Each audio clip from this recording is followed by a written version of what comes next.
Audio check.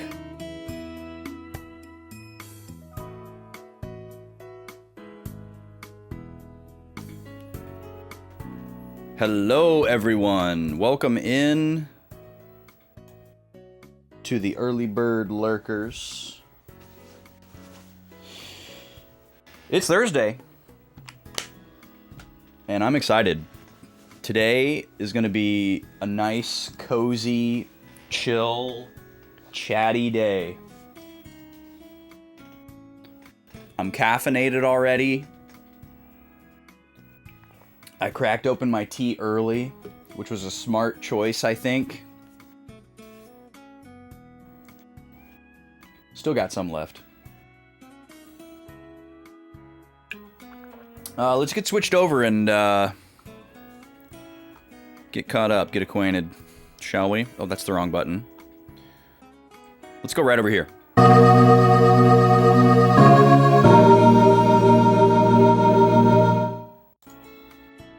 Welcome in. Sorry for the late start, I suppose I should say. Not super late, but a little bit. But we'll make up time, don't worry. Because we will have a pretty short recap once we actually launch the game. And there's not a lot that I need to talk about up front either. And we're gonna be able to talk about so much stuff while we're playing today because we're gonna be grinding. So I'm not super worried about that. The big news, I guess, the only thing I have to harp on for the time being is that my start time is going to change soon. Soon. TM. It could be next week.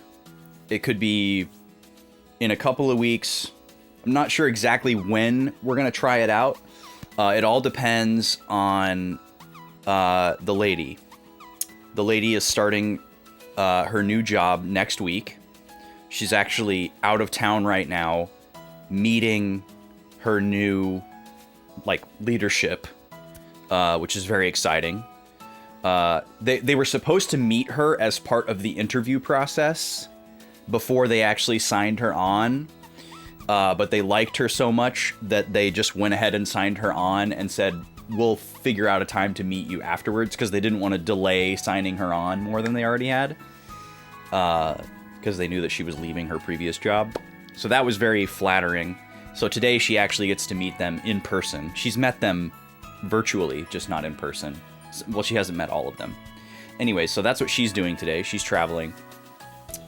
And she will start next week. And then once we kind of get a feel for what her new flow is like, that's probably when I will start experimenting with my start time. Because she's going to be at home, but obviously I have to be respectful that she's doing the most important thing. Obviously, her working is more important than me streaming. So I need to flip it so that I can prioritize what Backlog Baby needs. Yeah, that's the whole impetus behind that. In case y'all missed that at some other point when I talked about it, that's the reason why we're changing the start time, is because Backlog Baby is eating real food now, and he can't just sit there and give himself a bottle.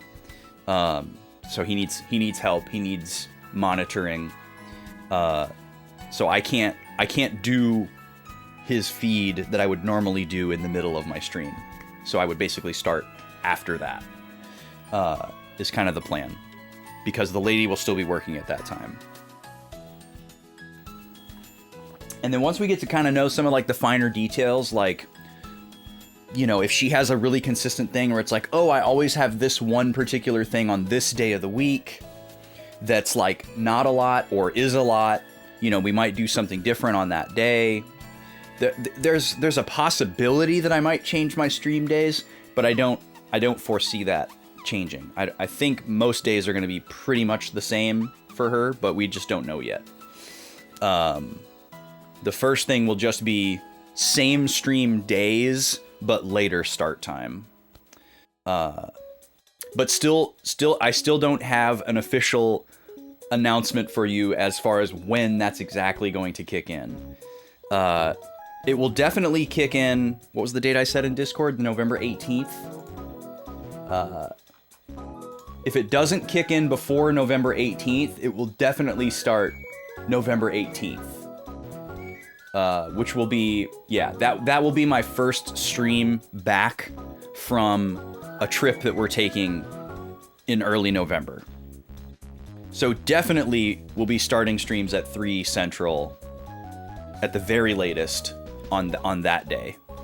But it will probably kick in before that. We'll see. Obviously for right now, like, it's fine.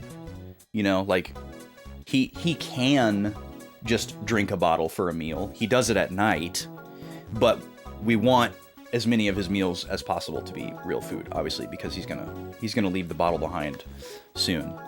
But for the time being, it's okay that, you know, 2 of his meals are food and 2 of his meals are bottles.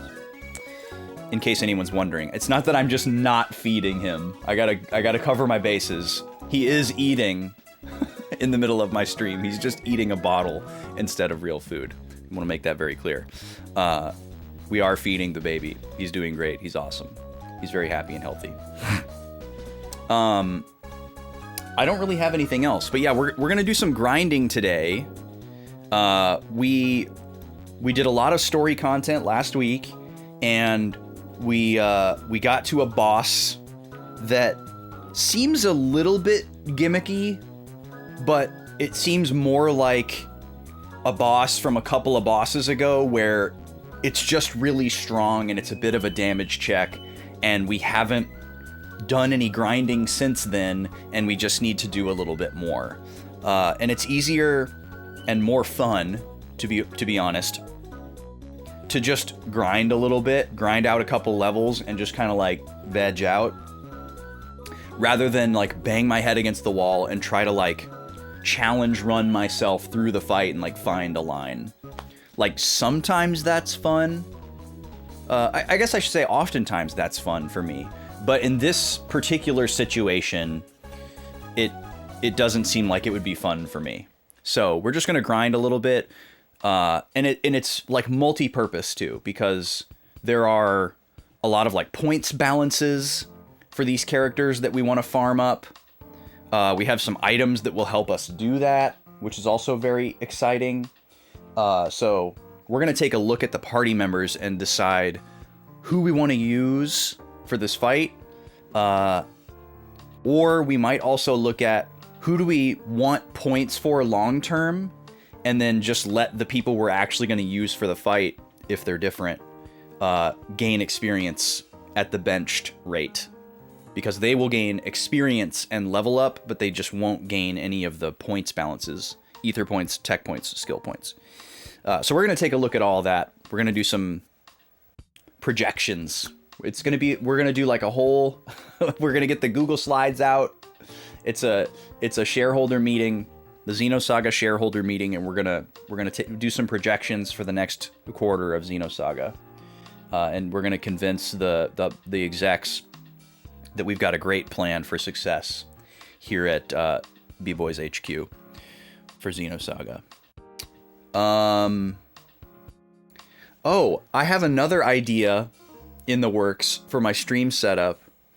It's not really going to, it's not going to change anything for y'all's experience visually, but it is going to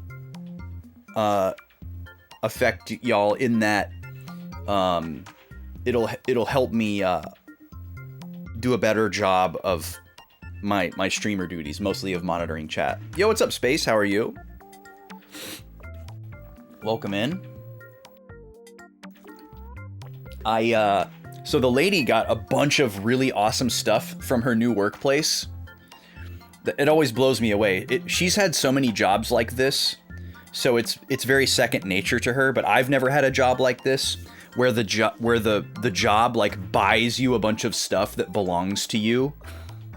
Like we got this massive UPS shipment the other day that was her new work laptop, a ton of accessories for it, like a power bank and this like USB hub, this like super fancy like top of the line laptop, and then also 2 brand new monitors and like all the cables and stuff, which that just like blows me away. It's like, are you working for like the Secret Service? They bought you all this stuff? And so she was like setting all that up, and because they bought her all this nice stuff, the monitor that she used to use for her laptop at her old job, because her old job bought her a laptop, but they didn't buy her anything else. So she didn't need that monitor anymore. And she's like, what should we do with this? And I was like, I'll take that. I'll find something to do with it. And I also didn't need it for anything. It was my old monitor, actually. It was my PC monitor from like, circa 2015, 2016. It's just a little 24-inch LG LCD. Still works great. It's not like high spec or anything. But now I have 2 matching monitors for my computer that I bought when I gave her that one. And then I have 2 more matching monitors in the ISO booth that I got on sale. So I didn't immediately need that 24-inch LG monitor anywhere. But then I was thinking, like, I was thinking about this problem that I have when I stream games on this TV, the HD TV, which is every time the lady and I play point and click, because this is a PC monitor, right?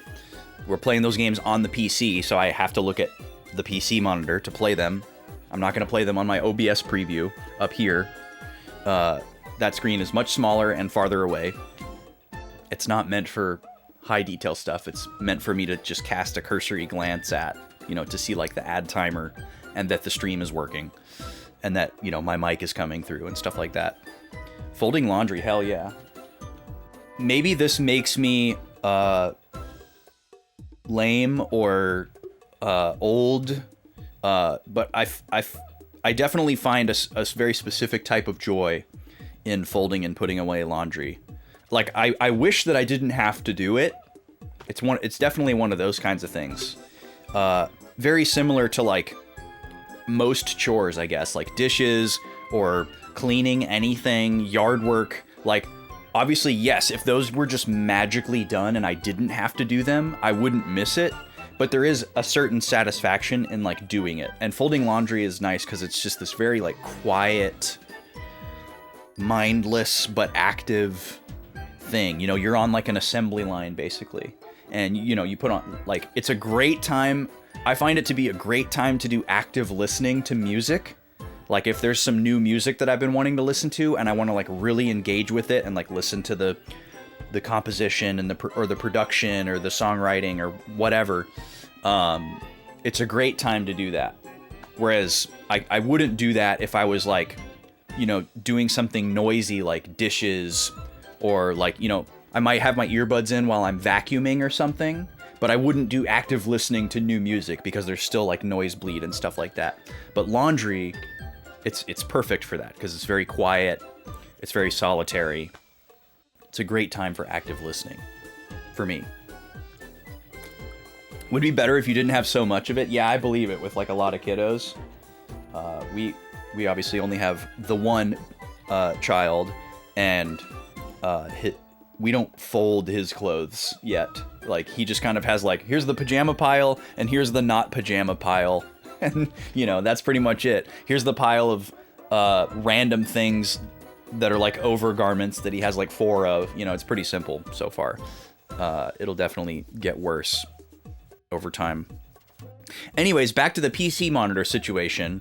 I have this issue where if I'm playing a game on this TV, which is every time the lady and I play a point and click, or anytime I want to play a game not on the CRT, so anytime I want to play a game on PS3, PS4, Wii U, Switch 2, like any of my HDMI systems, I would play it on this TV. It means I lose a PC monitor. So, and this is the screen that I use to look at chat because it's the bigger screen, it's closer to me, I want to be able to monitor chat. It's reasonably co-located with the camera that you're all seeing me through. It's like right next to it.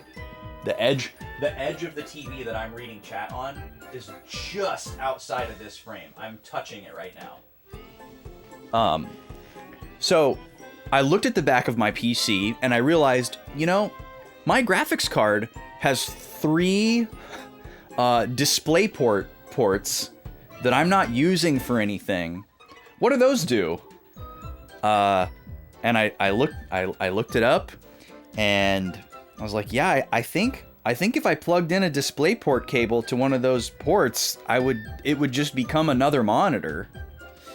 And so it kind of dawned on me that I could have like a dedicated chat monitor. And the problem was I didn't have any DisplayPort cables, so I had to buy one. And I bought one and I tested it out and it works perfectly. So that new, or not new, but newly freed up 24-inch LG monitor can be turned portrait mode and like zoomed in really nicely and can be like a dedicated chat screen, basically. And I connected it up and put it in like a spot, and it works amazingly. It'd be so nice. But that solution to the playing games on the HD TV problem has created a new problem that I would have to solve before I can use it. And the new problem is I don't have anywhere to put this monitor. So, like, there's a space right here between the CRT and the HD TV, where it would make the most sense to put that chat monitor, right? Because I'm playing games on one of these two screens, and the chat monitor would be right in between, so I could very easily just kind of like, boom, boom, boom, boom, boom, you know, move my eyes a little bit and look at it. You mean you don't downscale all of your HDMI consoles to your CRT? Yeah. No. No, I don't. I like to read text. Can you imagine trying to play like a PS3 game? Like a late PS3 game? Or like Xenoblade X on a CRT? The first time I played Xenoblade X, when it, like, right when it came out, I was playing it on, I guess it would have been this TV right up here, the 32-inch LG, from probably 4 feet away at the most. And I literally couldn't read the text. The text was so small I couldn't read it. And I literally just said to myself, well, I'm gonna have to just wait to play this game until I have a larger TV. And I had to wait until I got a 50-inch TV to play it.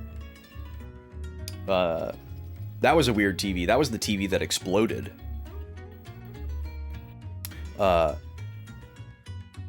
Yeah, some newer games it works and you can downscale them, especially if they're like retro style.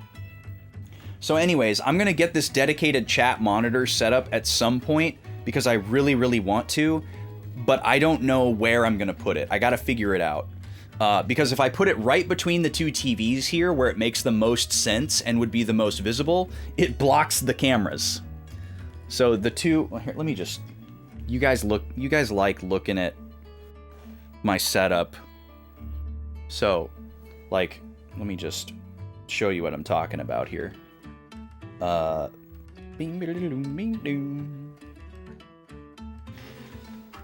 put that down.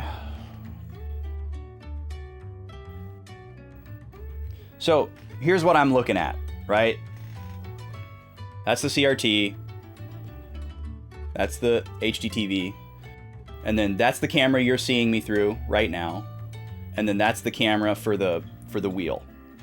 If I put that monitor right here, it like super blocks that camera. So the obvious solution would be to raise the camera to shoot over the monitor, which I actually used to do, but it doesn't look good. I don't like the way that I look on camera, like from above like that. I think it looks really weird and not good. So that's why I moved it back down. So I really don't want to do that. So the only other solution would be for me to just like move the camera to like an entirely different place. And I don't know where that would be, which would be like a huge overhaul to the setup. because there's like nowhere else I could put it without just having a giant tripod right in the middle of this room. You know, like I'm not gonna put it like right here in front of me, because that would suck. I'm not gonna put it in like the only open floor spot in the whole room, because that's where like the puppies lay down, and then it would start to interfere with this other shot over here. You know, then you would see it in this camera shot. So I'm not gonna do that. So I don't, like, the only solution that has occurred to me so far is to build like a custom floating mount that like clips onto the room divider here that I could stick that monitor on so that it's low enough that the camera can shoot over it. That's the only thing that I've been able to think of. And that, you know, that's like time, money, effort, you know, to figure out. And I would also probably want some kind of like quick release way so where I could not have the monitor there when I don't need it. You know, because it would be like blocking my access to some of my systems. But that sucks, because if it's going to be there, I'd want to just use it all the time. So I gotta brainstorm. I gotta figure this out. That's my current obsession, is trying to figure out how to make this dedicated chat monitor works. It really sucks too, because the length of that 24-inch monitor, which becomes the height when you turn it 90 degrees, right? Because I want to do it in portrait mode. That long side of that monitor is exactly the length of the height of my HD TV. So like putting it beside it at the same height as like a wing is so like aesthetically pleasing. It's a real bummer. Maybe I can figure out a way. Yeah, I don't know.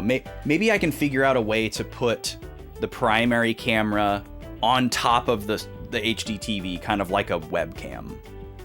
That might be the easiest solution, because it wouldn't be that much higher. It would be higher, which I don't like, but it wouldn't be higher than I would have to raise it to get it to go over that monitor in the same spot that it's in right now. So maybe I'll take a look and see what that looks like. That'll probably be my jumping off point. Okay. Let's fire up the game and do a recap so that we can start grinding. Shall we? Let's see. Wow, the bots have found another way to get through. They fooled Seribot and Firebot. That's impressive.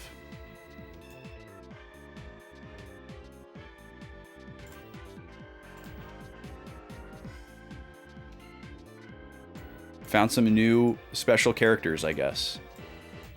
The link didn't get through.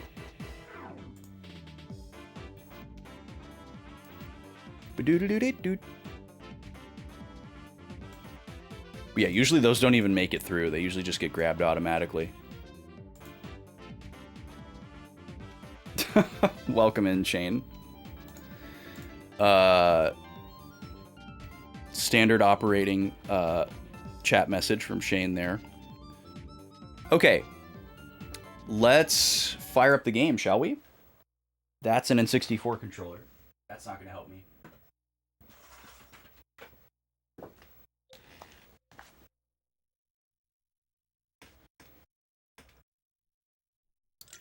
All right, so we're going to be doing some grinding today to get over the hump of a boss fight that we're currently on, because that sounds more fun to me than trying to find a line with our current setup.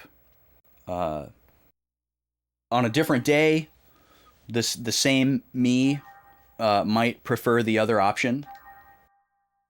Oh, I also went through and I cleaned up the memory card. So these load times will be a little bit faster. We're gonna roll with 20 save files instead of 45.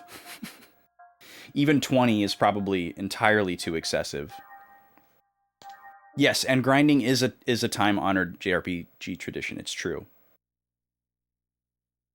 I did see the save file icon. Yes, I saw it 45 times to be exact. Uh, when Blashu kept bringing it up, I thought, oh, it must be some type of like Easter egg thing where like, you know, like tactics where every single one is like a different character portrait and we were going to see something special because we had so many. But no, they're all the same. And yes, it's just the bunny just sitting there hopping. So it did look really funny to have 45 bunnies on my PS2 browser screen just hopping around. But that was it. Okay, let's go to the UMN for our pleasant music for a recap. Let's go through what happened last week. Yeah, this guy. It looks a little bit different on the save file, but...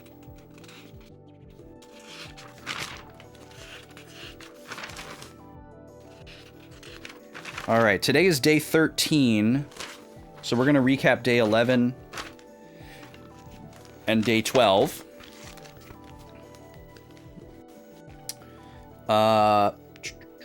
We were just coming out of the... Day 11 was the day that we went to the church. We were still inside the vision, dream, memory that was projected to us by Nephilim and Cosmos as well, apparently. So we met Fabronia and Nephilim in the church. We saw a bunch of bad stuff. There was a vision that apparently, well, not apparently, may have only affected Shion and Junior, and they both saw like traumatic things from their past, and it didn't seem like the other party members saw it. I'm going through this one really fast. We'll go more granular with day 12, since we've technically already recapped day 11.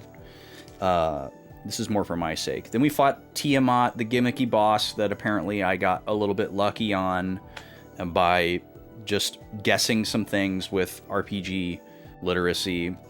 Oh, this was actually a big point. When I went back to do the timestamps for those VODs, I realized that I wrote down a name incorrectly. I wrote down the name of Fabronia's little sisters as Celia and Kath, but it's Cecily and Kath. So I fixed that in my notes. Lot of weird implications with what we saw in the back door of the church. But we've been given a charge from Fabronia to release her sisters from the binding spell that has them trapped in that illusionary world. Nephilim and Fabronia can only really enter the real world for a short time. They're usually relegated to entering people's consciousness. We learned more about Udu, but there's still a lot that we don't know about Udu. But it seems like Udu is like a force that might be sentient, but isn't like a person or an organization like Utic, despite its similar syntax. And apparently, once we go to Milsha, all will become clear. So everything is kind of converging there. You know, the imaginary future moment of like everyone that's trying to go to Milsha for different reasons arriving and converging there feels like a very like end of disc RPG moment that we're kind of working towards. Big story moment. That may not happen. It may not happen in this game. It could be the like cliffhanger at the end of this game. Who knows? We've been trying to get there for the whole game, so it's hard for me to tell exactly how long before we're actually going to get there, because we've been talking about it basically since we started. And then we finally find Cosmos' core. We make a copy of her memories. We use that to get out of our AI-generated frame crime thing, where they made fake footage of us attacking the Woglinde and stealing the Zohar. And surprisingly, that works. I wasn't expecting that to work, but the charges were dropped. Presumably because UTIC doesn't want to show their hand that they are puppeteering the government. So they probably just let that go. Alan is being Alan. Helmer and Geignan continue to conspire about things beyond the party's knowledge. Momo is still with UTIC, so we don't have Momo back. Or do we? Do we have Momo? Hold on. I thought we did have Momo. Yeah, we do. We have everybody. So that was kind of glossed over. Shion thinks she's going to get fired. And that was the end of day 11. For the most part. We spent a lot of time walking around the Durandal and, like, getting dialogue. And then we came here to Kukai to find Alan. Okay. So now a little bit more of an in-depth recap of what happened on day 12. Oh, you got a Memcard Pro. Nice. Yeah, I looked at getting one of those, Space.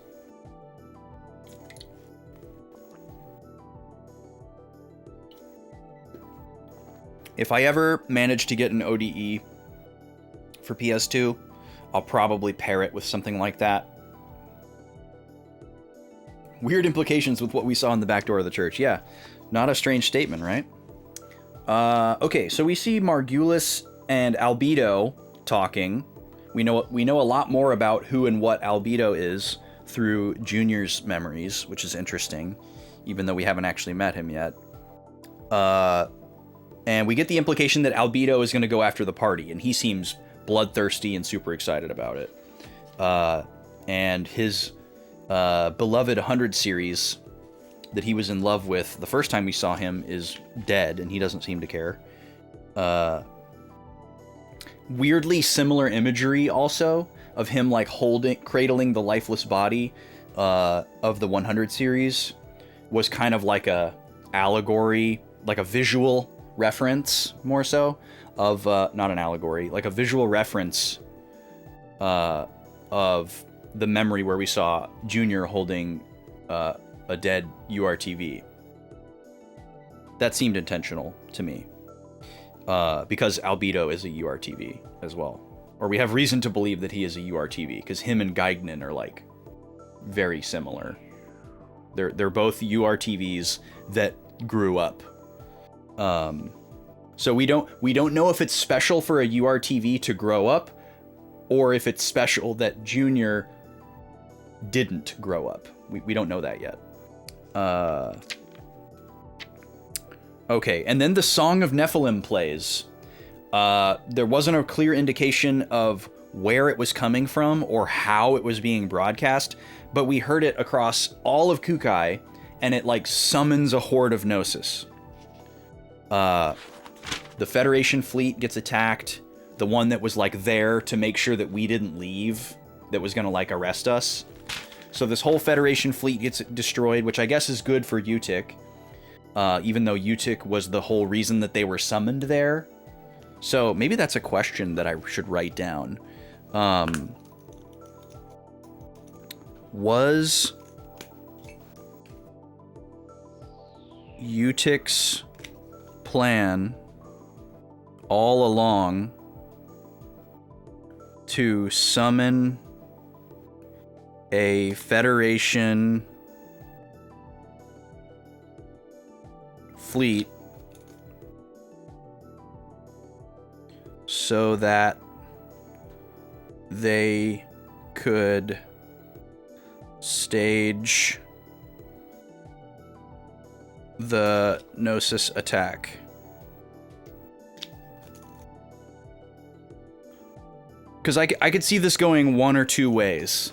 Like, maybe their whole goal was actually to frame the party and you know, get us, because naturally they would want to stop us from doing what we're doing if they know what we're doing. They want Momo. They want Cosmos. So all that makes sense. But the fact that they dropped the charges so easily and we're just like, we don't need them, or we'll find a way to get them later, is a little bit suspicious. So it could have just been like an opportunistic thing where it's like, oh, well, we couldn't get them, but hey, we have this big Federation fleet just co-located in this one spot, and we don't like Kukai because they're our direct opposition, and we don't like the Federation, even though we have moles implanted and we're like puppeteering them at points where we can. Maybe the larger Federation government doesn't know that. So they were just like, we could just blow all these people up while they're in the same place. So that very well could be why, because we know that UTIC did it. But I'm just thinking about like their reasoning. Anyways, back to the recap. They play the song, the Gnosis show up, everything descends into chaos. The Kukai civilians are like evacuating into the Durandal. We're trying to get everybody off of Kukai into the Durandal, and then we're gonna like pull out and zoom out of there. Cosmos does some like localized Hilbert effect. They didn't say that she was unsuccessful, but there's Gnosis all over the place. So I don't know, maybe she's like only partially successful, or maybe she's only able to do it around the Durandal. Maybe that's what's going on. And so we rushed down to Kukai to save some people. We did this kind of like little mini game thing where we had to save 13 civilians. We picked up as many treasures as we could along the way. We were finally able to get all the stuff that we left behind last time.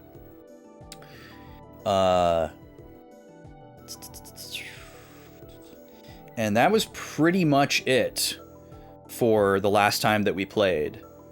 We looked at the database a little bit, which I just realized I need to highlight a few things. I always forget if my database highlighter color is blue or orange.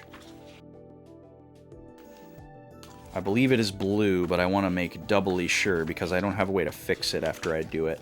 And it's been a little bit since I did it in my notes, so I have to flip back and check it. Okay, it's not blue, it's orange. I'm glad I checked.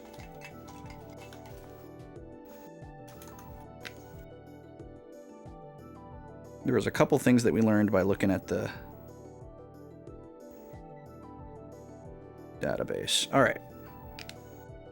Cool. We also learned some things about the mechanics. We did a little bit of trial and error, save and reset kind of stuff with the boss to learn a little bit more about the skill system. That was nice. So today we're going to be doing some grinding. We need to figure out who we want to use, first of all. The first thing I want to look at is Ether.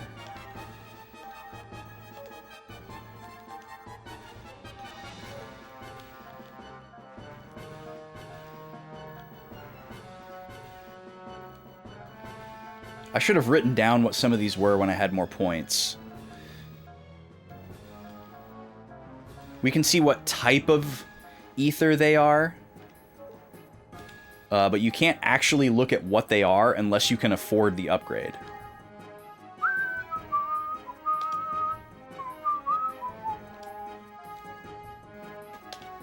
Instant KO and ether down. Don't really care about that. Shout out Downforce. Ether limit, ether attack, and cost ×2. This could be very useful for specific things. Plus, there's 3 attack spells behind it that we would have access to after that.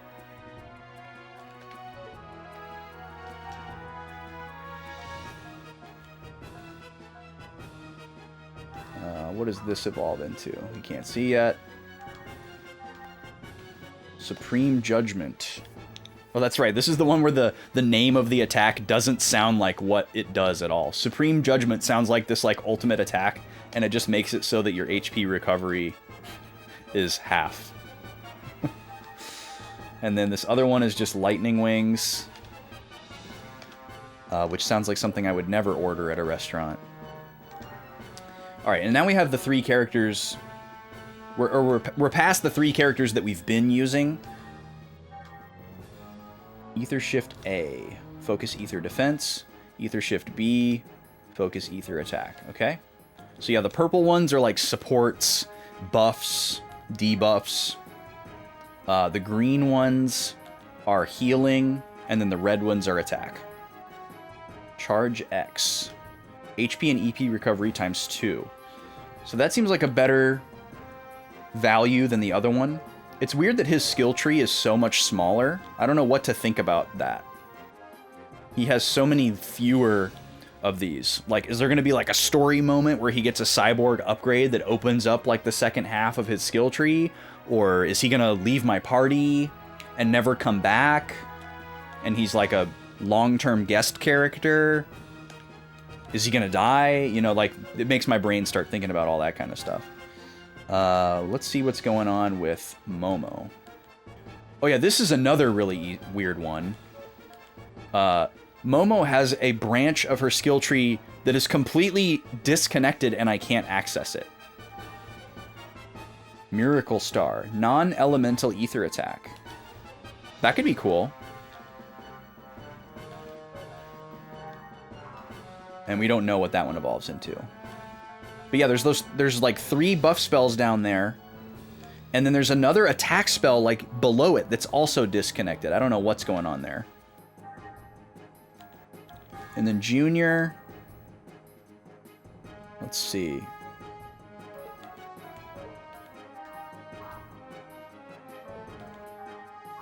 I don't have enough points. And Junior's got it too. There's 2 attack spells down there. I don't know how to interact with those, you know. I don't think it's reasonable to assume that, oh, once you learn all these, it'll move down there. Maybe that'll happen, but doesn't seem like a guarantee.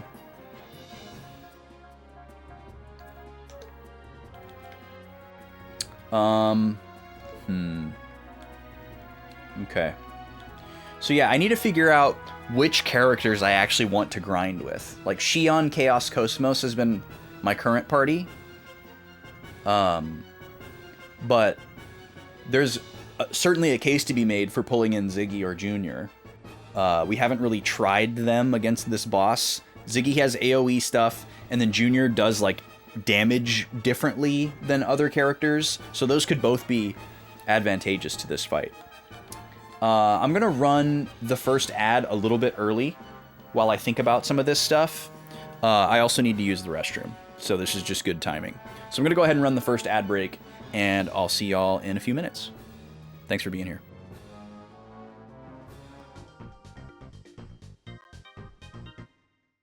Free for all! 3, 2, 1, go!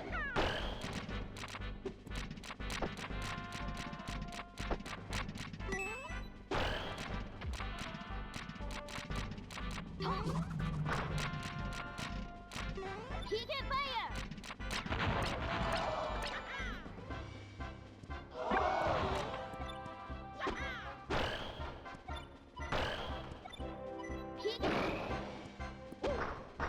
He can thunder!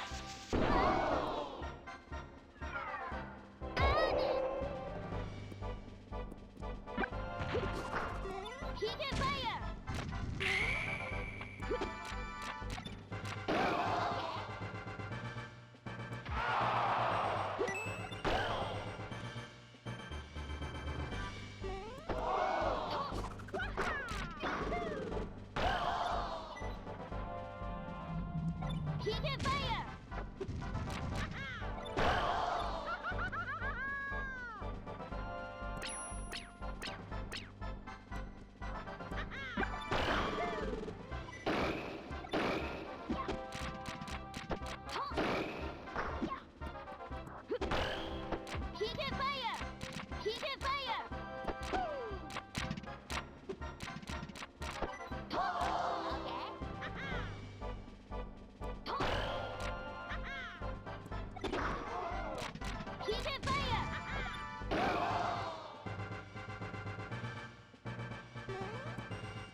can fire! He can fire! He can fire! 3, 2, 1. Time up. This game's winner is Ness.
Okay, I'm back. Thanks for waiting. Sorry, I had to also put the little guy in his nap time. So it took me a few extra minutes. Also, hello, SNES. Saw you come in there.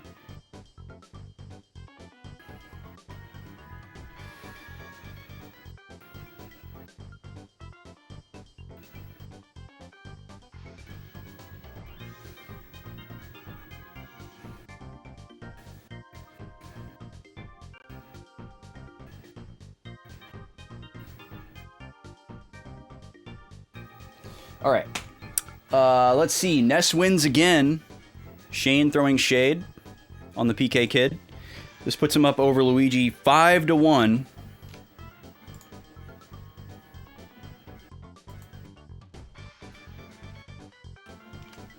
Not looking great for Luigi. Ness moving into 5th place over Pikachu. Pretty big news there. Pikachu is like our sleeper contender. The closest to toppling our #1 contender, Fox. And Pikachu Pikachu beat Captain Falcon as well, who is our #2 contender. Pikachu yet to face off against Mario, the current #3 contender, so that could be an interesting matchup. We still have 5 more rounds to go with this matchup, and then we're going to switch to Jigglypuff versus Luigi, which will be Jigglypuff's final appearance until the actual tournament. So a long way to go before matchup number 53. But if you want to pick who fights in matchup number 53, you can do so with 1,000 channel points. You can pick anyone except for Jigglypuff for the red corner. And then once we have a red corner fighter selected, I'll let you know who is available as an opponent. Because we're getting down to the wire here. Not that many options left. Okay, let's get back to Xenosaga. We haven't even really started yet. We're just planning.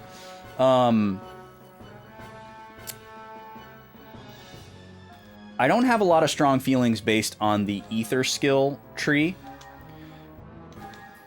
The other thing to look at here is the skills. We learned we learned a revelation about the skill system where every character has a skill level, that S level 1 towards the top there. So you can't just save up a bunch of skill points and then get like a level 3 or a level 5 skill that's really awesome. You can't fast track it. You have to learn a certain amount of skills from the level that you're at before your skill level goes up to the next level, and then you can learn skills from that level. So basically what we figured out is it's based on points spent. It's not based on a specific quantity of skills. Like, we figured out it's 100 points for level 2. So, for example, if we wanted Xion to go to skill level 2, we could just learn this one skill right here that cost 100 points, and that would bump us up to level 2. Or we could learn these 2 skills that cost 50 points, and that would also put us to level 2, because it's 100 points spent that bumps us up. We didn't figure out how many points it is for level 3, but we do know that it's more than 350. So, it's probably 500, which doesn't bode well for how many points it would take to get up to level 5. So, that's a little bit of a terrifying and discouraging thought, because there's some really, really cool skill levels just at level 3, and that's going to take a while to get to. You wanted me to save up 1,000 points first and realize it? I robbed you of your joy. I'm so happy that you didn't get to experience my suffering, my minimal suffering that I would have experienced in that situation. Xion has a thing that she's wearing right now that gives her extra skill points. So we have 2 accessories that give us a 25% growth rate. And it would take us a really, really long time to have them as a passive skill, but it's an accessory that we can just wear. The problem with the one that earns us 25% extra tech points is that it is a basically 0 defense piece of equipment. So we would pretty much only want to use that in a situation where we're grinding against some really, really safe encounters. This one is an accessory that also provides physical defense +4, so it's very reasonable to just equip that as a helmet. But the swimsuit... where is it? Where's the swimsuit? Here it is. This gives you a defense of 1 instead of whatever your current equipment is, which our current one is like 24 or something like that. So we take a huge hit to our defense to earn the extra 25% tech points. So this one's going to be harder to utilize in real time, not as a passive skill, which is unfortunate because tech points are the most valuable, so it makes sense that they gave this one the biggest barrier. Hey Deej, how are you? Welcome in. What's going on? Okay. So Xion is earning extra skill points.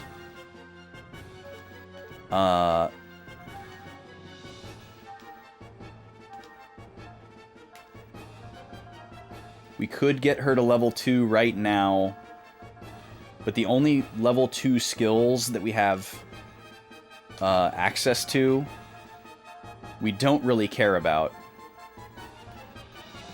Or yeah, we actually only have 1. It's also very fortunate that we don't need to learn specifically level 2 skills in order to go to skill level 3.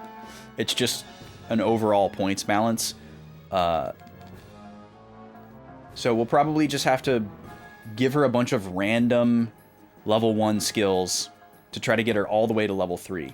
Because a lot of the level 3 ones that we have are really good. The main one that we are after, though,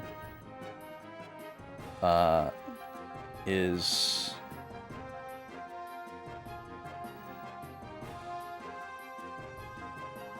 I think the first one that we would go for is the max EP 15%. When we first got this, we were like, whoa, this is amazing. We need this on every character. And then we found the ones that increase your payouts from battles. But now that we know how the skill system works, we'll be able to get this way sooner than those other ones because those are level 5 skills. That we may honestly never get depending on how much we choose to grind. So, this would be a good one. This would be a good one for her to get. Xion is turning into a pretty powerful healer. So her having more ether points is definitely a good thing. Now, 15% of 35 is not a whole lot. But obviously that passive skill will pay off exponentially more as she levels up and has a higher max EP. So there is that to look forward to.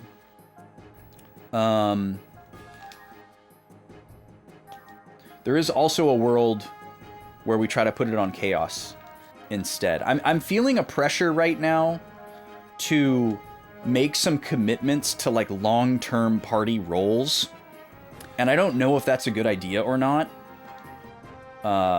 With the nature of being able to transfer ether to other people, you could theoretically make anybody into any role that you wanted to, but it's more cost-effective to follow people's predetermined roles, and I also like predetermined roles better. I don't want everybody to just be like a blank slate that you'd see in like a, you know, maxed out sphere grid or maxed out Esper system kind of scenario, where every character is just whatever you want. I like predefined roles better. Oh, you're unpacking. Nice. So you must have just gotten home from a trip or something. That's always a moment that I relish. Obviously, we take a lot of good trips, and we sometimes we don't want them to be over. We don't want to come home, but I'm such a homebody. I love coming home and like getting back to my routine. Even at the cost of like, you know, coming down off of a mountaintop and like going back to work or whatever. Oh, moving boxes. You moved. Oh, okay. That's a different kind of excitement. I actually like that even more. Finally being in the new place and like getting to figure out where things go. That's my favorite. It's a little bit stressful because I feel like I can't think about or do anything else until everything is put away and perfectly in its place. But I do enjoy it.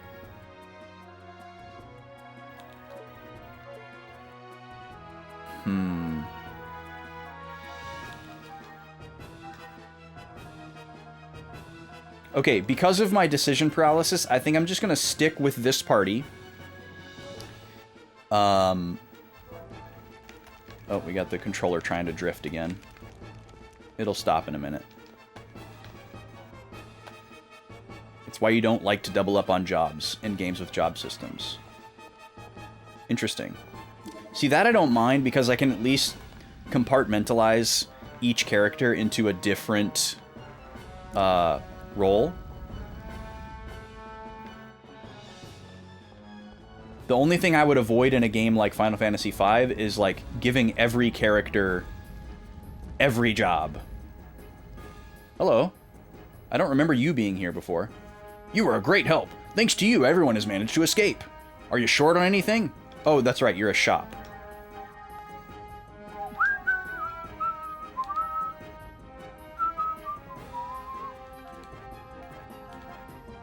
Well, now that we have everybody in the party, we can shop more effectively and make sure that we don't need any of these things. I just want to make sure that we don't It's very important that we have at least one of every accessory, even if we're not using them. I kind of want to buy these. They're so cheap that even if we never use them, I'll probably be glad that we have them. I don't understand these enemy types well enough. Like, I know what they are, but I don't know how to tell if an enemy is them or not. I guess you have to just scan them, which, you know, is not that big of a deal. So let's just go ahead and buy these. But you can't change these in battle, I don't think. So you have to, like, really know what you're walking into before you can really take advantage of these. But in a boss situation where you can, like, reset, makes perfect sense. What's up, D. Holmes? Welcome in. You did an FF5 playthrough where you eventually mastered every job with everyone. You still think it was a blast. Because they don't all have every job during the course of the game, only the end. Yeah, I mean, I think it's fine. Like, there's definitely a fun aspect to just, like, checking all those boxes with everybody. Like, that has its own serotonin. I've done that before in FF5 too. But I think if I were to play it now, I would definitely just, you know, like, I would have more fun picking a predefined role for everybody. These guys are really convenient to fight. So I'm going to fight them first. This is a weird configuration. I don't think we've seen them in this configuration before.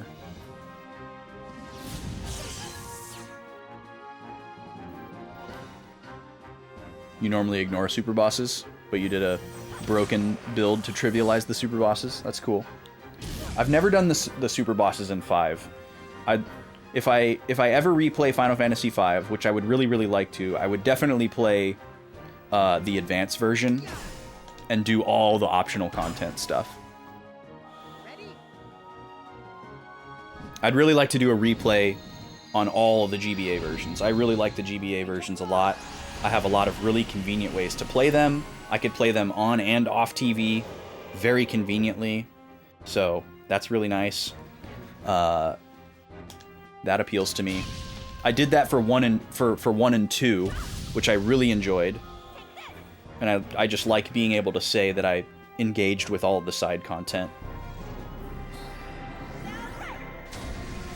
I don't know that I ever need to replay Final Fantasy III. It's my lowest ranked Final Fantasy. I have a lot of nostalgia for it because I had a great time playing the DS version of it back in the day when it came out. That was like a super exciting moment for me.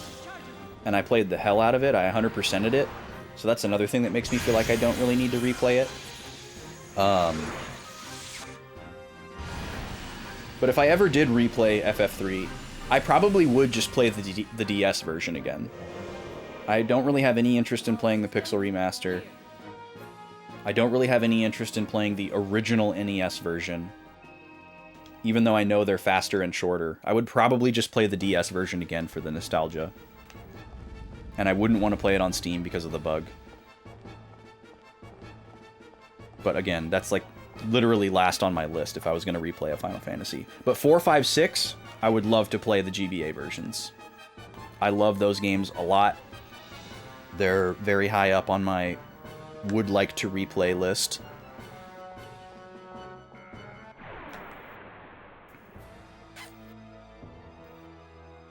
You get far more job points near the very end. Yeah, so you can kind of fast track it as you get to the late game. That makes sense. I've never done a 4-job fiesta either. I feel like I would want to just do a vanilla replay of 5 before attempting a 4-job fiesta.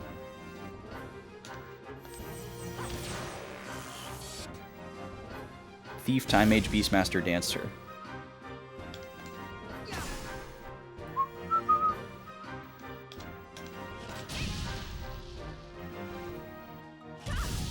Monk was easy mode? Yeah, that would be a nice first job to get for sure.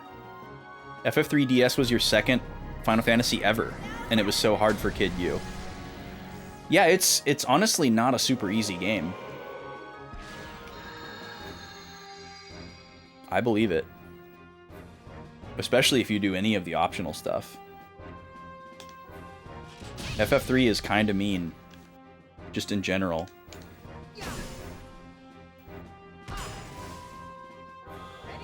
The only reason it was easy for me is because I grinded into oblivion. Like, I mastered every job with every character. I got max level, max stats, like everything. Back when I played that. I played the heck out of that game. And I did, like, all the Onion Knight stuff. Never played 2 or 3, and you've never beaten 1. Interesting. I am definitely not in the camp of, like, if you like Final Fantasy, you have to play 1 through 3. I'm really not in that camp. Like, I think if you're interested in Final Fantasy, you should check them out. But a lot of people aren't gonna like them. So I think it's silly to, like, just blindly recommend it. It's like, oh, well, you gotta see where they came from. It's like, well, if your first Final Fantasy was FF10 or FF7, you know, like, you fell in love with something that's almost, like, entirely detached from where it started. So, like, you can only be so interested in where it started. Like, you might take a cursorily, you know, museum exhibit-esque glance into, like, oh, this is where it started, huh? But it doesn't mean you're gonna, like, be like, wow, cool, I'm back in 1987.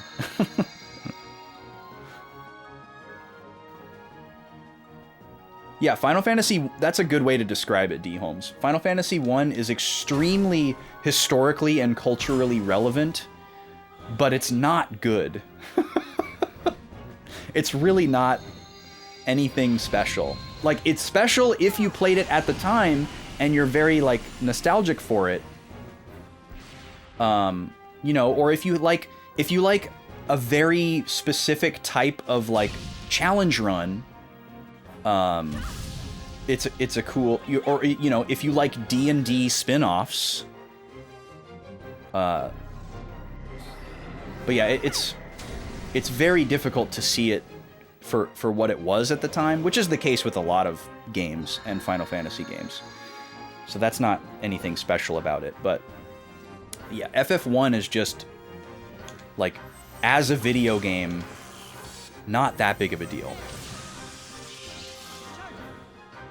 Like, just in a vacuum. Culturally, historically, it's a big deal, and it, like, represents a lot of things. But just as a video game, it's kind of just a broken derivative mess. So you have to, like, attach that additional value to it if you want to really see it as something great. My external appearance is down 5%. Shion, I need to be clean.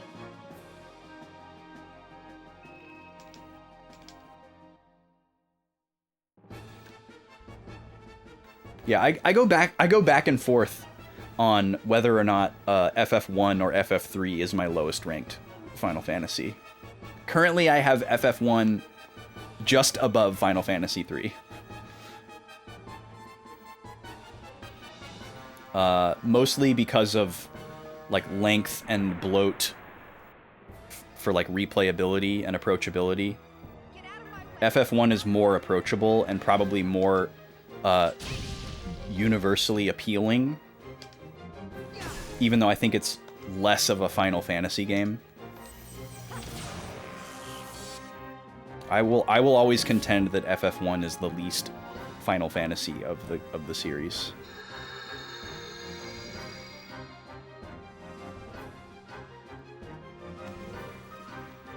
As a 14 player, 14 has a number of callbacks to it. Yeah, that makes sense. Yeah. There's a strange number of similarities just to an MMO in general to FF1, since FF1 is very D&D coded and MMOs are very D&D coded. So there's some interesting dotted lines you can draw there. But also, obviously they've got a, FF14's whole thing is like paying homage, writing love letters to like all the entries in the series to like please the whole fan base. So naturally, they're gonna have stuff from FF1 in there.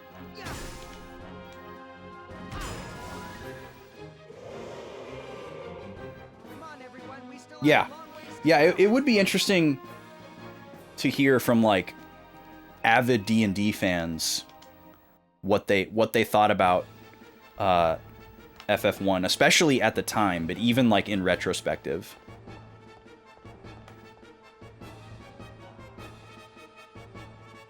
Yeah, it's incredibly inspired by D&D, Shane. That was part of the appeal at the time.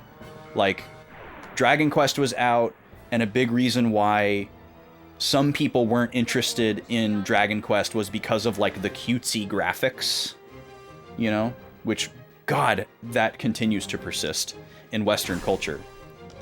So when FF came along and it had like these like kind of like edgy, demon-y kind of designs, it appealed to a different audience. And I'm sure some people recognized the enemies from D&D.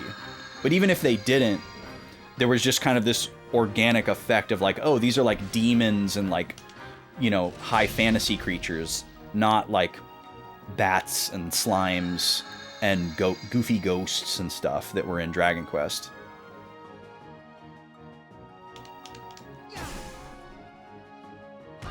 So I think that was a big part of the appeal for the West at the time, because we just hate cute things. Those damn gamer boys and their toxic masculinity.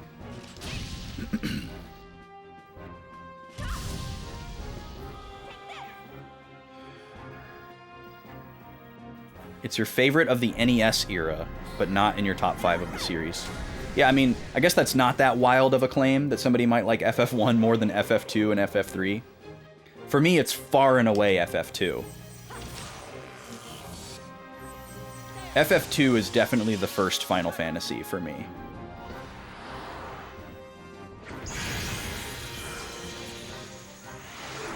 FF2 establishes, like, almost infinitely, not infinitely, that's very hyperbolic to say, but an extremely higher number of series traditions were established in 2 versus 1.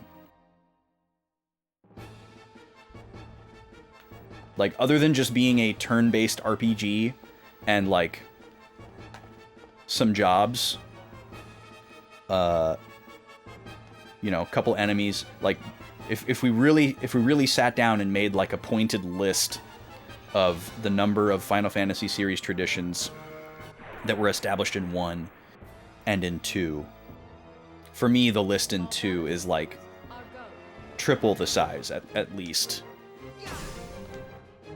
of 1.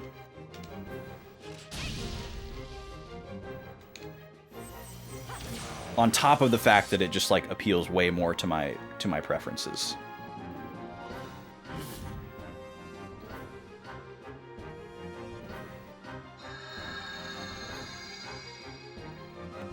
Has some really good ideas. You don't think they were implemented very well? Yeah, I mean, well, we're talking about 1988 Famicom. So, like, what ideas were implemented well? What games weren't a broken mess?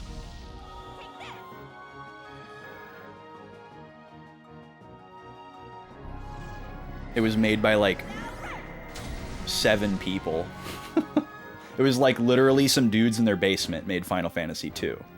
So that's pretty impressive, in my opinion. With some really, really low tech. And it wasn't really, like, based on anything.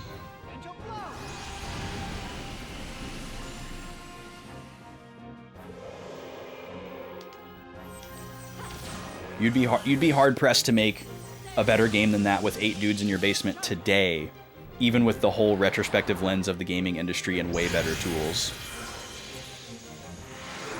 And I think they made it in like a year as well.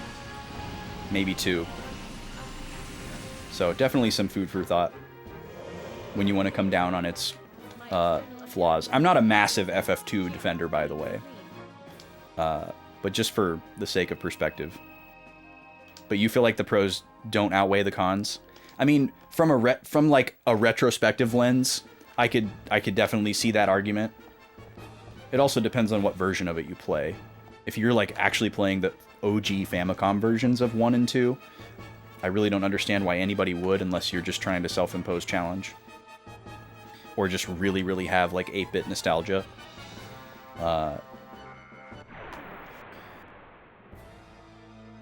But like the modernized versions, not even pixel remaster, just like GBA versions or PSP versions, like those are very well polished, approachable games, in my opinion. And also, FF2 introduced so many more iconic things besides chocobos and enemies.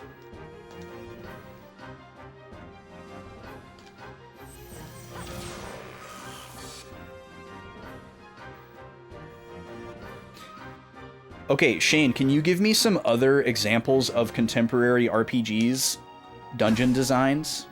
Because while I agree with you that the arbitrary doors in FF2 are maddening, saying that it was way worse than its contemporaries doesn't feel like a well-researched claim.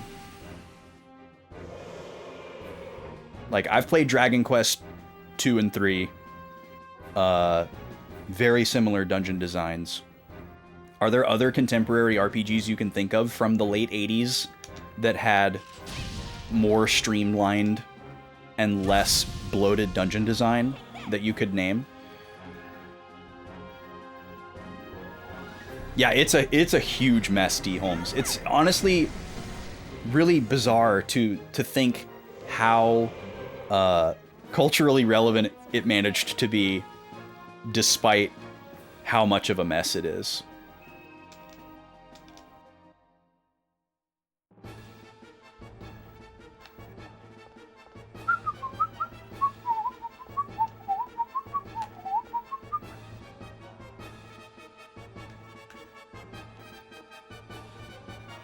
Yeah, there wasn't a lot of competition, that's true, and that's definitely a big part. It was a averaged size fish in a very small pond.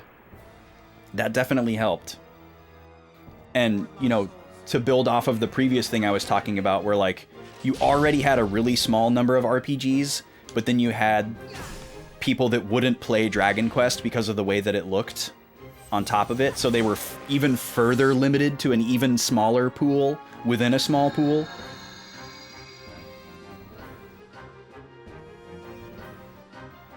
Yeah, I would agree, Space. Like, in retrospect, 1 and 2 have very, like, annoying, like, long-winded dungeons. But compared to the norms of the era, they were actually trying to make it more of, like, a light, new player-friendly experience, you know? Compared to something like Ultima and, like, text-based stuff that most of these people would have been coming from, this was already, like, a very, like, bite-sized version of an RPG, which is, like, what they were going for.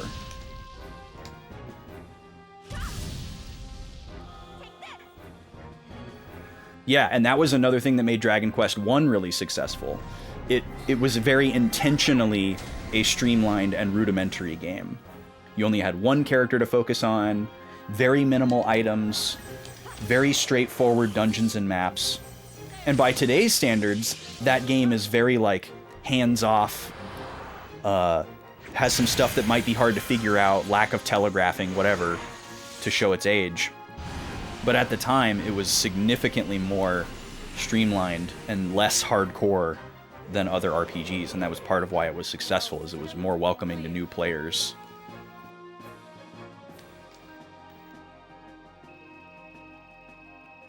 Right. Yeah, that's a good point. The map making was a big part of like early RPGs in like the 80s. Pen and paper RPGs.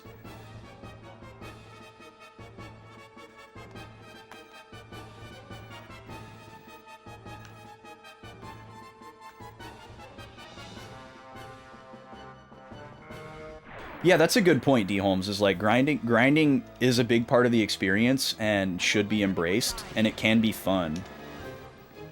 I also think it's very overblown with FF1 and 2. Like, many people will insist that you need to grind in order to win the game. Like, you just can't get through the game if you don't grind, and I definitely don't agree with that. I'm also not accusing you of saying that, to be clear, but I'm glad that you brought it up. Because everybody loves to dog on FF2 and say, oh, well, the only way to be good at the game is to just attack yourself. But you literally can just play the video game the way that you want to play the game and never do that, and you'd be perfectly successful. Sure, that might be an easy way to break the game, but it doesn't mean you have to do that. It's really weird how, like, Final Fantasy II and Final Fantasy VIII people, there's this, like, large cadre of people that just can't resist breaking the game. And it's like, if the game is breakable, they think it's bad. Like, every Final Fantasy is breakable. Like, can you just, like, do you not have the willpower to just choose not to break the game? Why do you feel so compelled to break the game? And why is it bad that the game can be broken? Why is it bad that the mechanics can be exploited? I've always found that argument to be really strange. I think it's mostly rooted in, like, people haven't actually played the game and haven't done the work, and they're just parroting stuff that they heard in, like, 2004.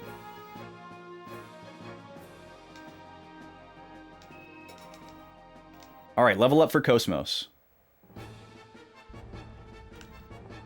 But yeah, you do not need to grind to be successful at Final Fantasy II.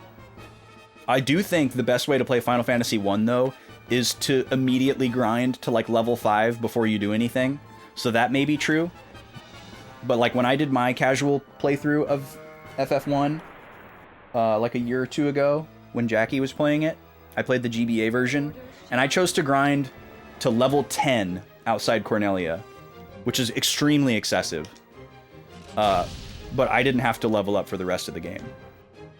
I never got stuck on anything. Everything was a breeze. I probably could have done level 5 and been fine. Dragon Quest 1 and 3, FF1, Jubei Quest may have had dead ends, but none to the degree of FF2. FF2's strengths are its leveling mechanics, which are experimental and interesting, but a bit too ambitious for the era. I mean, to each their own, Shane. Thank you for providing examples. For me, it's not that significant. I hate the fake doors in FF2 just as much as everybody. But for me, that just feels like an NES game. Like, we're talking about a game where the whole game is like less than a megabyte of data. It's pretty wild. So, you know, to make your game feel like this epic adventure, you had to put padding somewhere. Whether it was with a difficulty spike that forced you to grind, or a confusing puzzle, or, you know, whatever. For FF2, it's random doors. For FF1, it's invisible encounter tiles that respawn infinitely, and, you know, fake chests. For... Is everyone okay? And FF3 seemed heavily inspired by Dragon Quest III, where it's just make the game super long. Because we figured out how to make the data more consolidated or whatever. Because Dragon Quest III is so much longer than 1 and 2, and Final Fantasy III literally does the same thing. Like, it's no secret that Final Fantasy was paying attention to Dragon Quest's every move. Yeah, DQ3 was an absolute juggernaut. Here we go. It like shut down Japan when it came out. It was like, I think DQ3 is really the moment where people were like, oh, RPGs are a big deal. Like, there were successful RPGs before that, but that was a big one. DQ3 was the big one.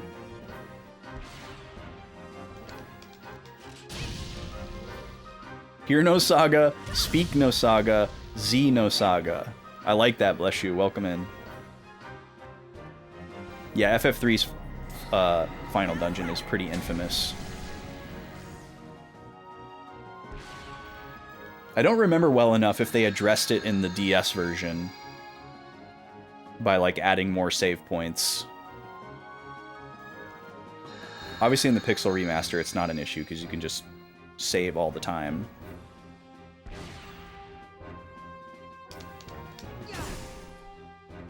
Still no save point in the DS version? Okay. It wasn't a problem for me because I was level 99. So I was just like, boop! I just booped everything on my way to the final boss. I probably booped the final boss too, because I had already, like, done my level 99 Onion Knight grind to take care of the super boss before beating the game, because that's how I roll.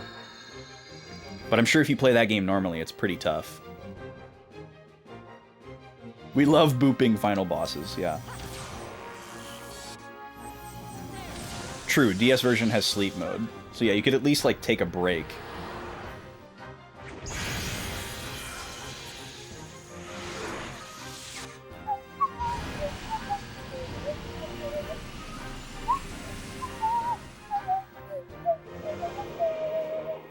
All systems clear. Doom, doom. Alright, let's see. These guys mostly give tech points, which is good. Alright, we're at level 23 with everybody now. Ooh, we learned a new attack, Gravity Well. Let's check that out. Beat the game with 40. That's wild, Space. It's just half the game.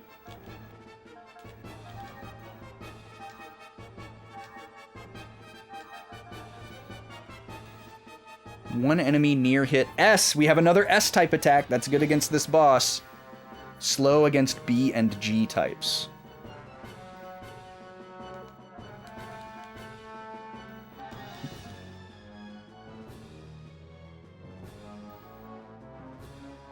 Let's put this right here.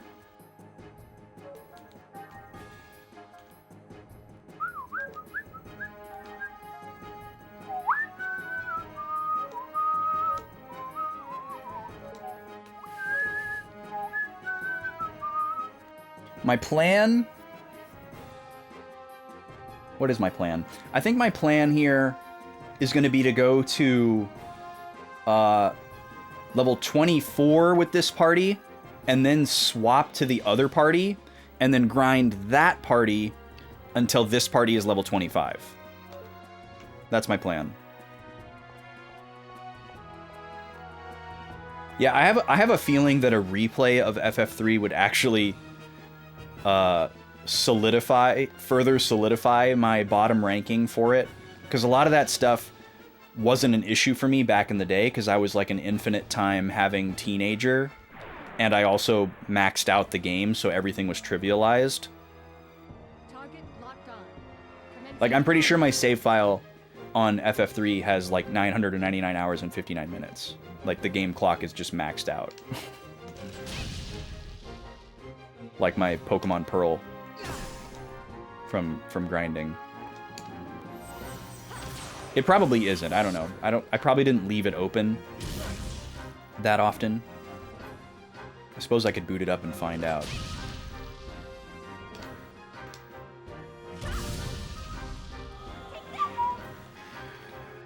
Do-do-do-do. But yeah, I'd really like to replay 4, 5, and 6 on the GBA. And I'm always thinking about replaying the PS1 Final Fantasies.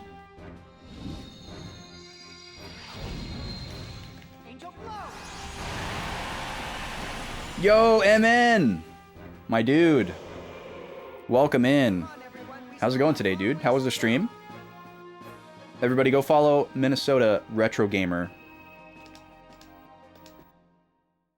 A great gentleman, a good friend of mine, and the drummer for the amazing video game band Do a Barrel Roll.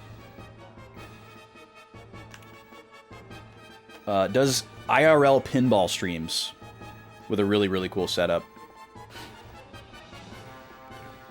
Did some repair on Black Pyramid. Nice. That sounds scary, but I'm sure it was fun for you. Sounds scary for me. But yeah, he'll like take the glass off the table and show you how things work and how to get points and like how the gameplay loop works, but he'll also like go under the hood and show you like how the wiring works. Pretty cool stuff. I've never seen a stream like that before, so go check it out. Immaculate vibes. But welcome in, folks. We're just doing some grinding in Xenosaga. This is my current RPG playthrough that I do on Thursdays and Fridays. We're up against a boss right now that's pretty strong. And so I've opted to just do some leveling up because it's very cozy for me. I like grinding in RPGs. We're yapping about RPGs and stuff like that while we do it. It's very cozy. I enjoy it a lot. Just some mindless grinding. Grinding. On Tuesdays, I just started Paper Mario Origami King for Switch. And very excited for how that one's shaping up off the bat.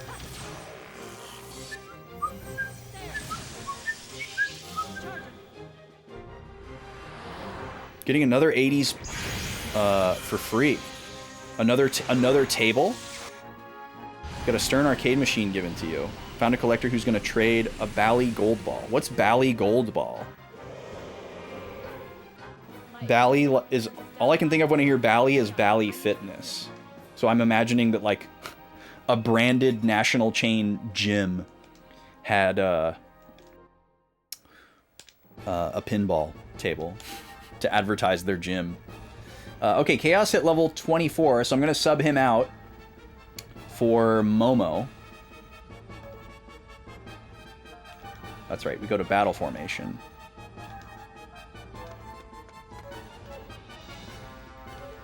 Bally's the designer. Okay, Gold Ball is the game. Gotcha. Whenever you criticize a JRPG, you ask yourself, is this as bad as Lunar Dragon Song? And the answer has never been yes. Man, people dunk on that game so hard. Even worse than Final Fantasy II.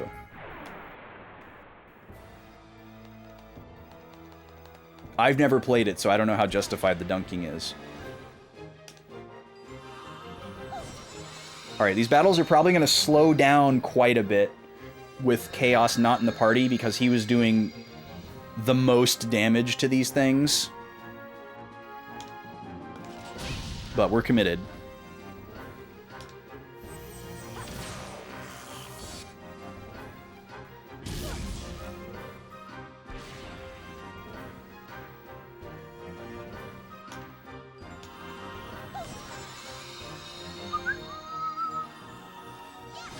We need to check out Momo's tech attacks.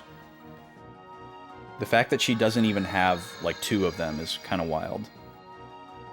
Black Knight 2000, just for the music. I've never heard of that before, I don't think. Blashu.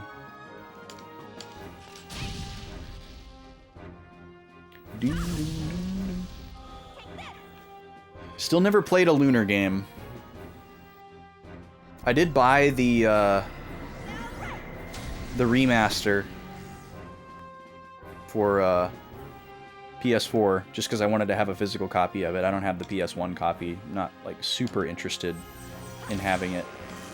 It doesn't really seem like a game that I would just like adore, but I would like to play it at some point. It's just really low down my list.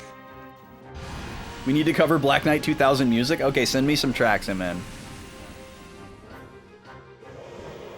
Yo, what's up, Zess? Welcome in. How are you? Yeah, we'll be fine with Cosmos on our side. It's true. You've only played the Sega CD version of Lunar. Oh, very cool. Very hip of you, Space.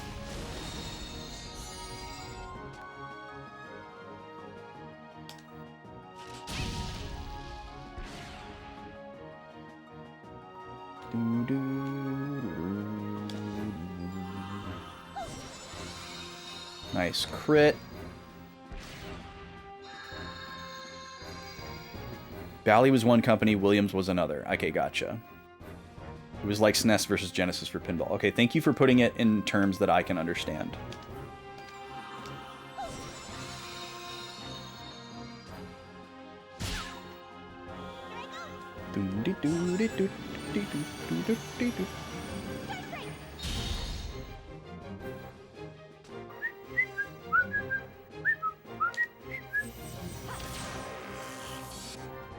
Yo, Spec, welcome in. How's it going?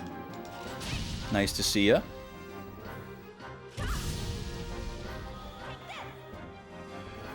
The Sega CD version doesn't have as much problematic dialogue. Interesting. So they, like, ramped up the, like, 90s-isms of the westernized stuff when they... I didn't even know that it had a different localization. I just assumed that it was largely the same, besides the audio. Because the Sega CD version has the same voice actors, right? Or is it like totally different voice cast? In between work junk? Shout out work junk. Sure we have a lot of work junkers in the chat. Alright, we should heal. I haven't healed the whole time that we started this. We'll use Chaos to heal. Since he's subbed out. Cosmos has so much HP. Holy crap. The PS1 version is a ground-up remake. Huh. Interesting. I didn't know that. Larger with plot changes, different script in Japan. Yeah, I knew there was a lot of changes from the localization. I guess I just didn't realize how different it was from the Sega CD version. They're both working designs.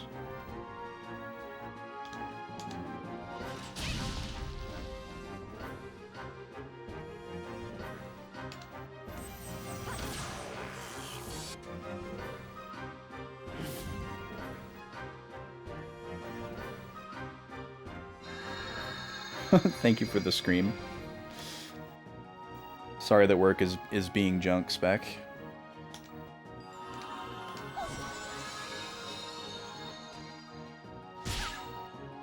Oh, they changed some of the mechanics as well. Interesting. Yeah, I didn't realize how different they were. I don't know a whole lot about them because I've just never been, like, mega interested. I've watched a lot of people stream Lunar. Usually because it's like a channel that I would hang out in anyways, and that's what they're playing.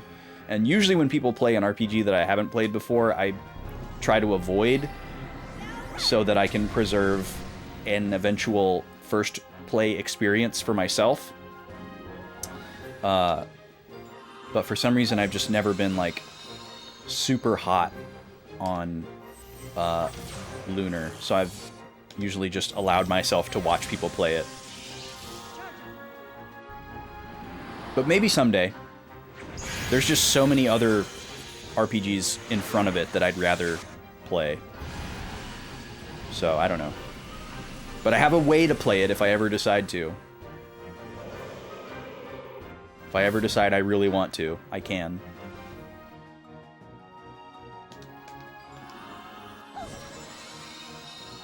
Oh yeah, I need to look at Momo's tech attacks.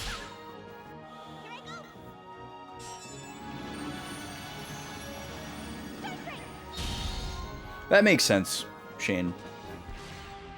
I could definitely see how they were kind of going for, like, a baby's first RPG, like, having a lot of voice acting and trying to make the like, writing and the humor, like, very, like, non-fantasy, you know? Like, everybody just talks like a 90s kid, not like a kid in a fantasy story.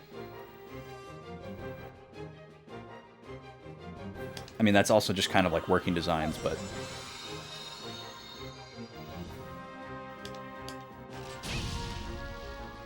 Yeah, I like retro anime vibes, and I don't mind, like, cheesy, campy stuff.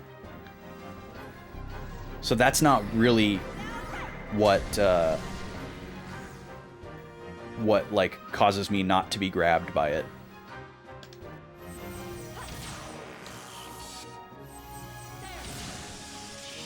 I don't know if that was enough. Yeah, Mario RPG is an incredible first RPG, for sure.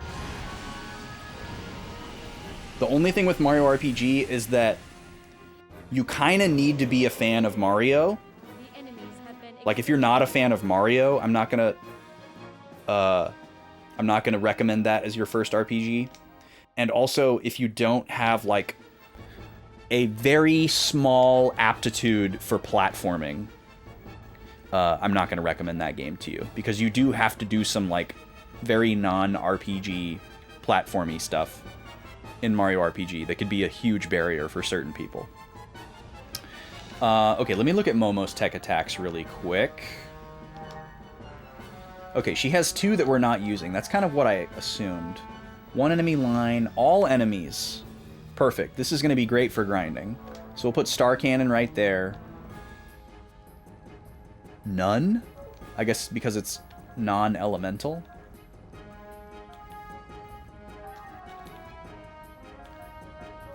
So maybe we'll put that right here. Oh no, we can't. It's only far. Attack from another dimension. I hate when this happens. Okay, so we would have to level up one of these to be a high speed so that we could have both of our far slot things. I'm not going to do that because she doesn't have very many tech points. Maybe I should take the...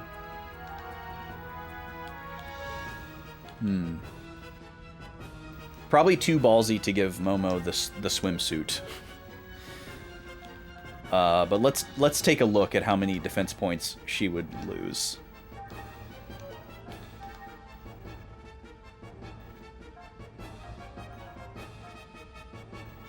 Yeah, that's a lot.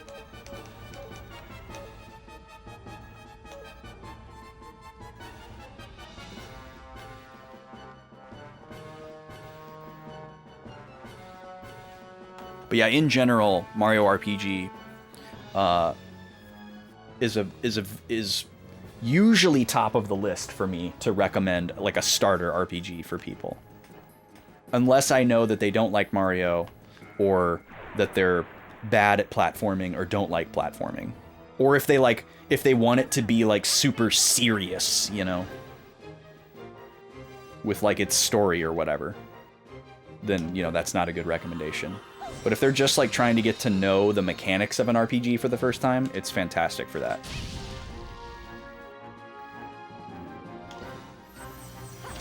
Your first FF was Mystic Quest. That's wild.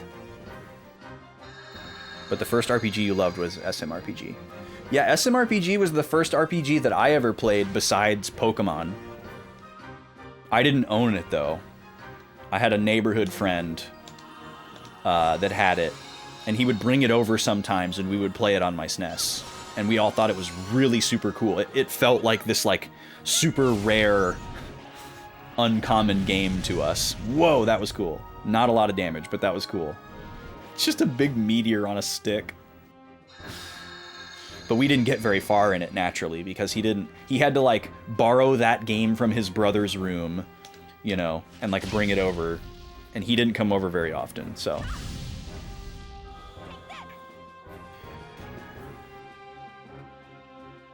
JRPG translations back then were often so terrible that we were really judging it by different standards. Scripts were questionable. Localizations were also extremely high effort compared to basically every other game. Yeah. Well, and there were also just, like you mentioned, we were judging it by different standards, but also there just weren't really standards for localization. Like, it was such a new thing, even in like the PlayStation era, because the games and the technology used to make the games was growing faster than the actual business of making video games. So the infrastructure to like have a localization department and all these other things just didn't really exist. There wasn't like a lot of precedent for that. You know, there was no such thing as like AAA games at that time. You know, the biggest games that were coming out in the PS1 era still had a staff of like, you know, 20 to 30 people. And the localization was like very much an afterthought in like a film score kind of way. And it was usually one person, sometimes more than, you know, sometimes like a small team. Even at like, you know, a big company at the time, like Square. Shout out Ted Woolsey. So yeah, they were very high effort localizations because they were like fast tracked in a very short amount of time with a very, very small amount of manpower. You remember being 5 and playing Dragon Warrior at a babysitter's? That's wild. I can't imagine playing an RPG at 5. Because even at like 8 years old, playing Pokemon for the very first time, which is like the most rudimentary RPG. It's like so transparently an RPG you wouldn't even notice. Or I guess transparently isn't the right word, but like, I think y'all get what I mean. Like it still felt very like mechanically rich to me at that age. I couldn't do much of anything in any video game at 5. Much less an RPG. I need to run another ad, so I'm going to go ahead and do that. I want to grab a snack. So I'll be back in about 3 minutes. Thanks for being here, y'all. Free for all. 3, 2, 1, go!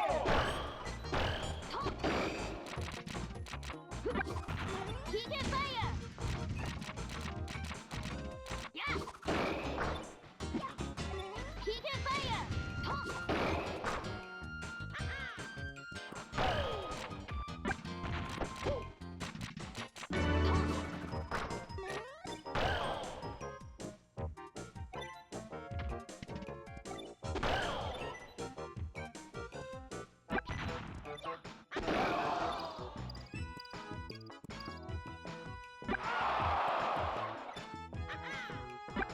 He can fire!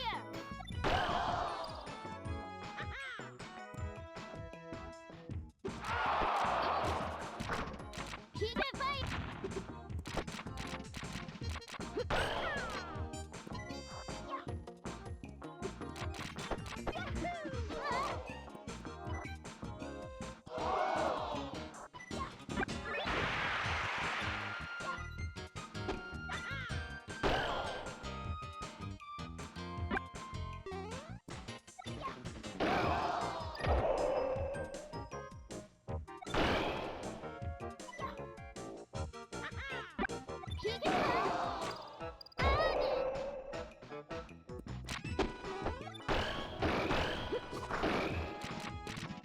He can fire! He can thunder!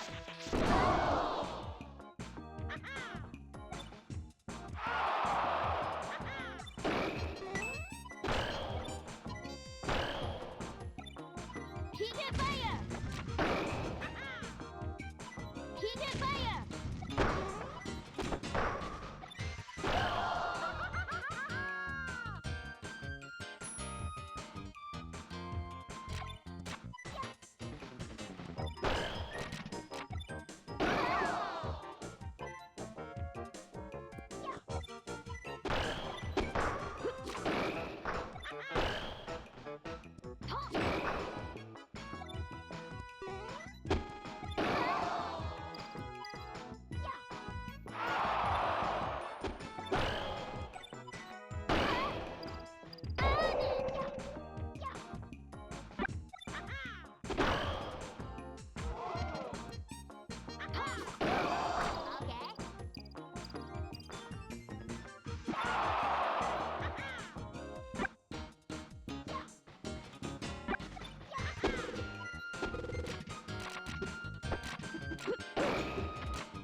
Five, 3, 2, 1.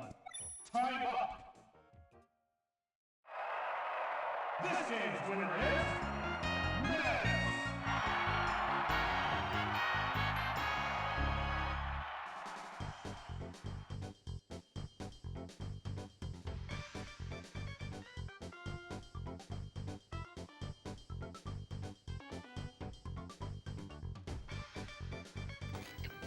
All right, welcome back, folks.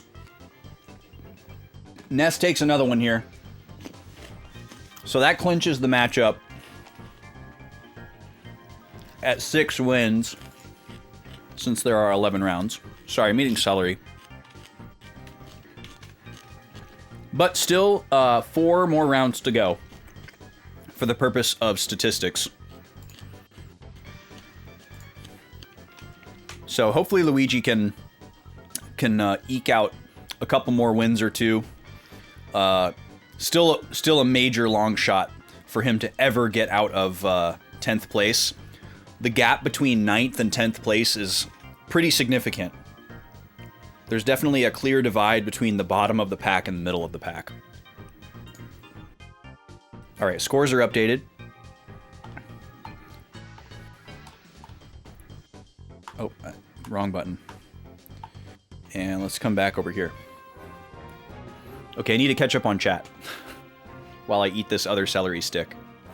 Space earlier said, SMRPG's story felt super serious when I was 8. Absolutely right. It's still serious to me, Spec says. That's amazing. The Mushroom Kingdom is in peril and even Bowser is threatened. Thank you for the crying Bowser emote. SMRPG was the first game I ever bought in a store. You were in grade 2. All your games were from garage sales before that. Your mom took you to buy a brand new game for yourself. That's really cool, Shane. That's a great story. Look at this. Man, D. Holmes had like the classic, like textbook RPG upbringing. Don't we all wish that we could have grown up playing Shining Force and Phantasy Star and Chrono Trigger and Final Fantasy 2 and 3? I didn't know what any of that stuff was at that time. It blew your mind when you met Mallow because you could use 2 characters at once. Oh, interesting. Yeah. Pokemon... Okay, shut up, MN. Are you serious? They're going to make a Pokemon pinball table? Dude, I have never really had the desire to, like, get into a pinball game in the way that you would, and I don't know that I ever would, but Pokemon could maybe do it. Pokemon could maybe do it. And you know, because of the age divide, that they're gonna lean heavily towards, like, Gen 1 stuff. When was the term AAA coined? Yeah, that's a good guess, Space. I would say it was probably during PS3 360 era as well. That's where it really felt like things ramped up. Because the previous era, like PS2, I feel like, is when the gaming market had a massive groundswell, and like there were so many more people brought in with the PS2 and the GameCube, and then, like, you know, Microsoft entering as well with Xbox. So I feel like that's probably about where it was. As far back as you can remember, the concept of AAA was always a thing. Do you just mean like it's such a prevalent thing in your mind that it feels like it has always existed, or you mean you feel like it existed before that, before the terminology?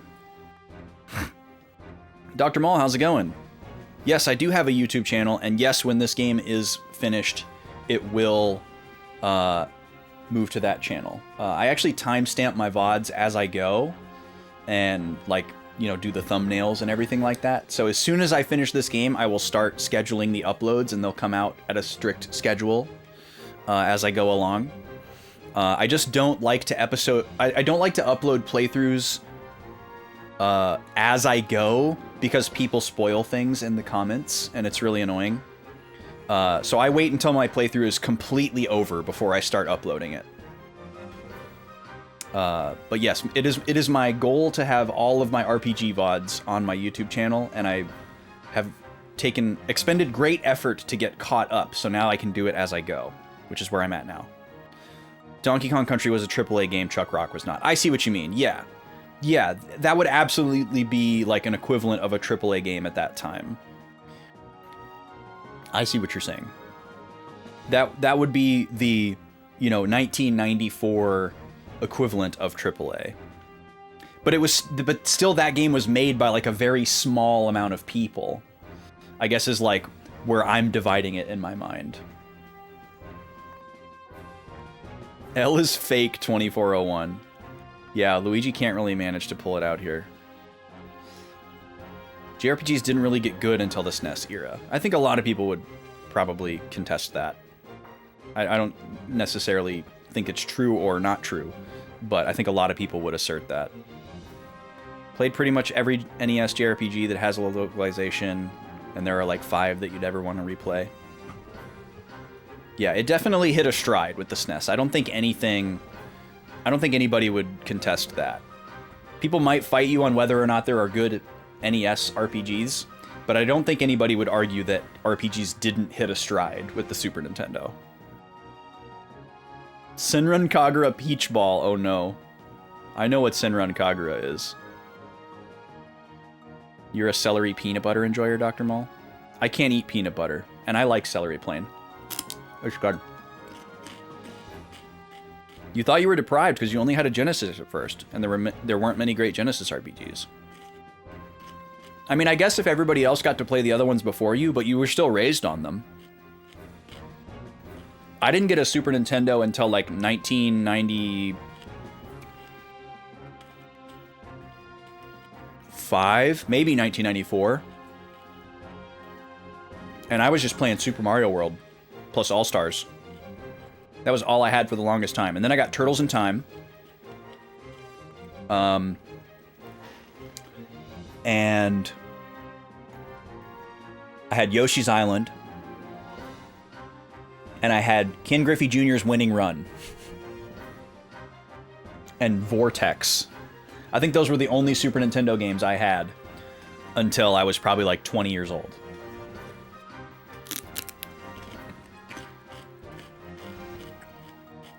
I didn't play the Super Nintendo RPGs until I got into emulators in high school. Yeah, Shane just said the same thing.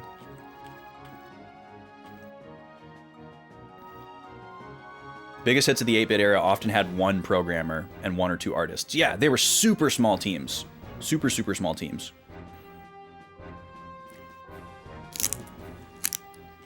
Ooh, Sega Channel. I had a cousin that had Sega Channel, and I thought it was like the most futuristic thing I had ever seen. There are good 8-bit RPGs, but there aren't great 8-bit RPGs. That's not a terrible take, D. Holmes.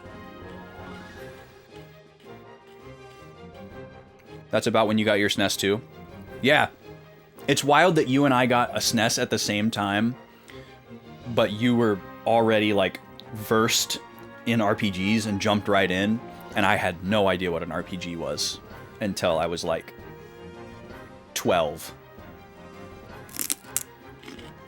Okay, let's get back to grinding here, because I can totally grind in chat. I just needed to catch up for a second, because y'all are yapping as much as I am.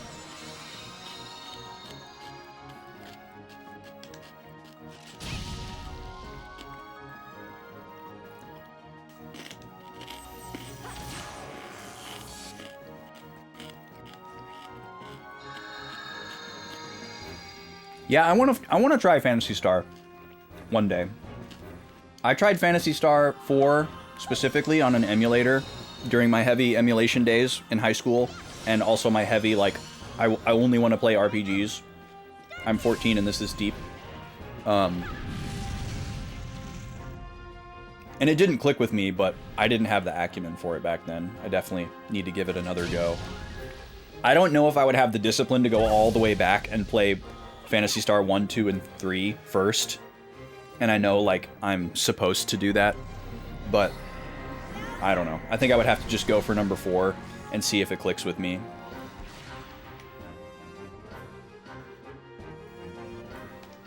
Alright, tummy beam time.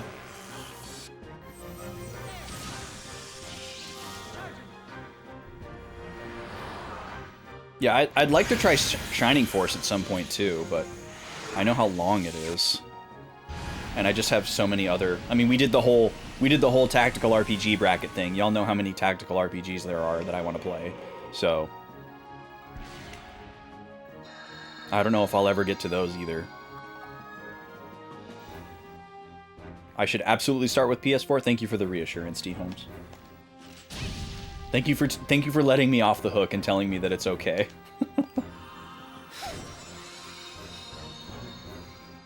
The only reason why I might be compelled to go to one of the older ones is if someone told me that they were, like, really short. And I could do, like, some fun map making or something. Phantasy Star Sega Ages version on Switch. Oh, interesting, Space. Can you send me a link to that on Discord, if you don't mind? Because I will forget that.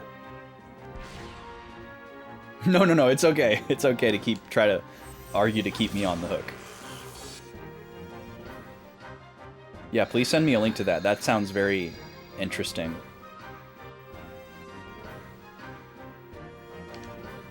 And I trust your assessment.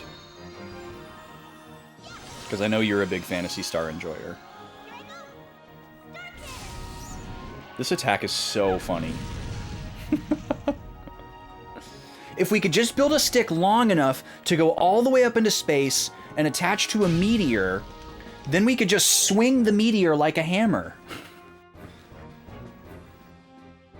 Actually, that's a really interesting thought from like a scientific perspective. What would happen if someone, if a person on Earth, like, if there was a celestial body that wasn't, like, in an orbit or anything, it's just in free space, which we perceive to be as not moving, but obviously it's moving, everything's moving, and then that had some kind of, like, unreasonably long object that just went all the way down to the surface of the planet. Like, that wouldn't work, right? That object wouldn't just be sitting there and you couldn't just hold on to it. Right? Like, I don't know enough about science to answer, or physics, I guess I should say, to answer that question for myself. But, like, what would happen?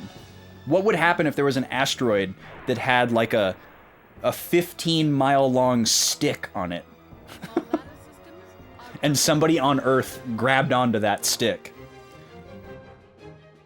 Or I guess an asteroid's not a good example. It would need to be a piece of, like, floating debris that is perceived to have, like, minimal mass and no momentum, even though it would be moving by the nature of being in space. It sounds like a space elevator, which is physically possible.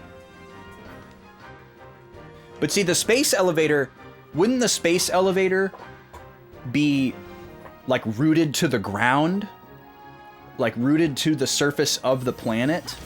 So that the portion of it that was outside of the atmosphere in free space would be moving at the same rate as the planet? But if it's in free space and it's not attached to the surface of the planet, its speed is dictated by the elements of free space and not Earth. A geosynchronous orbit. Okay, yeah, so if it was like a satellite, then that's like synced to our orbit and moving at the same spot. So theoretically, you could have a space lollipop. Thank you for using that terminology, Blishu. That's great. I'm taking that. This is a really funny and strange thought. Shane ranks Phantasy Star 4 at the highest, then 1, then 3, then 2. But the only one you think is actually good is 4. Interesting.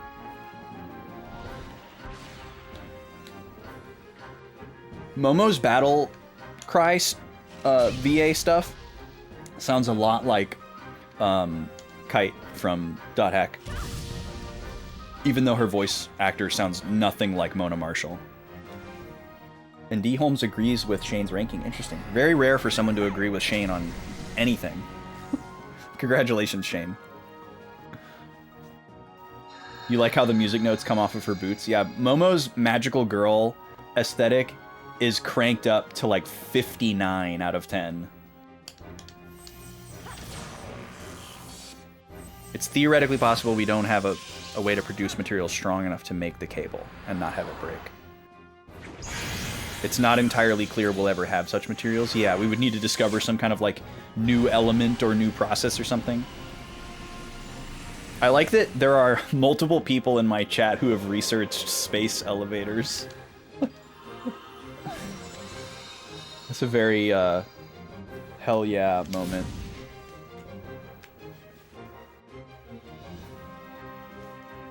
Doo-doo. Feature in a lot of classic sci-fi novels. Interesting. I'm such a sci-fi pleb.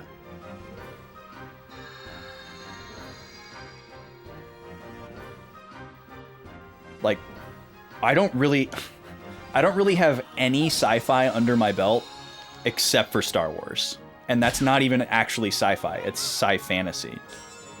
So I can't really say that I know anything about sci-fi.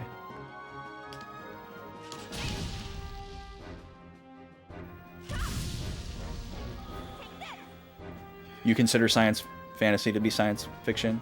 Yeah, I mean, fantasy is a subcategory of fiction, right? So it seems like it's the same thing, but some people get really bent out of shape about that. Specifically Star Wars, too. There's a lot of sci-fi people who really hate Star Wars, and they're like, it's not sci-fi! Yeah, I mean, sci-fi and fantasy, like, technically are the same thing, right? Like, fantasy technically just means that it's not real. So, hello. But then it's like, where do you draw the line between fiction and fantasy? For me, it's just, you know, fiction can be realistic. Like, a fiction could be about two people living in New York City in the 1950s. Like, that's a real place and a real time that happened. And it could just have the same technology and things that existed in 1950. It's just not a real story that happened. The people aren't real. And then fantasy is like things that can't happen. But, like, fantasy doesn't have to be non-science-y. Feels like a larger umbrella to me, but I'm not a book semantics debater, certainly. Oh, we're on Shion, sorry.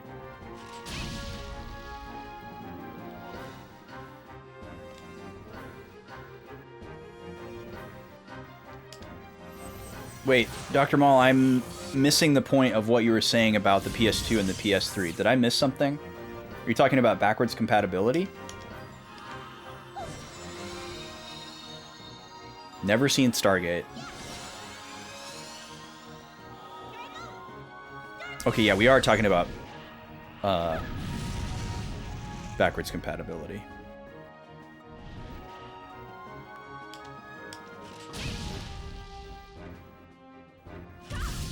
It's weird how quickly we've talked about this before. It's weird how quickly backwards compatibility became a standard and an expectation. Because for the most part, the PS2, like, invented backwards compatibility. Like, there was no precedent for Nintendo systems to be backwards compatible other than, like, the Game Boy Color being able to play original Game Boy games.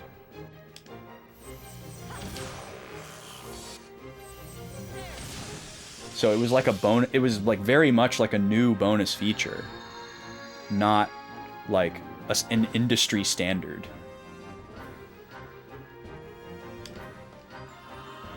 So it's interesting, like how quickly it's like the comedy bit about like the internet on the plane, where like you didn't even know that it was possible to have the internet on the plane, and then when you try to use it and it doesn't work very well, you're like mad about it.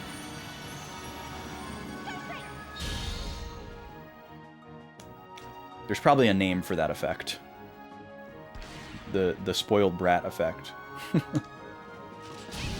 Atari 7800 was backwards compatible. Interesting. I would not change my point based on that revelation, Space.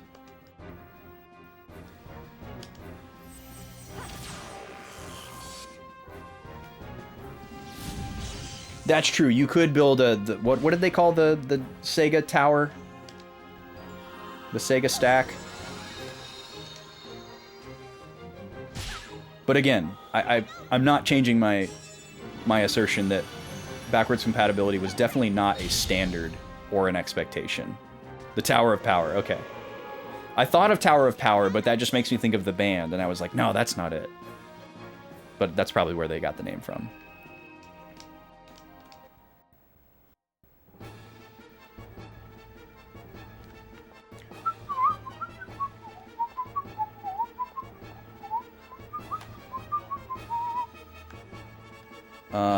Let's see, where are we at?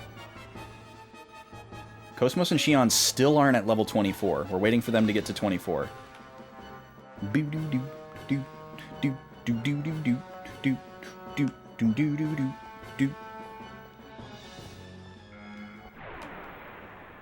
Frankenstein's monster of consoles. That's such a fun way to think about it.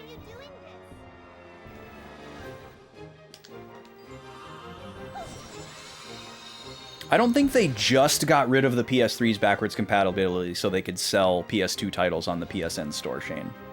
I don't think that's the only reason that they did it. I could be wrong. It could have been just a calculated capitalistic move. But I think it was mostly a response to people caring more about the sticker shock of the PS3 versus the actual functionality. Like, the average consumer didn't really care or understand or care to understand what it would take to make the PS3 backwards compatible, and the increase in price that it resulted in order to make it a possibility clearly wasn't worth it to most people. So they needed to sell more PS3s before they worried about selling digital PS2 games. So they were like, how do we make this thing cheaper? Well, the first thing to go is the PS2 hardware inside. So yeah, they just axed it. People freaked out when that console came out. It was $600 in 2005, which was literally an arm and a leg. It would be wild today if a system launched for $600. Like, the Switch 2 launched for $449 and people lost their minds. Can you imagine if the Switch 2 was $599? Holy crap.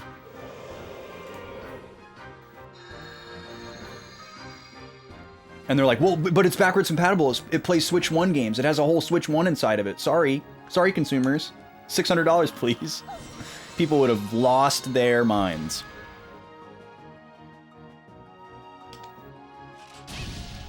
But yeah, I feel like Nintendo made the Wii backwards compatible for multiple reasons. For one, it was the first time they repeated a storage media. You know, it was the first, like, the GameCube was the first time they didn't use cartridges. And then the Wii was the first time that they used the same type of media as the previous console. So they were like, oh, we could do this. And it was probably to bolster sales because they knew they were going to go in a different direction.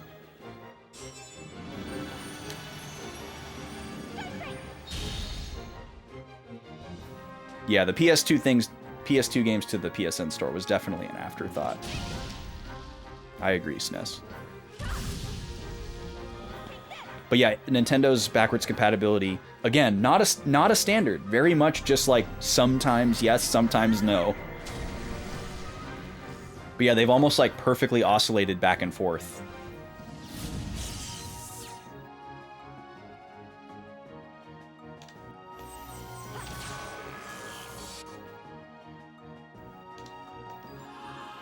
Man, Momo builds up boost points really fast. It's kind of wild. Okay, let's go on. Alright, I'm gonna step away for just a second and go grab the little guy his lunch. And I'll be right back. I'm not gonna run an ad or anything. This will take me like 90 seconds.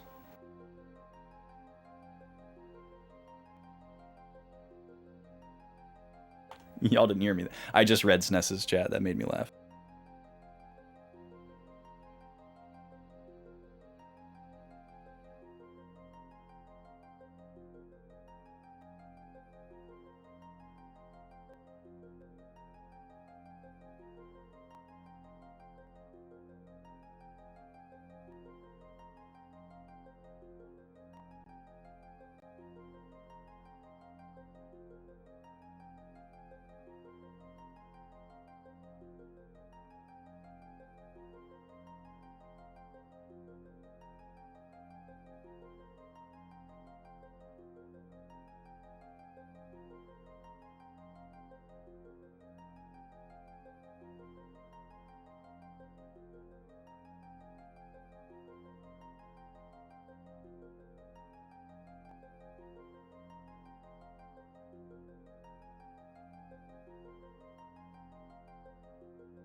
All right.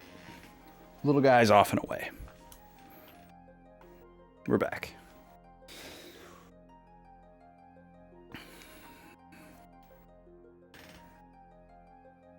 Yeah, the 3DO and CDI are another great examples of consoles that were way too expensive, and that's probably the main reason why they didn't do well. Obviously, there was a lack of software libraries compared to the competitors, but that was probably also due to the cost. They were like, oh, well, nobody's going to have this thing. Everybody's got a Nintendo. Everybody's got a Sega or whatever.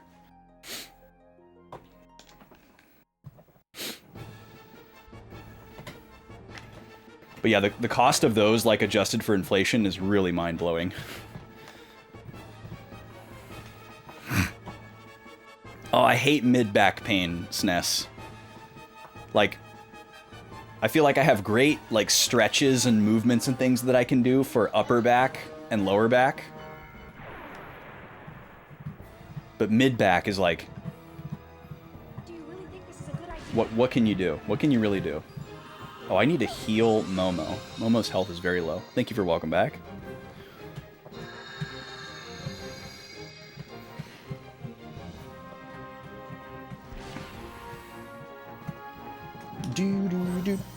Probably just try to blast through this battle without healing, because these guys don't attack very often. They spend most of their time just healing.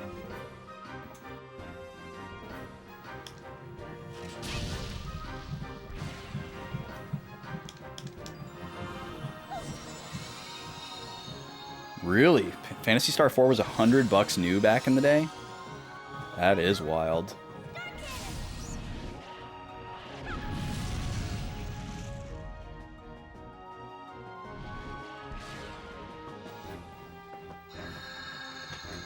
Gobi's doing chew time.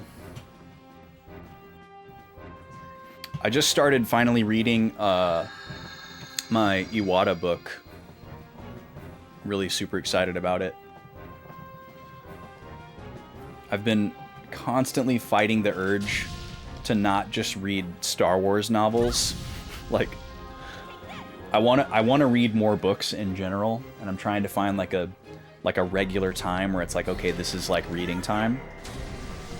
Because I have all these like, you know, literature classics that I've never read that I want to read, and, you know, random stuff that I'd like to read.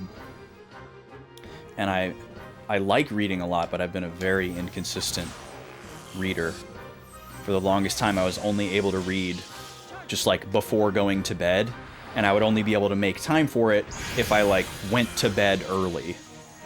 So trying to do away with both of those things, trying to just have a dedicated time that's not right before sleep to read, and have it be something that I don't have to like sacrifice something else to do, and it's like a planned time. But I resisted the urge, and I just finished like a proper fiction book that I had on my list for a while. And then as soon as I finished that, I was immediately like, I can start a Star Wars book. But I decided to read the Iwata book instead. Which I think I'll probably be able to get through more quickly because it's not like fiction, you know? It's like basically a documentary in book form. Read the first couple pages of it the other night. I'm excited to read the rest of it. Yeah, I think Chrono Trigger launched at like $80. It was kind of the Wild West back then. Like, we really take it for granted how good we have it now. Like, we love to complain about our $60 and $70 games, but games were more expensive than that for a very long time growing up, not adjusted for inflation. And there was no, like, standardized pricing for a long time. Pretty wild.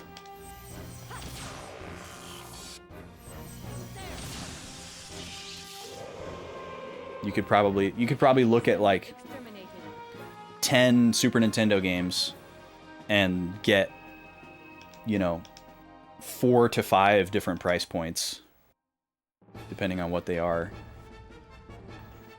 Even not factoring in like stuff like, you know, Earthbound or whatever, that's like really obviously easy pickings for that. You know, you could have stuff like Chrono Trigger or some like random licensed game. You know, that's not going to be $80. Oh, I didn't heal. Dang it. You don't know when to give up. Well, we got through the last one without healing. Let's see if we can do another one. Oh, that's too bad to hear, Space. Grad school turned you off from reading. I could see it, though. I did not enjoy reading as a kid.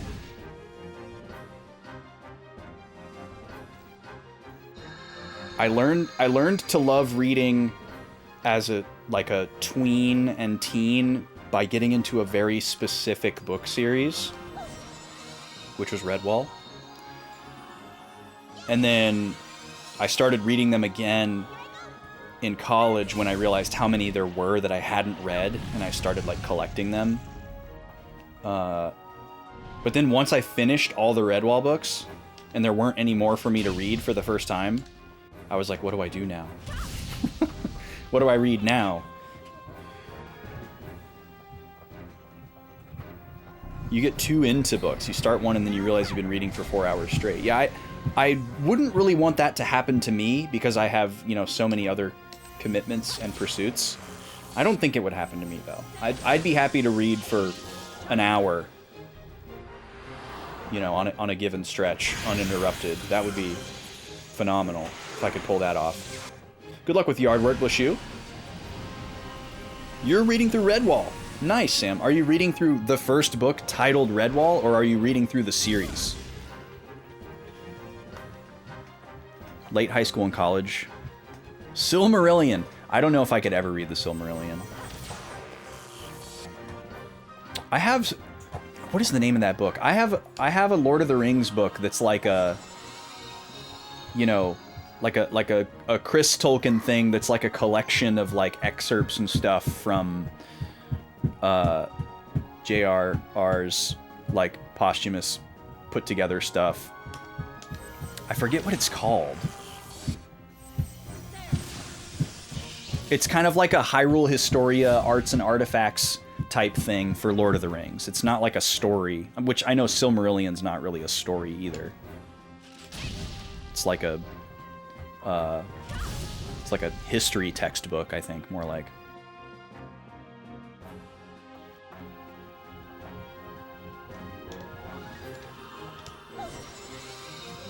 Outcast of Redwall was your favorite. That's a good one. That's a very good one. Reading through the series again. Nice. Just finished Pearls of Lutra. That's awesome, Sam. Are you just reading through them in release order? Or are you doing some kind of like timeline thing? Or I don't think it's Children of Hurin. That doesn't sound familiar. I'll go grab it during that. When we get to the next ad break, I'll try to remember to go grab it and see what it's called. It must be something that was published in like the last 10 years or so, because I bought it new.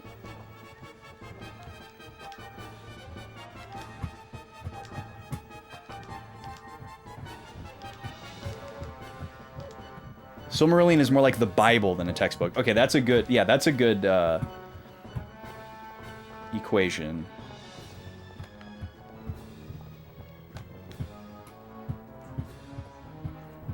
I always thought of it like a history book because I knew that it like reads like more dryly, because it's like stated facts more than like a story. But Bible makes even more sense, because the Bible is exactly like that, especially like some of those early books where it's like, and then this guy was born and he gave birth to this guy, and then this guy came along and then he did this, and then this guy was born. It's just like boom, boom, boom, boom, boom, PowerPoint, bullet point, facts. I know the whole thing isn't like that, but I think that's kind of the general vibe. Gobi is going to town on that bone. Holy crap, she's like shaking the whole house. No particular order. Just pick that one because it was the first one you ever read when you were younger. Oh, nice. My favorite of the early books is definitely Madame Mayo. I love Madame Mayo. Yeah, the stories are definitely all standalone, disconnected, which is really nice. The timeline thing is just like a fun thing to dig into if you want to feel like a super fan, which I of course do. I always told myself that if I reread the whole series, I would read them in chronological order just for fun, because I initially read them in release order for the first time.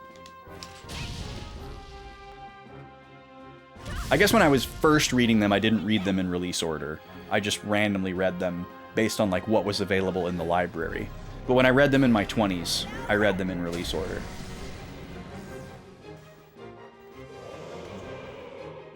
The Lays of Beleriand? That's definitely not it.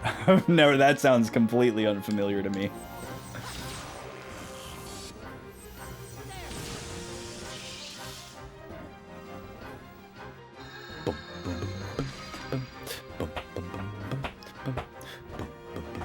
If you ever get all the books, you'll do a chronological read-through? That could be cool.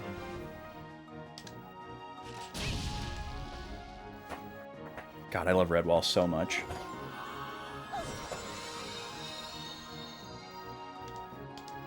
Get out of here, Bugbear. Your favorite Redwalls were always the ones with the badgers and hares. Very smart choice. I always did love the hares. I always appreciate the comic relief in the Redwall books. And the hares are a big source of comic relief. And then the badgers are great because they're just like, they're so powerful. That one is older, but it's the only other posthumously assembled one you know of off the top of your head. Okay. Yeah, I don't know anything about Tolkien stuff, really. I've read The Lord of the Rings. That's it. That's all I know. I I don't know anything about like Lord of the Rings extended universe stuff and the posthumous stuff, the stuff he left behind, the stuff he had planned, whatever. Wait, hold on, really quick. Still at 23, okay. Chaos must have been like really close to leveling up, and this thing must give out a really small number of experience points.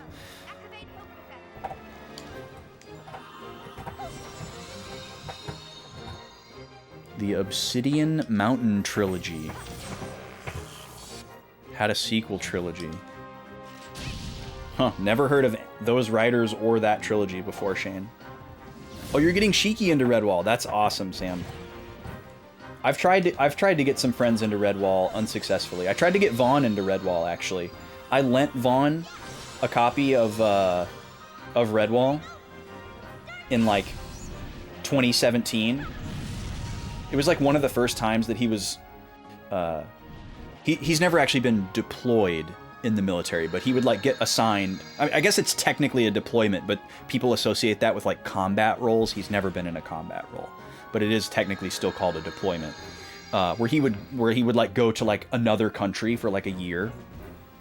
And I was like, I don't know if you're gonna have any time to read books or whatever, but I gave him Redwall, you know, on a whim. And I was like, you can borrow this from me. I hope you read it. And he didn't. He didn't have any time. I did the same thing when I gave him Final Fantasy Tactics. I was like, here, take your PSP to the other side of the planet with you. Gave him a copy of War of the Lions. He didn't play it, but then he streamed it when he got back, but he never finished it. And then I streamed it. Okay, the little guy's ready to get out of his chair. He's finished his bottle. He's like, let me out of here. I guess I can run the ad a little bit early again. So I'll go ahead and do that. We'll let Cosmos do her tummy beam here. Oh, your 5th grade teacher introduced you to Redwall. That's awesome. I don't remember exactly how I discovered it. Like if somebody told me about it, or if I just organically discovered it, like in the library. Because like we had to read books. We were a read-up school where you had to read books, take tests on them, and you got points from this like computer program, and you had to get a certain number of points per semester to like prove that you read some books, even though we all cheated and just, you know, cheesed it. So you would just go down to the library and like look for a book that you would want to read. And I don't remember if I just saw them in there or if somebody told me like, oh, these are really cool, but that was where I started. All right, be right back.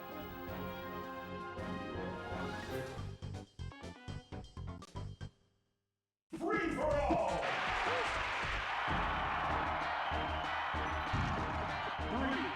3, 2, 1, go!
Three, two, one. Time up. This game's winner is Luigi.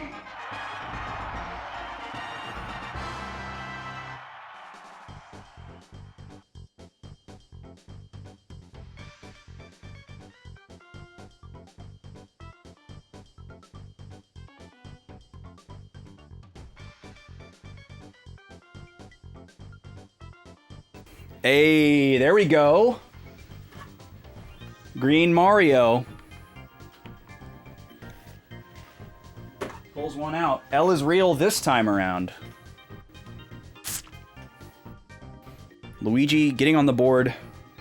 Too late to claw it back, but still important for his overall statistical odds.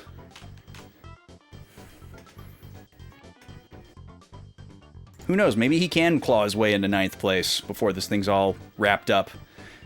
He stands to do well against Jigglypuff. We'll see. It's going to be a bit of a toilet bowl. Maybe this will be Jigglypuff's time to shine, who knows.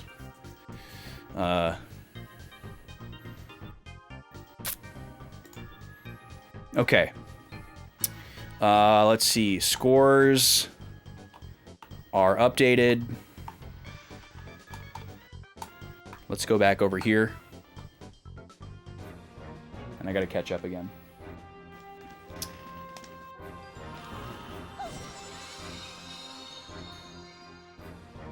You were a voracious reader as a kid, Deesh says. You were that nerd doing the assigned reading ahead of time? Nice. I was so bad at doing assigned reading. Especially the ones that were over summer.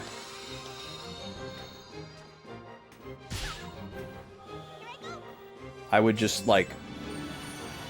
And, like, it was a real recipe for disaster because I inherited my procrastination from my mom, who was my primary parent. So, like, she would, like, not necessarily, like, encourage my procrastination, but it was just very, like, normal to her. So, she wouldn't, like, have it in the front of her mind that, like, I had to, like, do a book report that was due on, like, the first day of school, you know? So she'd, like, remember, like, the last week of the summer and then, like, buy me the book, and I would just, like, carry it around with me on my last days of summer, like, crying because school was gonna start again. And just, like, you know, read the back cover of the book as I walked into class. And pray.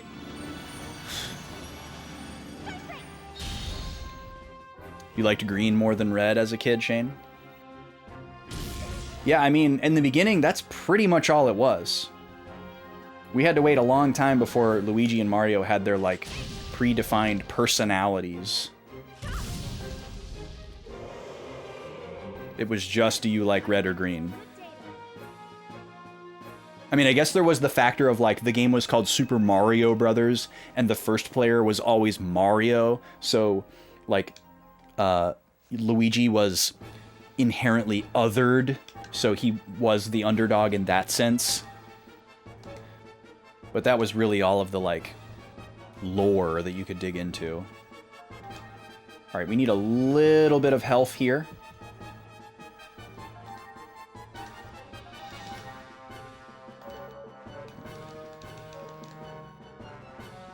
Oh yes, that cartoon is really something, Sam.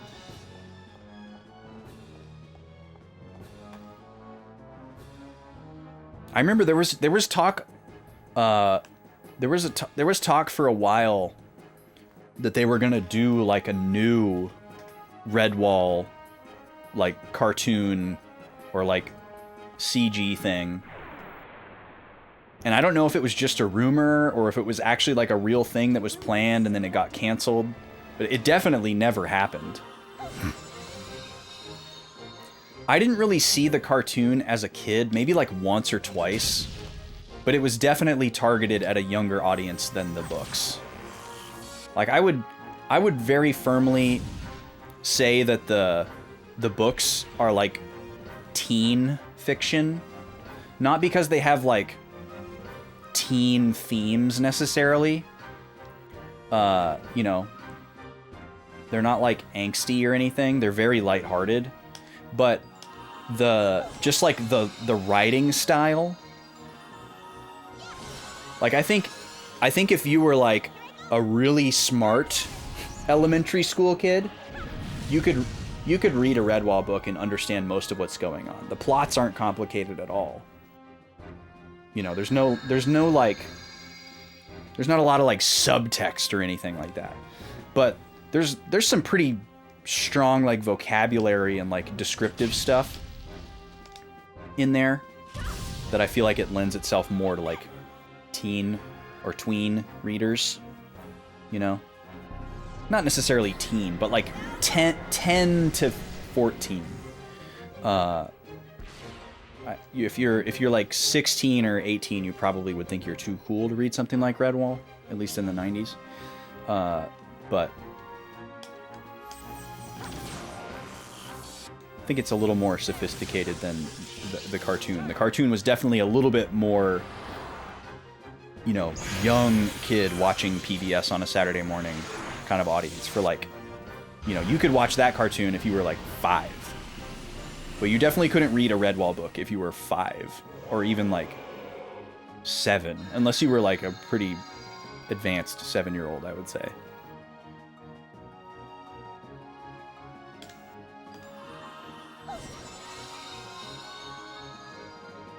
But yeah, I could see somebody who really enjoys the books finding the cartoon boring, because in order for it to work for an audience of kids that young, the cartoon has to move pretty slowly.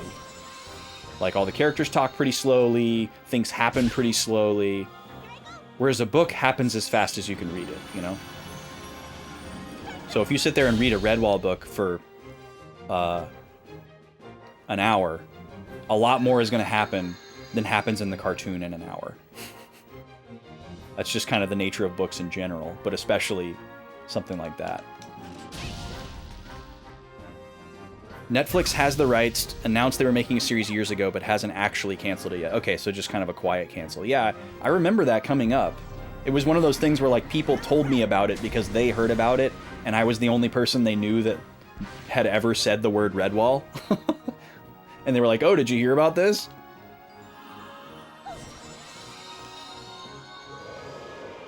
I do remember Rupert. Rupert was very cute. Rupert was like British Arthur. I guess there were a couple of cartoons that were like British Arthur. What was the one about the elephant? There was also an elephant who wore like a sweater. It was like a British cartoon show. That one was very Arthur coded as well. Like a bunch of like anthropomorphic animals. Yeah, maybe it was Babar. It was like anthropomorphic animals in like real life kid situations, and they used like different animals as a way to like communicate real life things in a more like inoculated way. Like, you know, like different races of people, or like, you know, just other ways that people can be different from each other, that kind of a thing. To have messages of like acceptance and kindness and things like that. I never watched those shows because I didn't know about them until I was like kind of out of the age group. But I remember seeing commercials for them a lot because my dad and I watched a lot of PBS. Because at late at night on the weekends they would show British comedies, and we loved watching British comedies together. That was how I discovered Red Dwarf. And we would watch, you know, sometimes they'd show Faulty Towers and what else did they show on there? We already knew about Monty Python. They didn't show Monty Python on there. Monty Python was how my dad knew that I also liked British comedy, and we would watch it together. We also rented a lot of stuff, too. But there was some other show that they showed on there that we watched, and I can't remember what it was. They showed Blackadder, but we never watched Blackadder. We never got into Blackadder.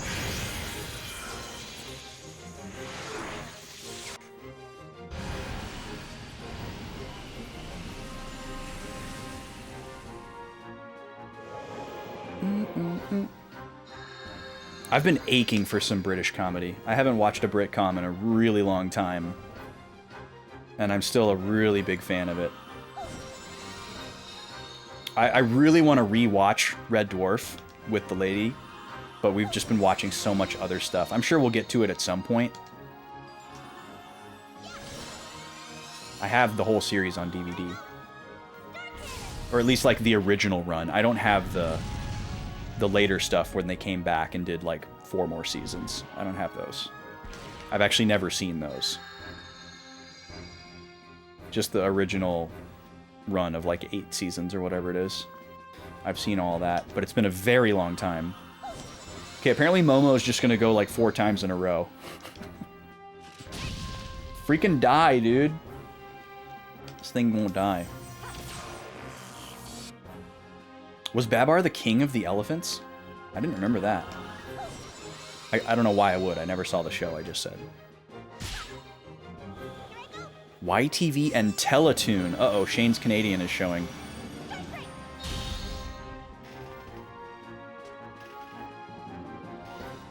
Yeah, they went over your head a little bit. That makes sense.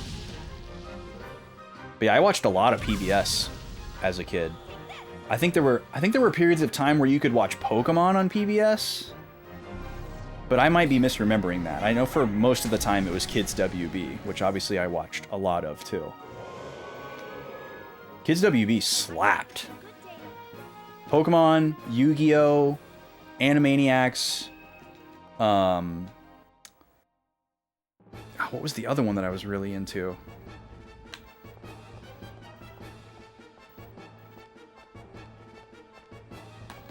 They had the stuff that was like a little bit too young audience for Toonami. Cubix! What's up, Cal? How you doing, Coach? I never saw Cubix. I remember that name, but I definitely never saw it. Oh! The show Reboot, I think, was on PBS. PBS had Arthur. I didn't watch Arthur. Or I guess sometimes I watched Arthur, but I didn't, like, seek out Arthur.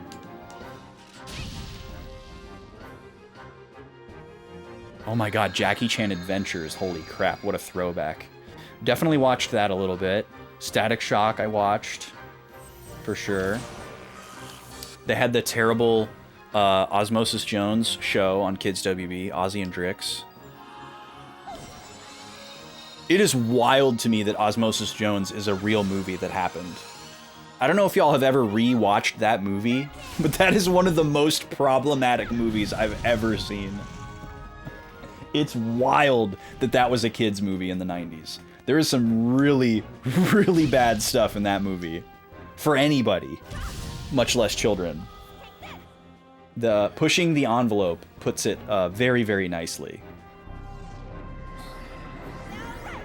Yeah, Reboot did kind of get dark, especially when they, like, knew that the show was going to end and they, like, planned an ending for the show, which was very, like, an extremely uncommon thing to do for, like, children's media or really any media of the time. Transformers Beast Wars, hell yeah. Mummies Alive, oh my god. Memory unlocked. I don't know if I ever really watched that one, but I definitely remember seeing like the commercials and stuff. Mummies Alive.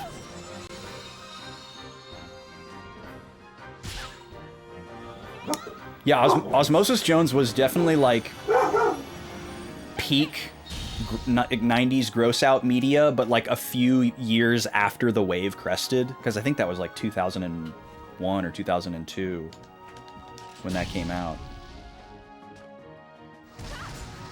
Maybe it was still in the 90s, but I don't think so. I did like gargoyles. I had a toy of Goliath. I don't remember what happened to it, though. Oh, you're dead anyway. I don't need to boost.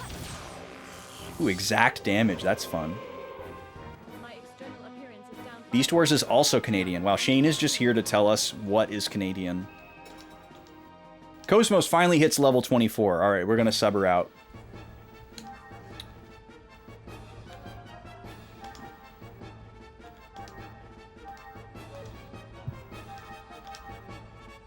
We're going to sub in...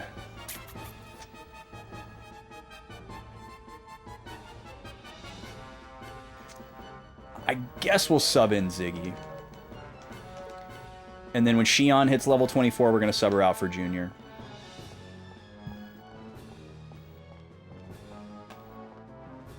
And I need to move Xion's accessory to somebody new once I sub her out, so that somebody's getting benefits for that. You recently watched Mummies Alive. Wow. It was terrible. Yeah. It would really be interesting to see how many of those cartoons that we fondly remember just weren't good at all. Like, I gotta imagine that there was a lot of quote-unquote slop, as we might call it, in 2025, where it wasn't necessarily bad, but it was just kind of like farted out. Let's get it. Oh, we're getting wide, folks. Stretch it out. Whoo, deep breath. Big stretch. If you've ever felt like your aspect ratio was slightly off, hang in there. We've all been there. Embrace the wide. Hopefully you can return to equilibrium soon. That just made me remember another Kids WB show, the Men in Black cartoon. There were a lot of movies that got made into... oh, I did the wrong one. A lot of movies that were made into cartoons. Jackie Chan, Ozzy and Drix, Men in Black. I feel like there's another big one. Borg or boy, make a choice. What? Oh, Cyborg. I see. You're talking about Ziggy. I've never rewatched Reboot. Most shows I have not rewatched.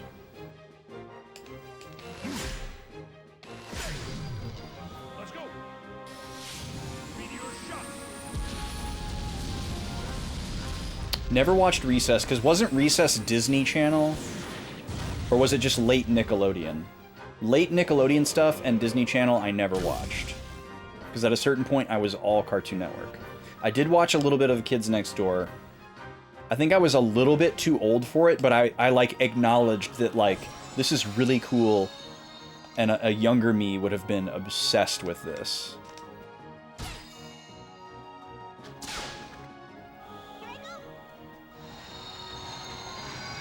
You'll occasionally rewatch old shows. One show that I have rewatched that holds up phenomenally well is Hey Arnold. Hey Arnold is incredible.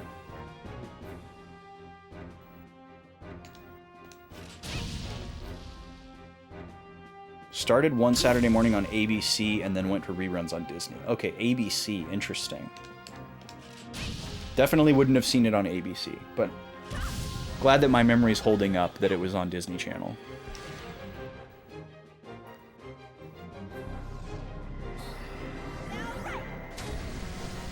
Oh, you were back and forth between the States and Canada. Interesting. I didn't know that. We got a little bit of Coach Cal lore. Let's go on. Oh, you were a lifelong lover of Gundam. Very cool. I've never properly watched a Gundam series. I've always loved the art and the like the idea of Gundam a lot.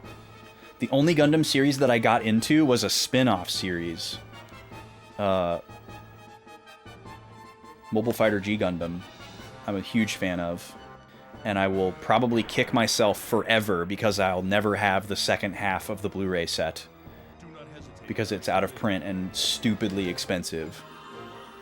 I have part 2 of the Blu-ray set, and I was waiting to get a decent price on part 1, and then it went out of print, and now it's just exorbitant. I should have bought it for like $65 when I had the chance.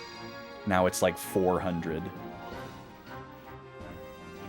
I don't even know if I've seen all the episodes to that one. It's only like 26 episodes, and it ran on Toonami, which is where I initially saw it, but of course I didn't see it like in order. And I remember watching Endless Waltz, the like Gundam movie, when they aired it on Toonami, because they made a big deal out of it when they showed movies. And I totally fell prey to that marketing, like when they would do the DBZ movies. I remember staying up really late with my friends during a Toonami marathon so we could watch Tree of Might together.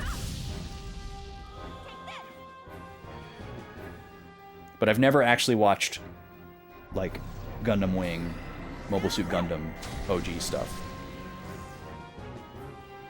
But it's vibes out the wazoo.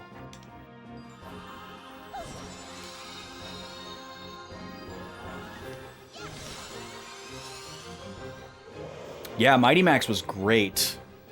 The show was made to support the toy line. The toy line was made first.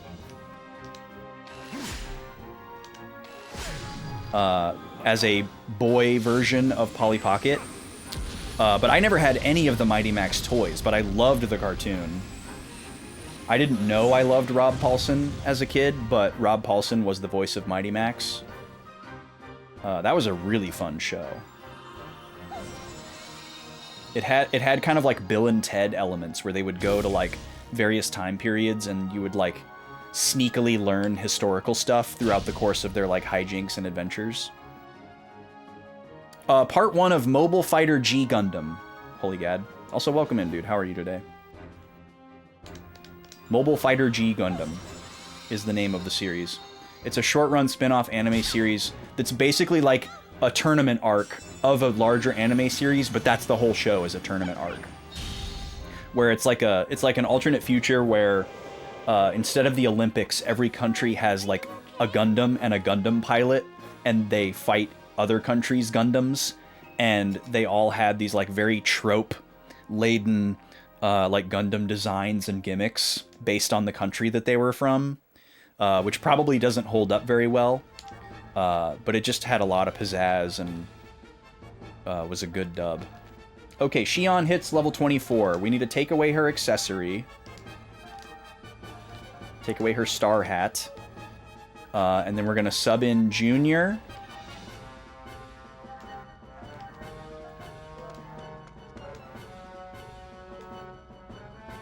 And then I guess I'll probably put the thing on him.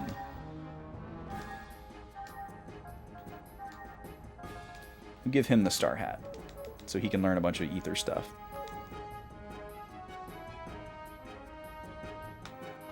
All right, so now what we're going to do is we're going to grind with this party until Cosmos, Chaos, and Xion hit level 25. Which is probably going to take a really long time. Considering how long it took to get to level 24 with them in the party. Now they're going to gain experience at a lower rate from being outside the party. But this spreads things out a little bit more evenly, especially with the Ether Point, Skill Point, Tech Points, since these three haven't been in the party. This catches up Momo. I really feel like this game is going to do the thing where it forces us to use all the characters, and I don't want to get caught with my pants down. So this will probably be something that we'll be very glad that we did as we go on. Hi, Nima. Hi, sweet girl. Yeah, what a good poochie. What a good poochie. I know you want your lunch, but it's too early. They've been doing really good the last couple days. We're trying to push their second meal of the day later, back to where it used to be. We had gotten to the point where their second meal of the day was really, really early. And it was causing issues. You know, ideally, a dog eats 2 times a day, 12 hours apart. Like, that's really what you're supposed to do. Like, that's what a veterinarian would tell you to do. But it's very difficult to achieve. With, like, a very food-motivated working breed. Like Gobi and Nima are. You know, if you have, like, a very, like, persnickety little toy breed dog that won't even eat half the time because they don't feel like it, that's probably not too difficult to do. But, like, these dogs would eat every 4 hours if I fed them. Without hesitation. You'd be like, oh, more food? Cool. Sweet. Thanks. You know, they'll just eat themselves to death, basically. Because that's what, like, their DNA tells them to do. Because they're, like, scavengers.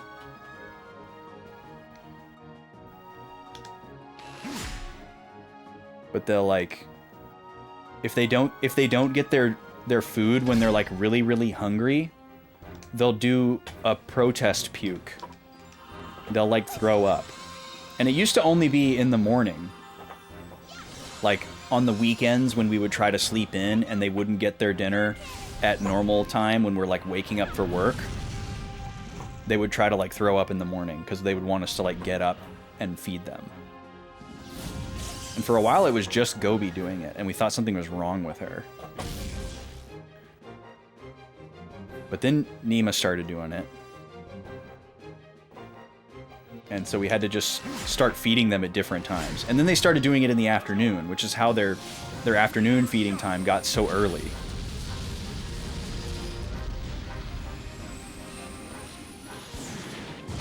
They used to eat at like 5 and 5. Because I used to get up at 5 in the morning for work. So that was never an issue. But then they got used to eating at that time. So then when I stopped working and I wasn't waking up at 5 in the morning, they would wake up at like 5 in the morning and start pacing around in the bedroom and being really annoying. But then they got used to, you know, getting their breakfast at like 7 instead, which is fine. But then still on the weekends we'd get screwed. Because we didn't want to get up at 7 on Saturday and Sunday. But in the afternoon, I don't really know what happened. They used to get fed at 5 because they'd be home by themselves all the day because we were both out of the house at work. And I would be the first one to get home. And I would get home way before 5, but I would still wait till 5 to feed them. But as soon as I started not working and being at home, something happened where they were just like, we need to be fed at 2:30. Please feed us at 2:30.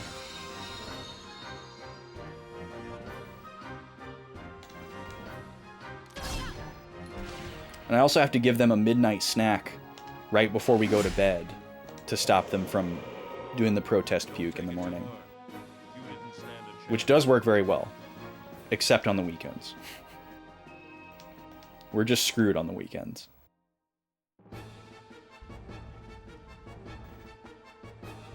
Oh, OG Power Rangers, Shane? Yeah, that's some good nostalgia for sure. I think a lot of the Power Rangers episodes are just on YouTube, and you can just watch them.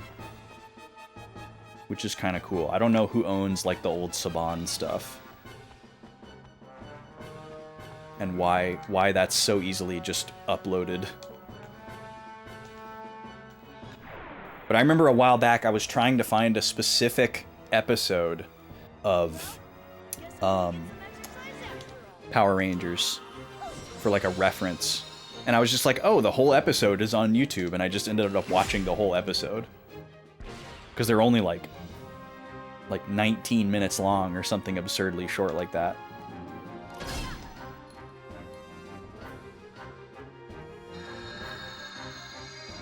I was definitely a Power Rangers kid. Power Rangers, Ninja Turtles, Batman were my bread and butter back in the day. Batman the Animated Series, original Ninja Turtles cartoon, Power Rangers. That's what I was watching after school. I mean, I would literally watch whatever was on Cartoon Network and Nickelodeon. I watched all that stuff. I didn't really care what it was. It was all good to me. But that was definitely a large majority of what I really liked. Was like the superhero fight 'em up kind of stuff.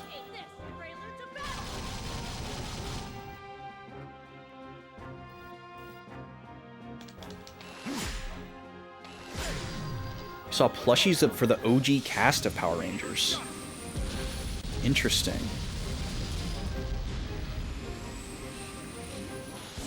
What do you mean by the original cast? Like, the characters not in their Ranger suits? Or just the Rangers, like, in their design of the original run?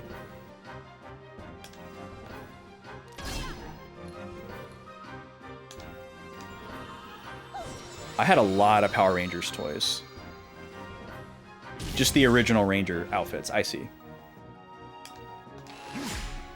I watched a lot of the later Power Rangers shows that came along too.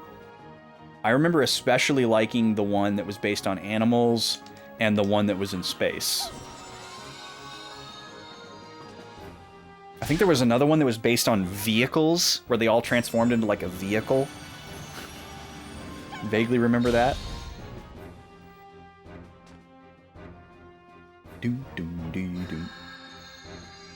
Yeah, I liked Power Rangers for a long time.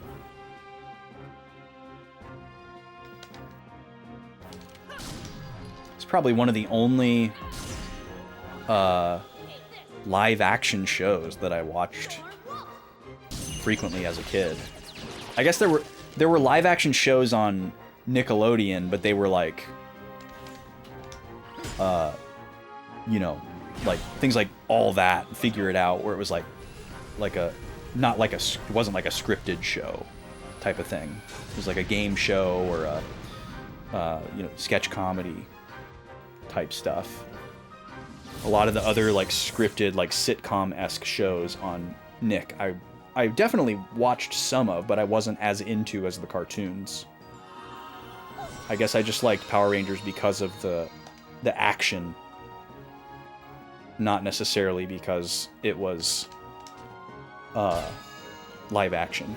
Nima, are you just gonna stare me down and be a butthole until it's lunchtime? You have to wait a whole nother hour. Is this you telling me that you're gonna go throw up in the living room if I don't feed you? Is this my warning? I know you're not just being sweet to me. I can tell by your body language. You're being impatient with me. You did a franchise-wide watch to see if any of them held up. How do you have time to do all this, Shane? How do you have time to rewatch the entire legacy of Power Rangers and play Final Fantasy I 38 times? And how do you do all that? You live your whole life on 2X? A few of them do legit hold up for what they are. Some of the overarching plots are actually kind of good. This was like 5 years ago.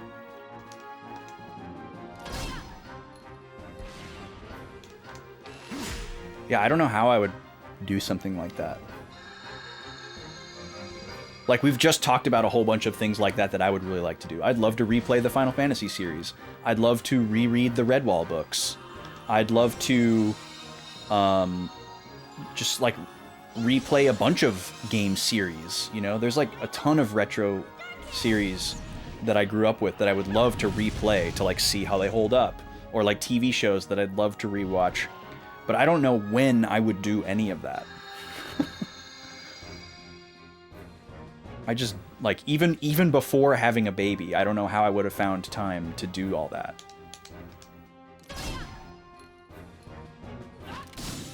You have extremely bad inattentive ADD.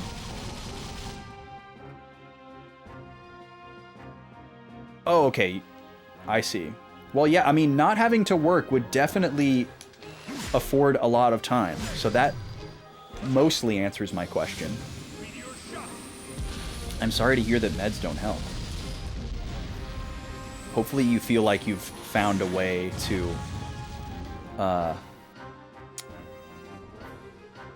stabilize and manage as best that you can. I'm glad that you have some level of a support system. Shout out Canada.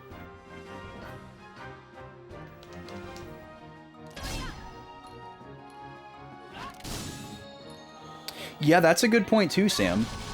The more new stuff comes out that we're disinterested in, the more we go back to the old stuff that we are interested in. I feel like that's definitely a natural part of aging that happens to everybody. That probably happens at a slightly different point for every person, but seems like it probably happens roughly around 40 for a lot of people.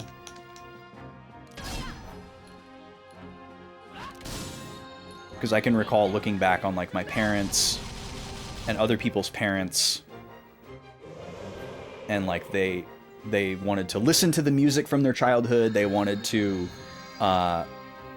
watch movies and shows from when they were a child or when they were in their prime, their perceived prime or whatever. And I guess for that generation especially, the boomer generation, 40 is probably a very big looming number that made a lot of people kind of think about their age a lot. So that coincides with that sort of behavior as well.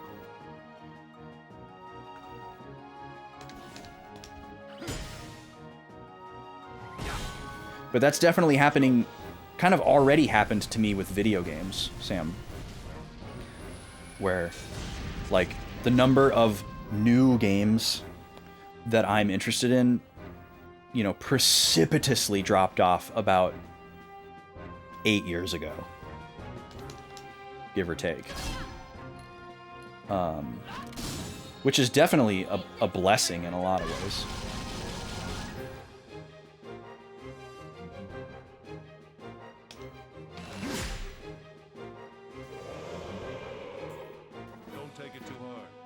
And at this point, it's precipitously dropped off again because now I don't have a steady source of income to just buy games wantonly.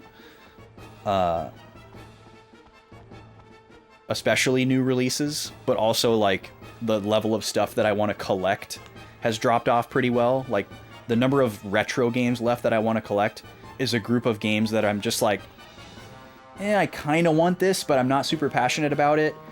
Or things that are like unreasonably expensive that, you know, I probably would either just emulate or I might not ever even have an opportunity to play. All right, we need to heal after this. Yeah, being broke keeps the backlog in check. It's true. Well put, Sam.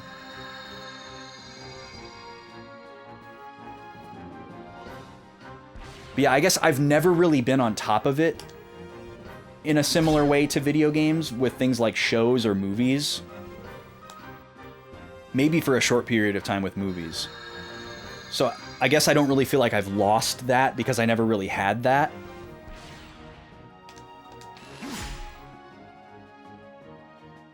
Like I've always been catching up and like decades behind when it comes to TV and movies.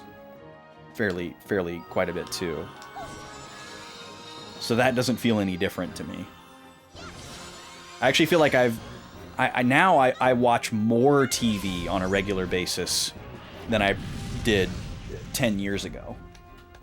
That's a big part of the lady and I's time together, is watching series You know, she's gotten into anime a little bit. We've watched several anime together. We're watching through Death Note right now, which is a rewatch for me, but first time for her. And we watched a couple other ones together. And you know, we have our streaming services and apps and whatever. We watch a lot of shows, and they like kind of seasonally rotate, so something's kind of like always active, which is fun.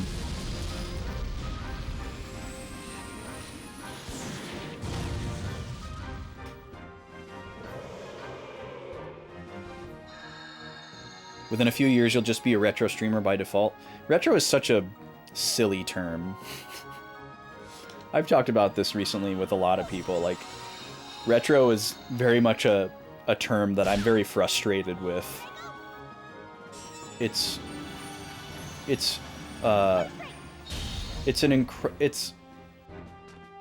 so many things. It's way too wide of a net to cast at this point. Like, people like to think of retro as being a niche,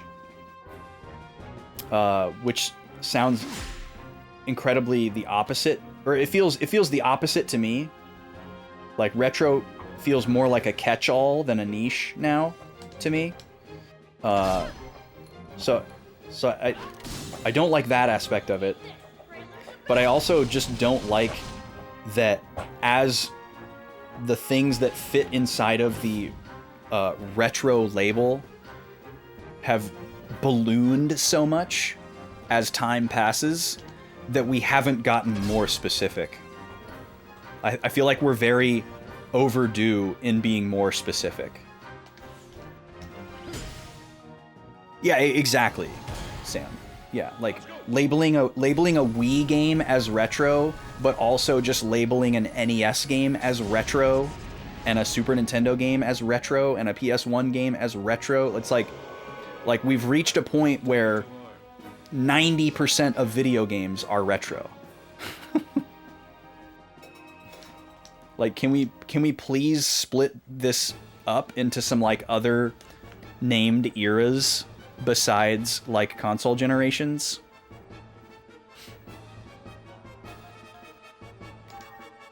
Like, obviously there's more pressing things to spend our brain power on, but it's just something that I think about a lot.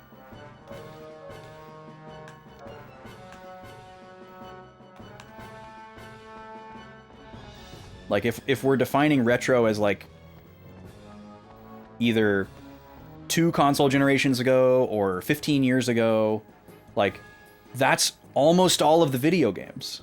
Video games have been around for a long time. And I think people definitely separate those things into smaller parts in their head. You know, people recognize, oh yeah, there's a clear divide between pre-NES video games and like the 8-bit era. Of course, yeah, there's a clear divide there. But do we have a name for that? No. No, we don't. We have a name for the systems that they were made on, and whether or not they were like home console games or arcade games. You know, we have names for that. And obviously we recognize that there's a big difference between stuff that was on the Wii and stuff that was on the, you know, the 8-bit consoles, NES and Sega Master System or whatever. We recognize that there's a big difference there and there's a clear divide, but we don't have a name. We call them the same thing. We call them retro. So it just kind of irks me. It's not the most important problem in the world to solve, but it's something that I think about often. I've definitely blown hard on that topic in the past, in the recent past.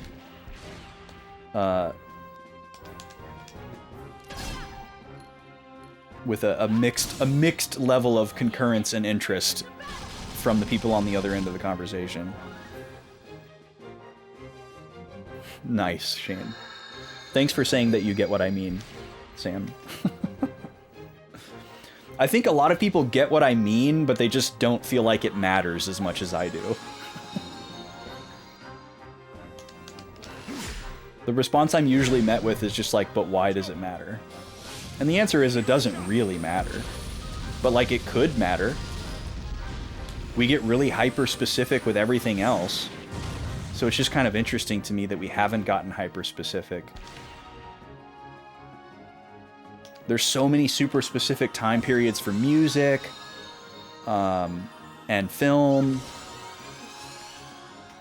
What are my top 3 favorite consoles? That's a great question, Sam. Super Nintendo was my first console, so I feel compelled to pick that. The N64 was right after that and has so many formative experiences for me. I feel like I have to pick the N64. And I think number 3 would probably have to be PS1, because it was another like really formative experience. But I think weirdly, instead of PS1, I have to say PS2, because I didn't actually own a PS1, but the primary use case for my PS2 for the first several years that I owned it was PS1 stuff.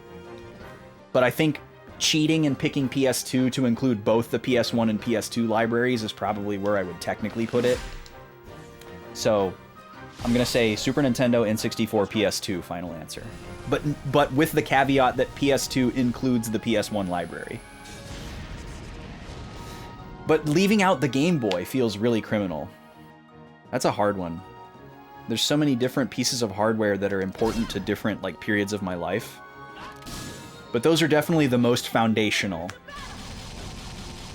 Like the Game Boy is pretty much the Game Boy was pretty much just a Pokemon machine, and if you took away Pokemon, my Game Boy wasn't getting a ton of use. You know, there were like a few things that I played when I wasn't playing Pokemon, but my Game Boy Color was mostly a Pokemon machine, and when I had the Game Boy Advance later, I didn't even have any Game Boy Advance games. I continued to play Pokemon Gen 1 and 2 on it. Welcome in, TSG. How's it going?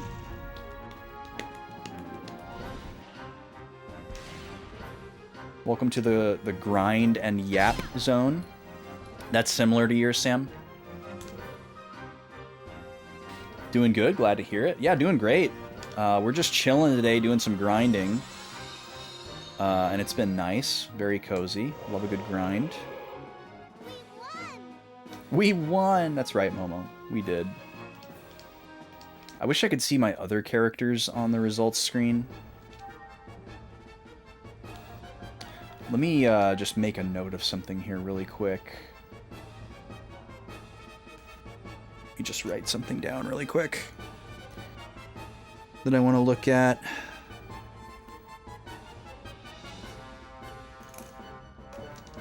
After the next encounter. Just to kind of see what we're up against.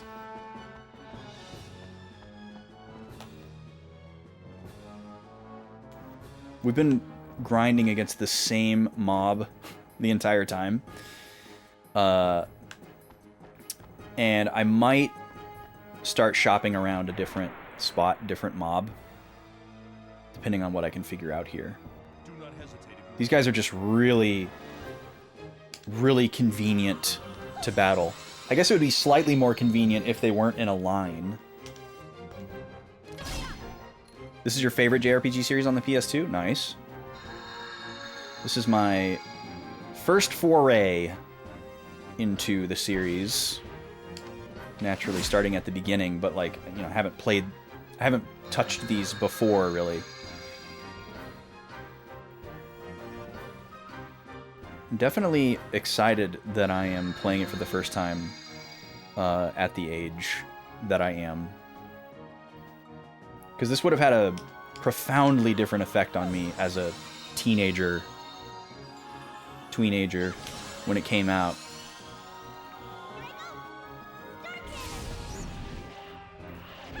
I definitely would not have understood any of like the, you know, allegorical, subtextual themes.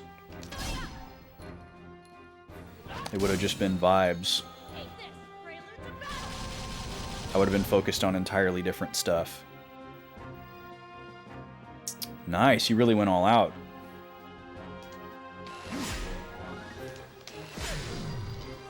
SNES is your favorite console and generation. Main thing you collect for. Aged very well. Yeah, that's very true. PS2 is your number 2. Great library, backwards compatible. PS1. And probably N64 is third. If we're counting handhelds, GBA outranks N64 for you. Interesting. Huge library, very backwards compatible. Yeah. Very true. Yeah, if I'm looking at like time spent and like the number of games that I own, there's definitely no justification of the handhelds for me.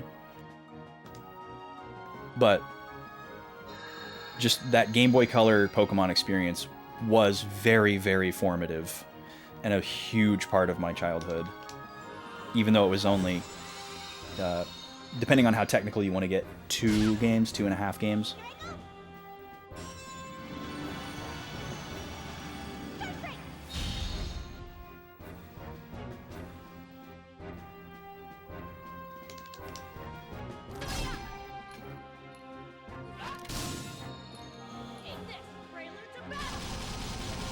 Is the DS D-Make a fan-made thing?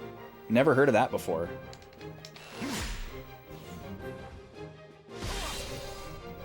Let's go.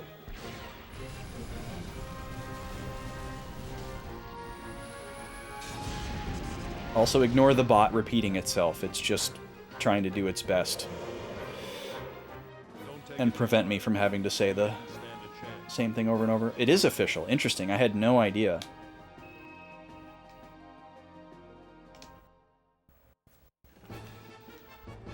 Okay, let's have a look.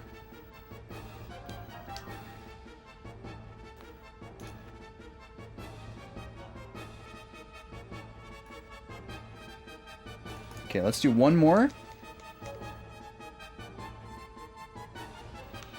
Retells the plot of episode 1 and 2. Japan only with no fan translation. Interesting. Guess that's why I've never heard of it.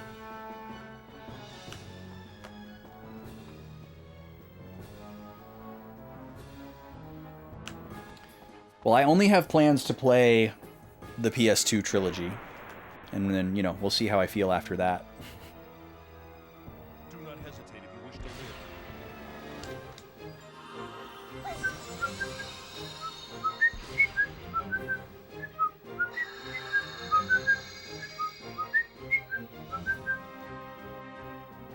Oh, you know what? I think I'm going to have to do this little experiment again.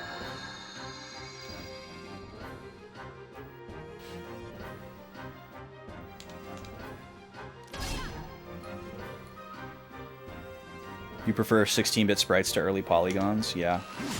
I'm very partial to sprites, too.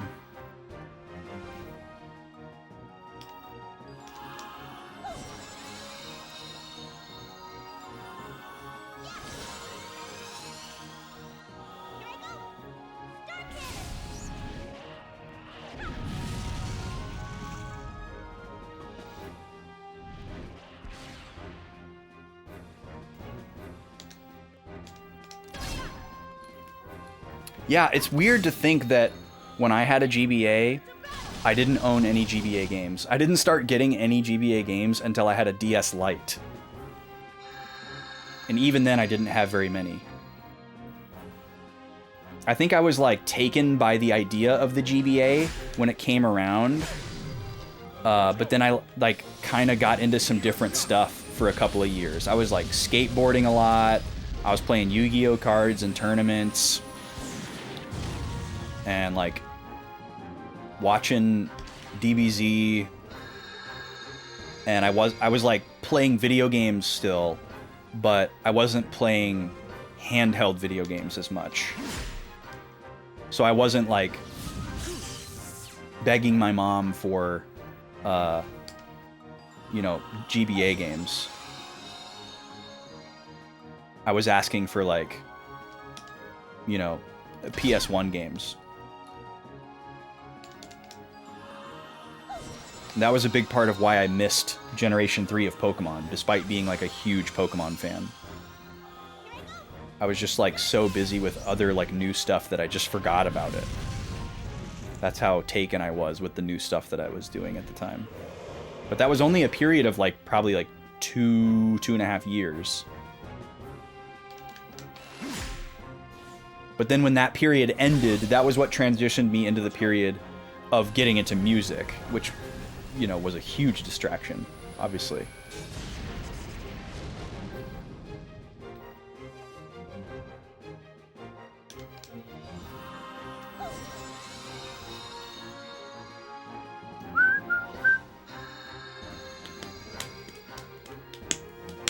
Yeah, we'll see, Shane. We'll make that decision when we get there, and I know a little bit more.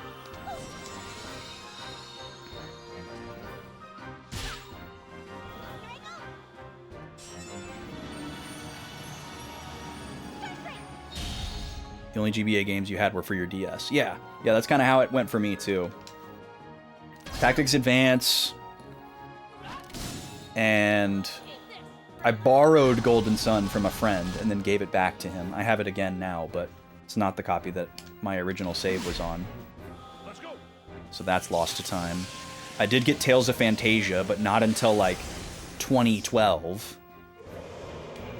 And I had already played through it on an emulator. You didn't stand a chance.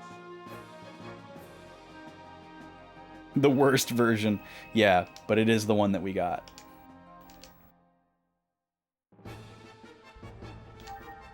Let's look at this again. Yep, I gotta do this experiment again. Okay. So scratch all this.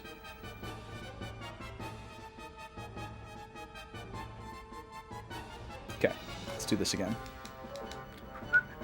Should be able to get it in one battle this time.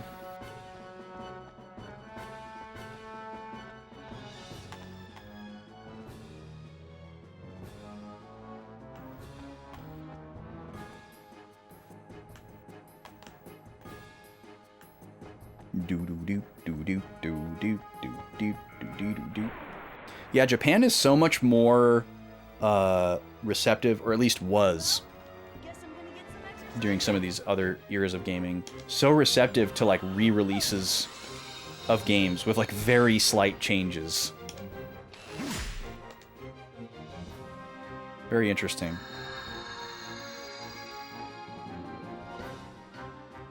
They did that a lot. Like they've kind of always done that like since the beginning. It's like it seems like it's kind of always been commonplace throughout all console generations for them to like re-release a game that is not very old, or maybe even from the same console generation, with like new features. But it's not like a wholly different video game. Oh yeah, Magical Star Sign is actually one that I would like to get because it's made by a developer that I like, whose name I can't think of right now. I can't remember which one it is. Is it Artoon? Can't remember. No, I don't think it's Artoon. There's somebody behind that game that is attached to some other games that I like. And it has led to some other semi-obscure DS games that I've collected. Like Avalon Code. That I hope to play someday. If we can get a proper dual HDMI solution for 3DS, I'm gonna go off. I'm gonna absolutely go off.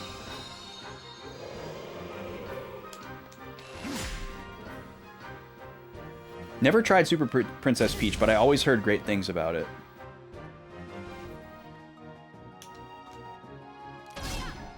But yeah, the DS had some incredible games. I played so much DS. It was just an Animal Crossing machine for me for a very long time. But eventually, I played a lot more stuff on it. Especially once I got into emulation and got a flash cart for it. Before I had the means to collect. Played a lot of DS games that way. Let's go. In college.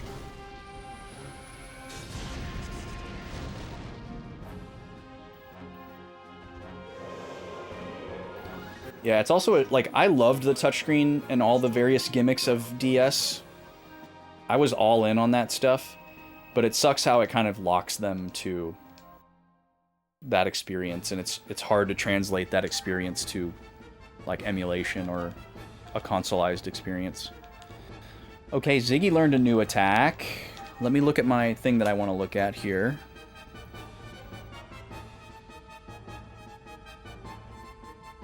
Okay. All right. So yeah, it's gonna be a while before Cosmos and Shion hit level 25. That's probably not gonna happen today unless we find a mob that has a significantly higher payout. So what I'm gonna go do actually is go save, because we have not saved at all today. And then I'm gonna do a little bit more experimentation.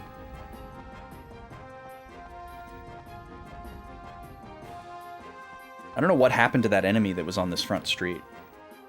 I'm also about to have to run another ad here, so I'm getting prepared for that.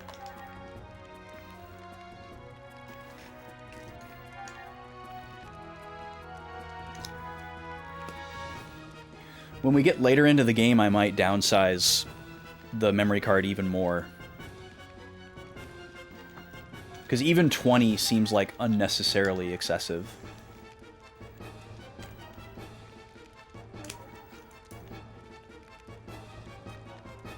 We could probably downsize to like 10.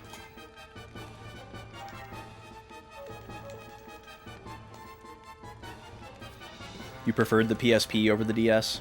Yeah, the library definitely can't compete when it comes to DS versus PSP. But the PSP was such a cool piece of hardware. So much potential there. What is up with this light? So strange. I loved the PSP, but there was a lot of, especially before hacking it was a thing, where I just did not know what to do with my PSP. I could only watch Van Wilder and Advent Children on UMD so many times, you know? Oh, I can't go back up this way.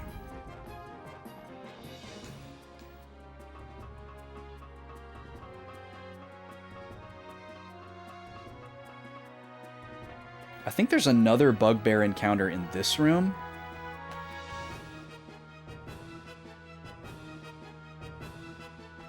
Yeah. And maybe this one isn't in a line. It would also be a faster back and forth to respawn them. Yeah, this might be better, actually.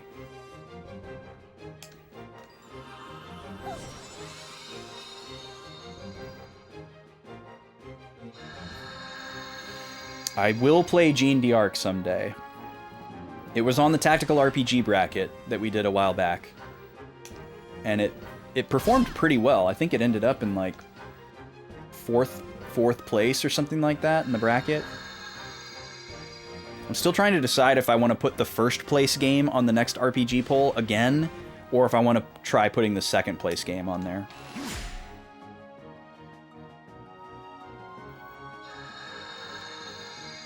Which would be either Bahamut Lagoon or... Wow, I just completely lost which game was second place. I'm going to have to pull it up.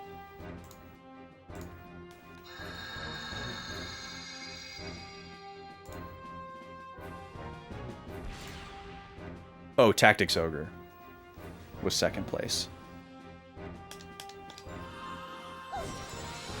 Yeah, I haven't decided if I want to put Bahamut Lagoon on the next RPG poll again, because it was the first place winner, or if I want to put the second place winner on there for a little bit of rotation.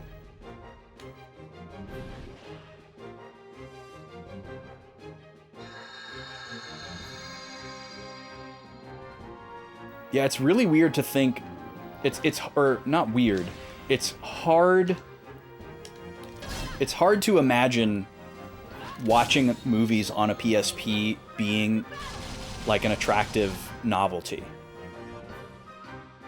in retrospect. Because phones have become so powerful.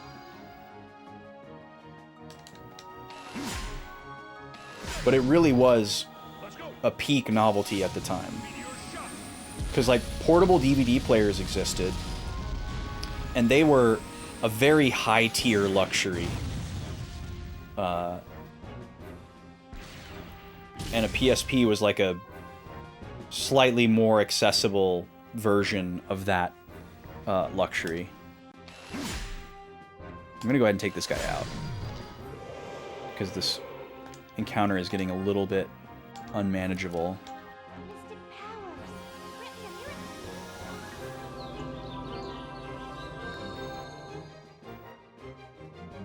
Repo. I have no idea what that is.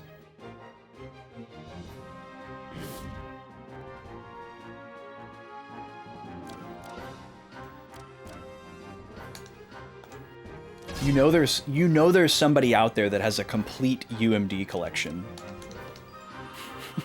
That would be so much fun to look through. All the like weird different things that were released on UMD.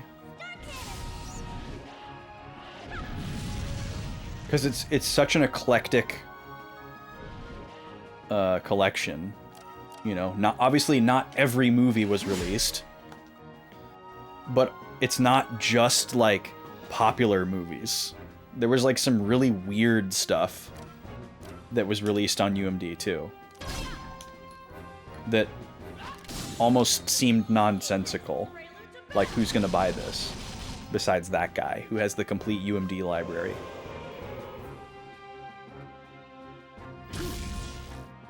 Also, I would have to imagine that there are more UMD releases, like UMD movie releases for the PSP than there are games.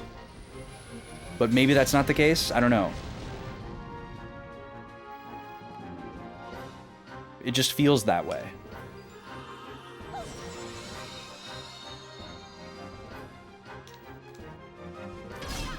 Haven't played Bahamut Lagoon in so long. Every time you think I should replay this, you end up playing something else instead.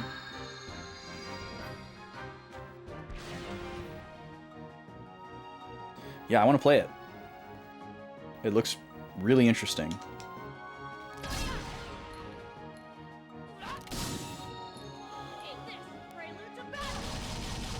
It's such a, especially for me, like, it's such a weird mix of, like, things that I'm interested in from an era that I really like, but was, like, the debut of a lot of, like, game dev people that went on to make things that I don't like.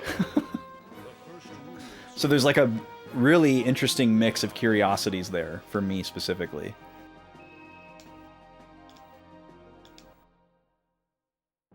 Every single line in dialogue in Repo is sung. Oh boy. I have a very short fuse when it comes to musicals. Like, I don't consider myself a person who dislikes musicals. I like musicals, and there's a lot of things that I can appreciate in a musical. And I think beyond being a person who's, like, you know, musically inclined and, like, appreciates music at maybe a more intense level than some people do, I also, you know, have very, like, normie tendencies to just be, like, very taken with, like human vocal talent. Like, that's a very universal thing, I think, is to just be, like, impressed by really, really talented singing.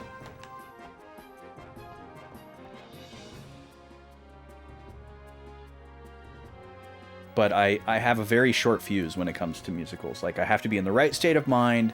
I can only do so much of it at once. It's not something that I, like, consistently want to engage with. I'm gonna do my best.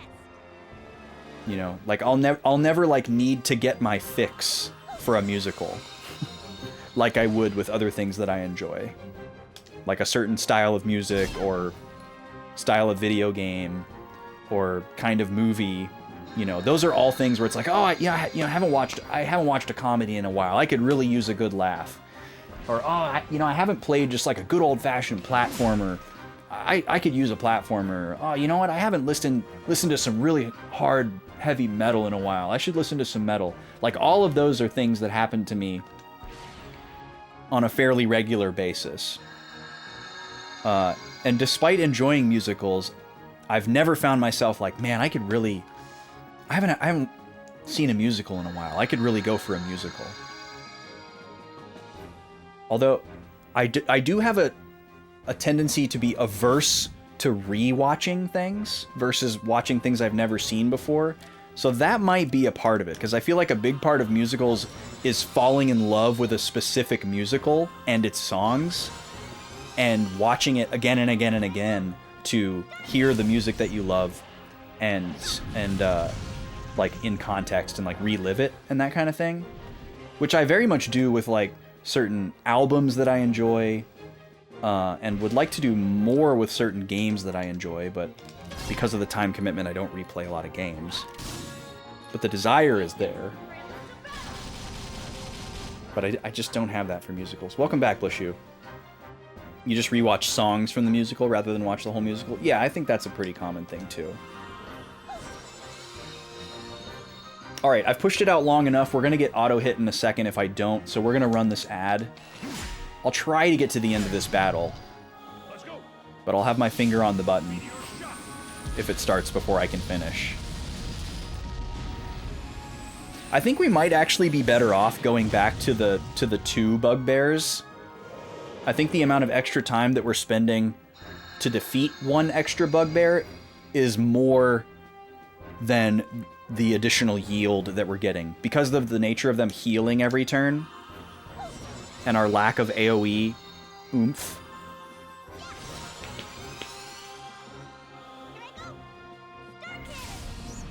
You still haven't seen K-pop Demon Hunters, but you can sing every line to what it sounds like? Yikes.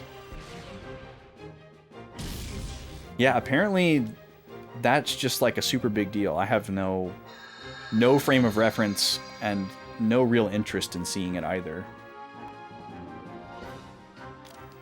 I don't know anything about K-pop, so any like references or anything like that would be lost on me. Also, similar to musicals, K-pop is a genre of music that I am able to appreciate from a distance, but it's not something that I ever like casually listen to or find myself thinking about. I don't really like pop music in general.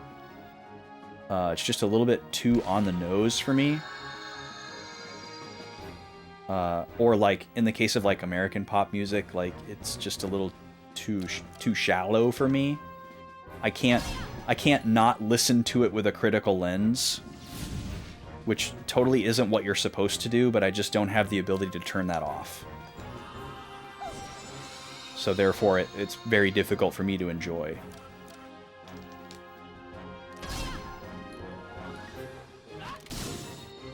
First movie soundtrack to have top 4 of the top 10 all at once. Yeah, that's wild. That's really wild.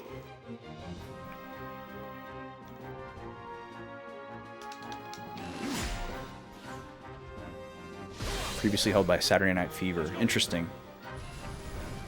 Yeah, especially for a movie that didn't even release in theaters. I guess that really doesn't mean anything anymore.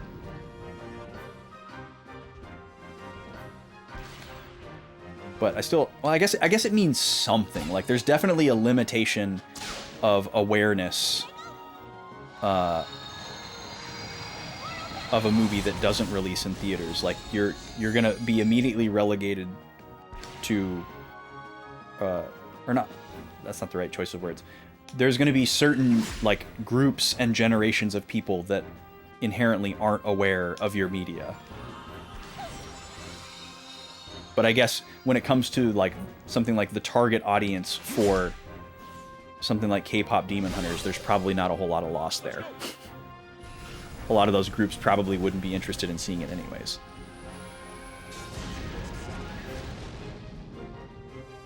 Yeah, it definitely feels like a viral thing. Like, its success feels like just like an organic word of mouth kind of thing.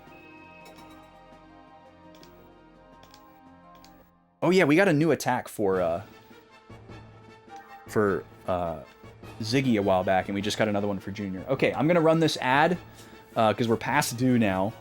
I can't believe we didn't get automatically hit. When we come back, we'll look at these 2 new tech attacks that I forgot about, and we'll get back to the grind. See y'all in a few minutes. Thanks for chatting. Free for all! 3, 2, 1, go! Keep it fire!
Five, four, three, two, one.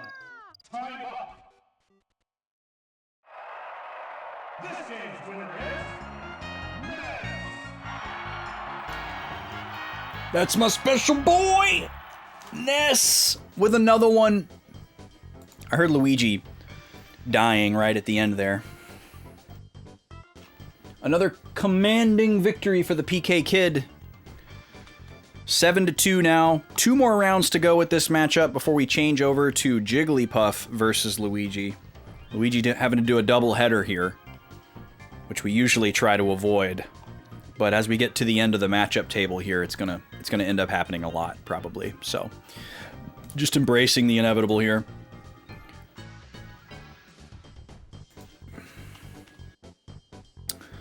All right. Luigi doing wonders for Ness's stats here. Let's get back over to the grind station. Welcome, welcome.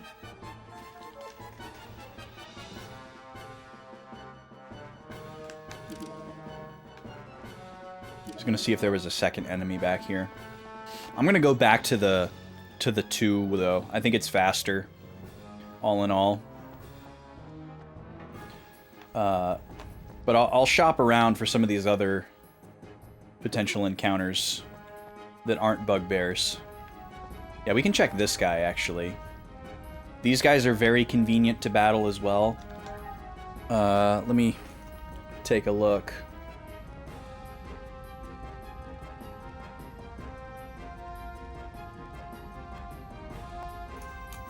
Okay, Junior and Shion. Let's see what kind of yield we get from this guy. So there's 2 of them, plus a lizard. Sorry, I have to eat this dark Kit Kat.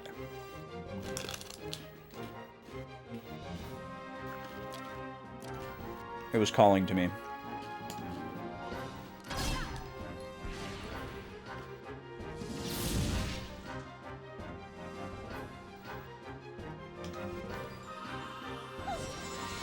These guys don't heal themselves, but they have a lot more HP. So this may be another situation where it kind of comes out in the wash. They're going to attack more, they're going to do more damage.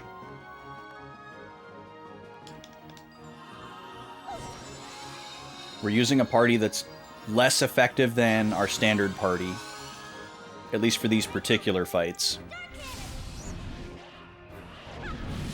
Momo's not a good attacker. Junior doesn't have AoE. Oh, I forgot to look at those new attacks. We might have AoE now that I'm not utilizing.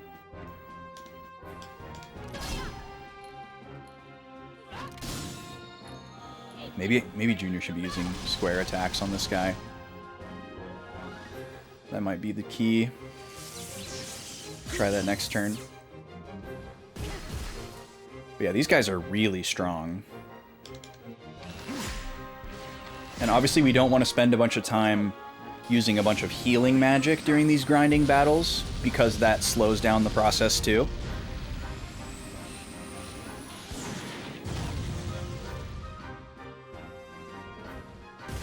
Ah, dang it, it wasn't quite enough. So yeah, this is already kind of like a no for switching to this encounter instead of just the 2. Because being able to just kind of like mindlessly do attacks is also really important, because that helps you go faster too. If I have to like think about every action here.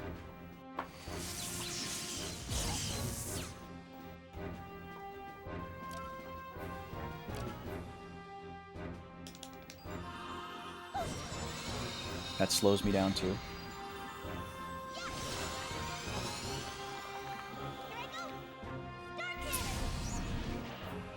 I will res Junior before this is over, though.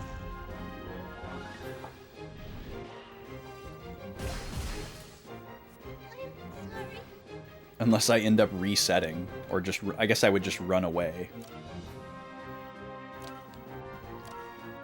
Yeah, I'm just gonna run away. It's gonna be too much work to claw this back. It's just not worth it.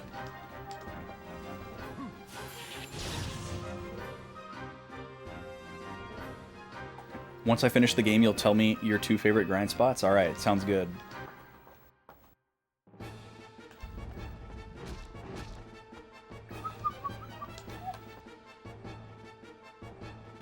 That's exactly when I'll want to hear them. And not a moment sooner.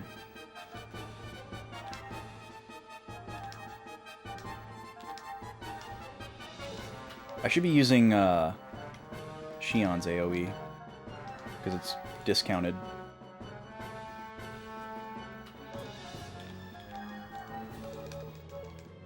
There we go.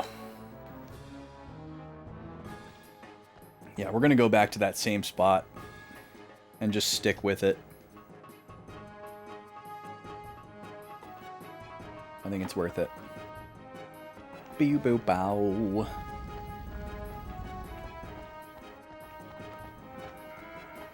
The yield that we were getting was fine.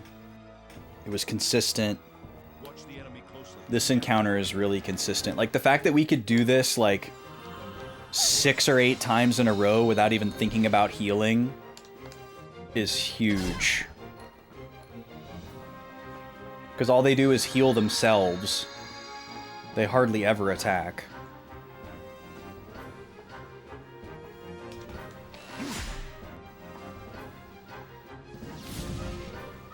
And they miss a lot.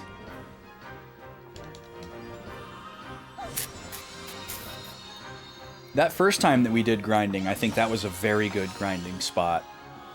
We had a save spot, and then in the next room over, there was like a lizard mob that was really focused on inflicting poison, and we had poison immunity on everybody.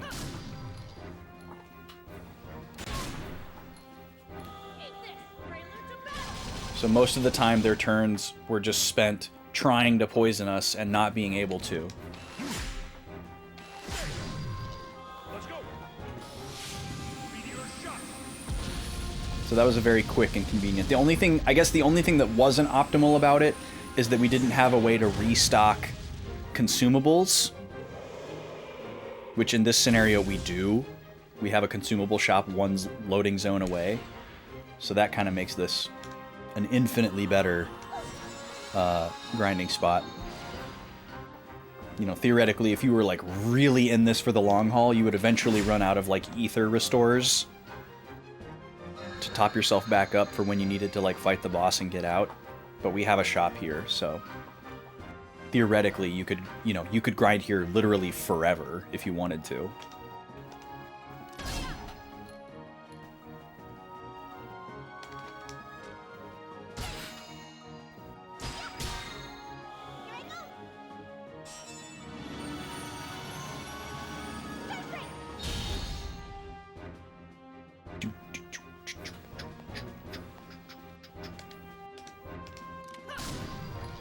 Hi, Nima. Yeah, it's almost that time.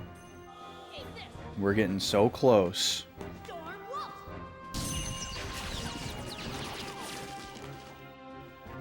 I would say thank you for being patient, but you're not being super patient. But you're being very cute. You're always being very cute.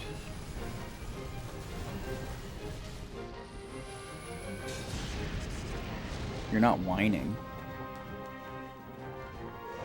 For all the whining that Nima does, she doesn't whine for food. So that's a blessing.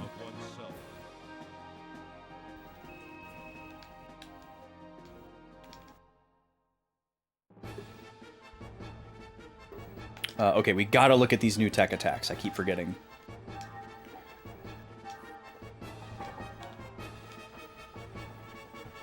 Okay, so we're not using this one. We're not using this one. These aren't new, and then this is the new one. All enemies, perfect. So I'm assuming this has to be as far.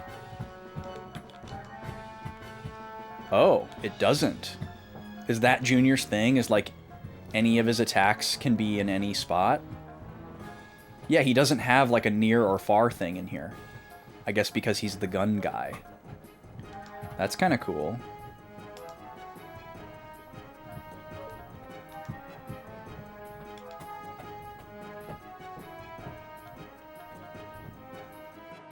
One enemy, all enemy, one enemy. Oh, Storm Waltz is also all enemies. So we have had an AoE with him, we just haven't used it.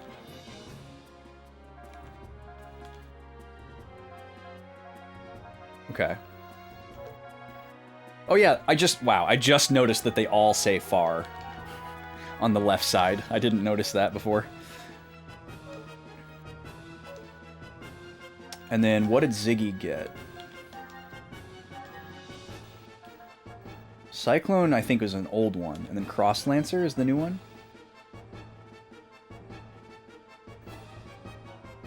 One enemy.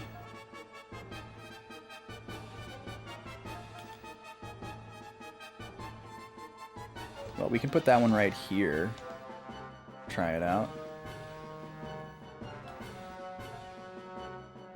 And I guess we could make one of these Cyclone as well, just to have them all equipped.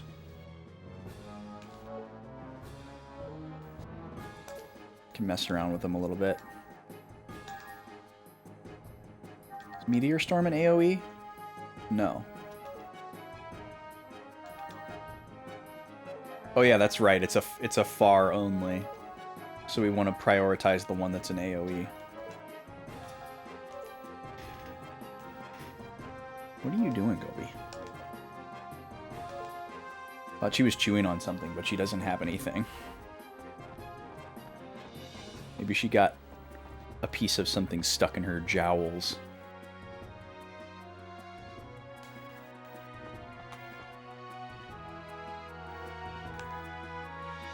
Alright, in about 10 or 12 minutes here, I'm going to have to step away and feed the pups and put the little guy in his nap spot. Just as a heads up. I'll probably go ahead and run another ad then. And it'll be the last one of the day.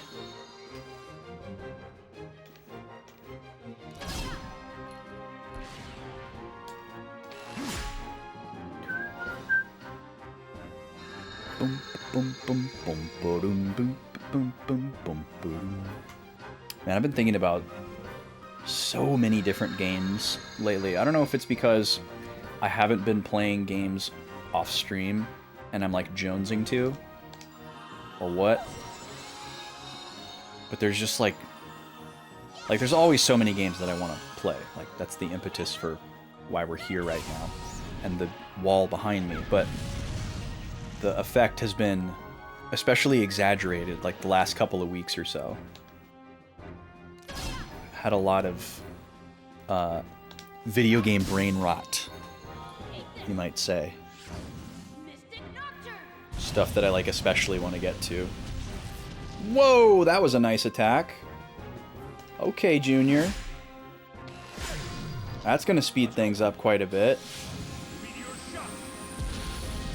That's like Angel Blow. Which sounds like a street drug, but it's Chaos's attack.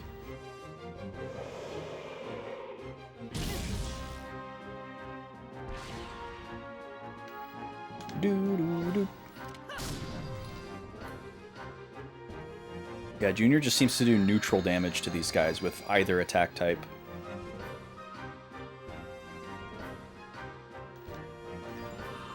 Whereas all the other characters, it seems that Ether does a little bit better.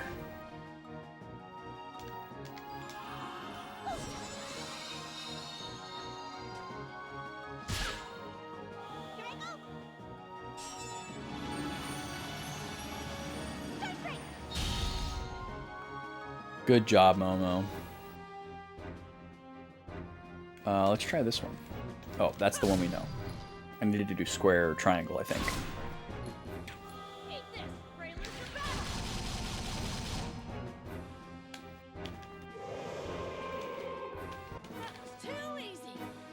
But yeah, I've been thinking about how I haven't played the third Zero Escape game. I really want to play that.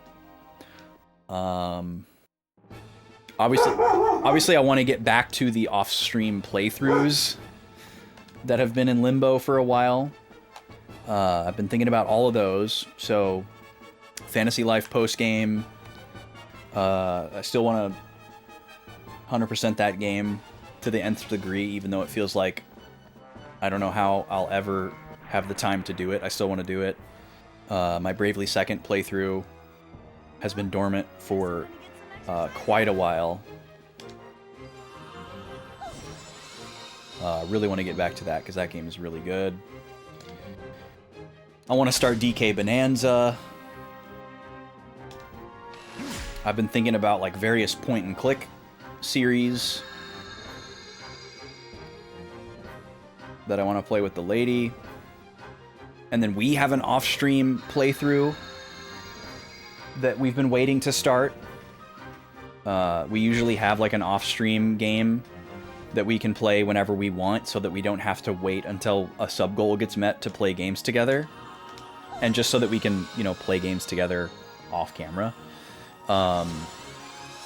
And we played King's Quest 2015 that way.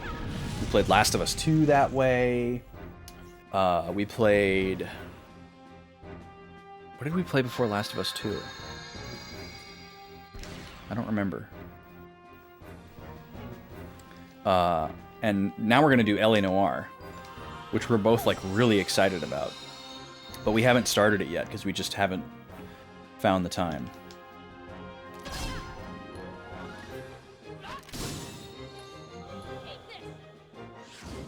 Because things have been all jumbled for like the last month or so.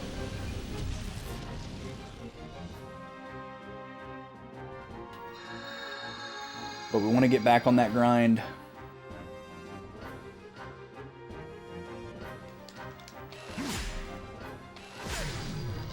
Let's go. Meteor shot. Yeah, carrying over boosts from fight to fight would be super broken. They were definitely smart not to do that. Yeah, Automod didn't like that you said shut up, which is wild.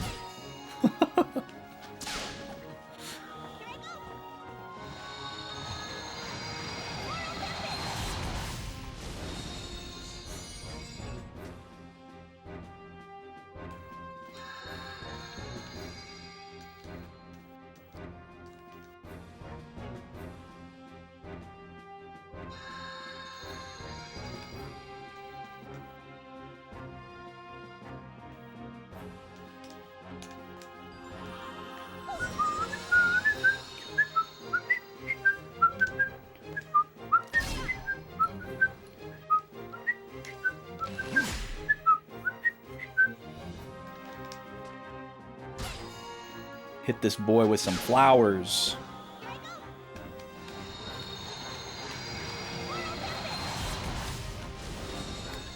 So I think regardless of whether or not we receive or achieve our arbitrary end point that we've chosen for ourselves today,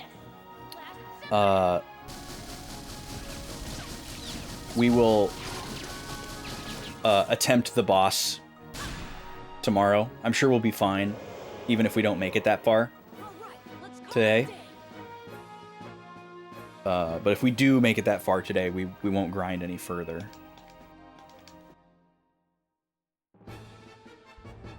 It's going to be close, though, because the yield that we're getting... Yeah, we'll probably get there. We might actually get there, like, right at the time where we would be ending stream. So, that would be really cool. We'll try to just stay on pace here.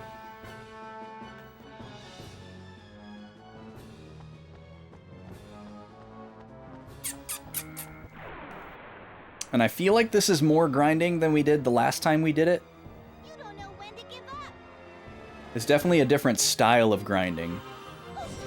Where we're like intentionally choosing to grind the other party while the main party picks up the scraps and back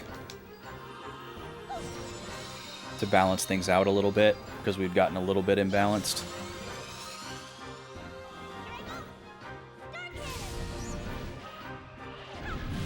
One thing that I need to do as well is, while my my tech and ether point, like I guess mostly ether point, while my ether point balances are high, I need to map out some people's ether trees so that I know where the most stuff possible is. Because you can't see what things upgrade into unless you can afford the upgrade. So inevitably we'll be in a situation where we've just spent some points and I don't remember what something was. And I want to be able to look. So I might just like draw a recreation of the ether tree in my notes for each character. This is a new skill. That was pretty cool.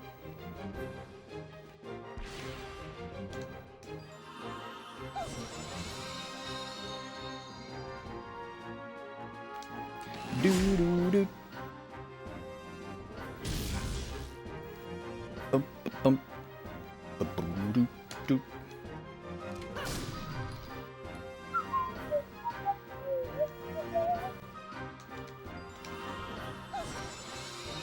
Doo-doo-doo. I really liked Paper Mario on Tuesday. I'm excited to play that again. That was fun. It looks good, it feels good. It's lighthearted but engaging.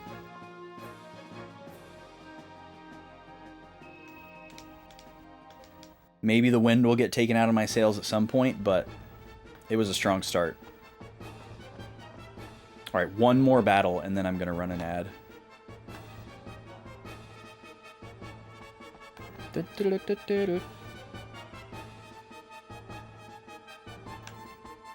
Better than Sticker Slam? What's up, Draconics? Yeah, anything's better than Sticker Star. Sticker Star ripped my heart out, threw it on the ground, and stomped on it. Put it out like a cigarette. You hate that a JRPG exists that you haven't played. Wow. It's a crazy thing to say.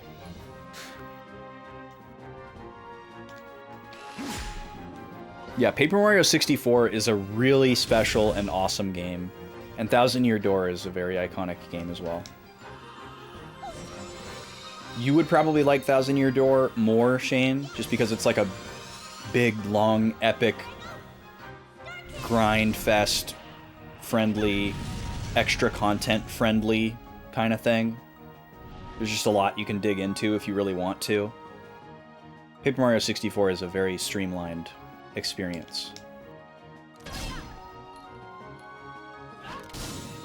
Yeah, Paper Mario 64 is very special. That game's very, very precious to me.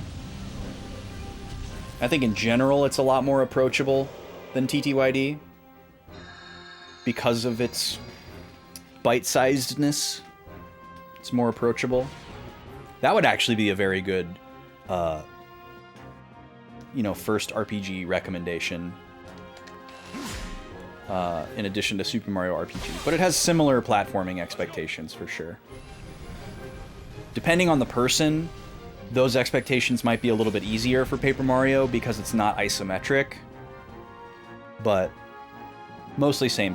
Just a different version of the same kind of stuff. I really like the way that Paper Mario approaches puzzles, though. Mario RPG doesn't really have that. There's a couple of puzzles in Mario RPG, but they're not done in the same way that they are in Paper Mario. I really like the way Paper Mario does it. With like your single party member that's interchangeable, and the way that outside of battles they're kind of like items. It's very, very well executed. You always end up starting something else. Yeah. Yeah, I know what you mean.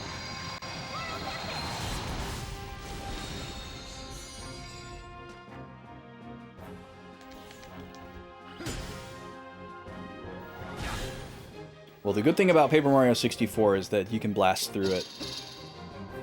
And whenever you do get around to starting it, you'll know very quickly if you're going to want to jump into TTYD right after.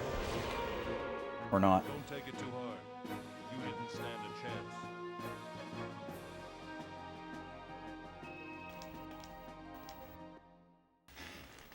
Because yeah, the best case scenario is that you play Paper Mario 64 and you're like, man, I really loved that game, but I sure wish there was more of it. I wish it was longer.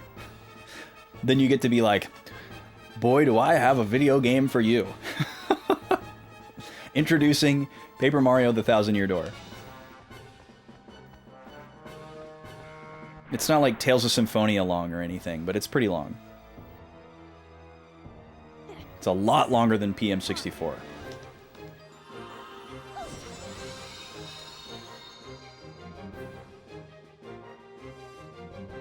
Your Shadow Hearts experience? I don't know much about Shadow Hearts. What was your Shadow Hearts experience? You played the first game and you knew very quickly if you wanted to play the second one or not?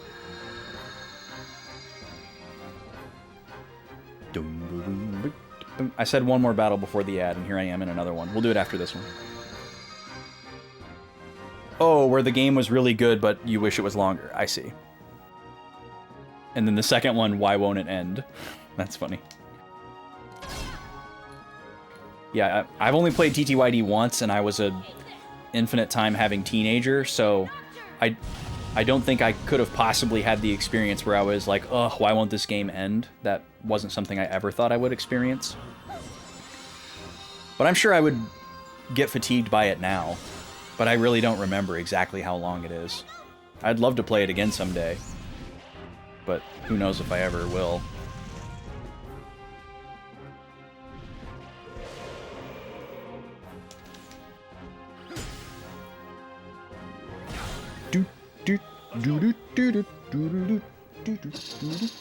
Gobi's getting excited. She knows what's about to happen.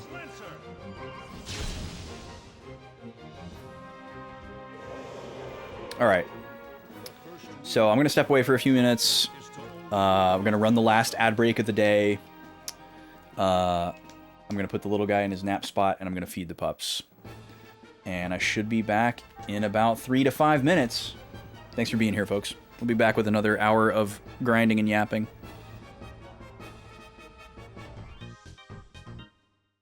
Free for all! 3, 2, 1. Taking fire! Taking fire!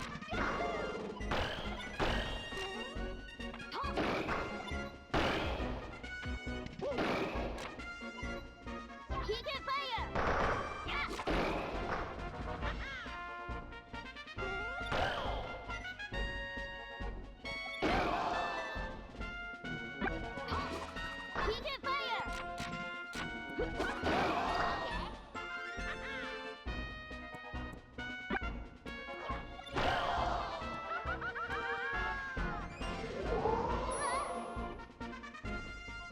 Taking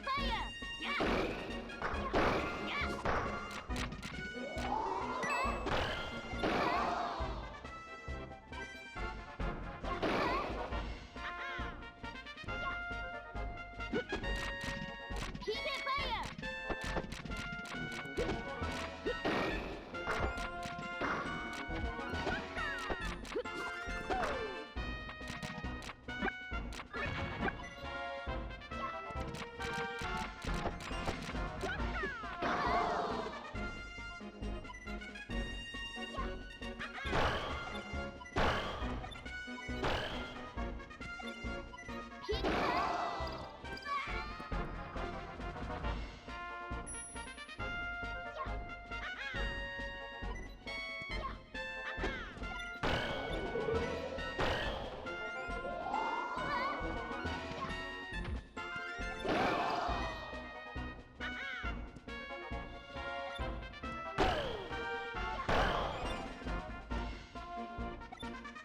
Taking fire!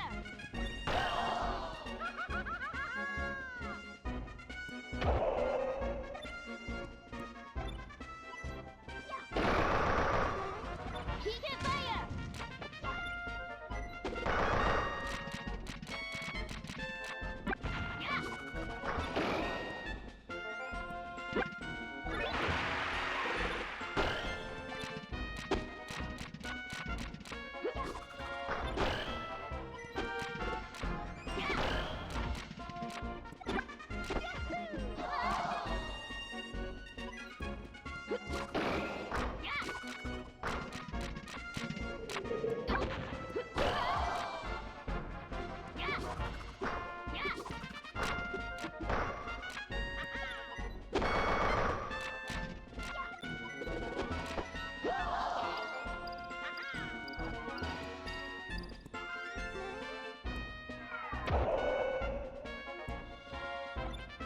Taking fire!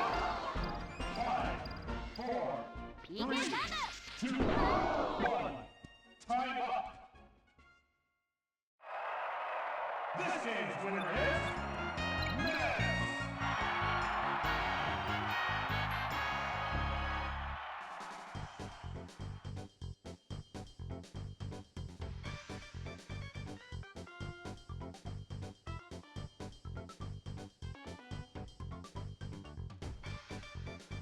Okay, we're back. Another one for Ness.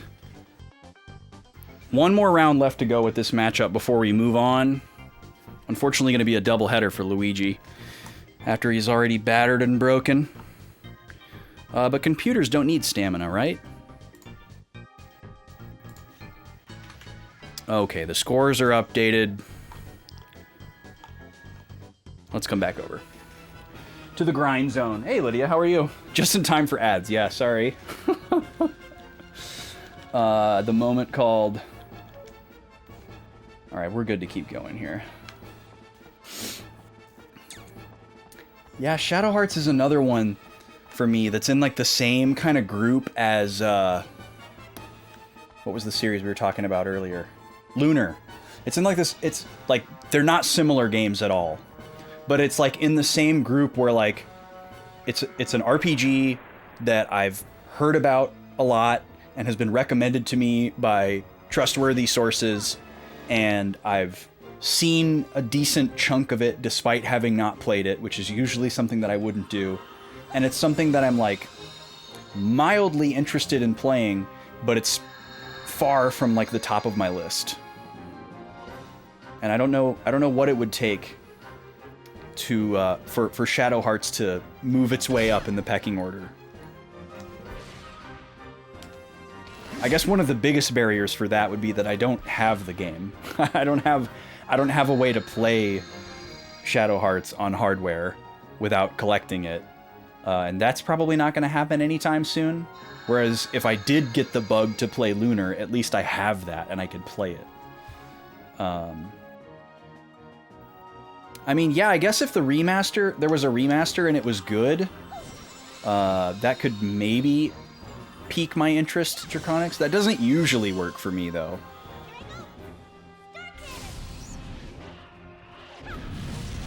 The only reason I bought the Lunar remaster was because I knew that it was going to be a super limited thing that I needed to get right away if I wanted to get it physically.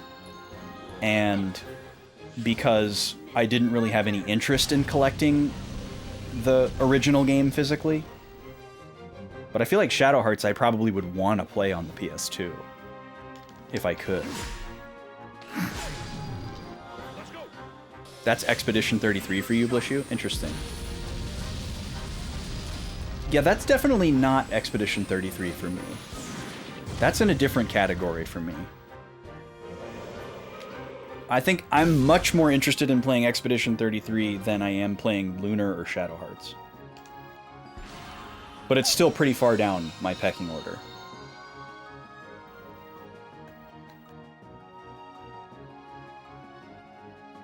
I think the main thing that stopped me from playing Expedition 33 during the initial wave is just my lingering contrarianism.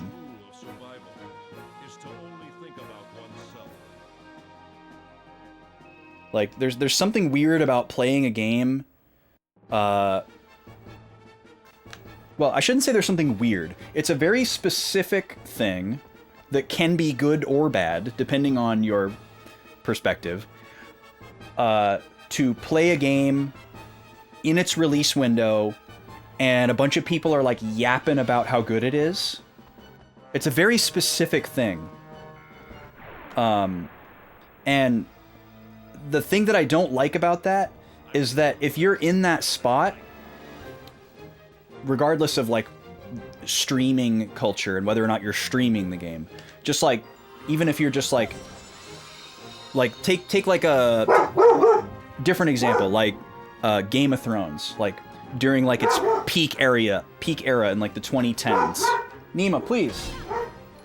Trying to put a thought together. Like, take like the 2010s peak Game of Thrones era. It's like actively releasing, people are talking about it. If you come into a new series like that, yeah, there's a hesitancy to start it, but I was referring more to like, you kind of have to pick a side. There's not room for you to like digest. You kind of have to like jump on one bandwagon or the other. Like, so if you're like, and then if you extrapolate that onto streaming, so if you're streaming a brand new game right when it comes out and everybody says it's amazing and they're yapping about it, there's all these people that are going to be coming in with the expectation that they want you to love it too. And it's the same case with something like this, right? Like, that's no different. You know, there's tons of people coming in here that love Xenosaga. They want to watch this game because it's Xenosaga, and they're probably hoping that I'm gonna love it too, and that's what they're here to see. You know, I don't think there's people coming in here that want to hear me, like, disparage this game. They probably would leave if I did. But it's way more pronounced with, like, a brand new game, I feel like, because it hasn't, like, existed for as long, so everything's just, like, fresher. And I think a lot of people avoided playing Expedition 33 on release because there was, like, a pressure. And it's like, well, what if I don't like this game? Or what if I am, like, against my will overhyped because of how positive everybody's being? You know, it's like, if you're like me and you want to play a game as, like, in a vacuum as possible to form your own opinion, it's going to be hard to do that when there's, like, this massive hype train banging on the window outside. You know, you having fun in there? You know, like, so I get why a lot of people are waiting. I can relate to that. Because I would very much like to play that game in a vacuum and form my own opinion. And it's not necessarily entirely because, oh, well, I can't play that game because everyone else is playing it. It is a little bit of that. I'm not afraid to admit that there's some weird kind of against the grain thing in me inherently. But it's also the other thing that I described, where I don't want anyone else's expectations foisted upon me. And I think with something like this, you know, people are coming in that are big fans of it, but it's not like this is, like, the new hotness game that just came out. And that's not even touching the, like, spoilers conversation. Obviously, with a newer game, there's a bigger risk of spoilers, too, which is a concern. I don't feel like I have to worry about that as much just because I have a smaller chat, but I do worry about that. It's the opposite of Legend ZA. People see people shitting all over it. Meanwhile, you're having fun. Oh, that was cool. That's the first time we've seen Cyclone. Yeah, I'm kind of not surprised that Legends is getting bad reviews. I think Pokemon games in general, no matter how good they are going to be doomed to get bad reviews or negative or hypercritical reviews for a long time. It's just where we're at for a little bit, I think. Yeah, we're actually really close to hitting our endpoint here. I'm excited. Where Cosmos and Xion are going to hit level 25. We will definitely make it before the end of the stream. It's only going to be like a handful more battles.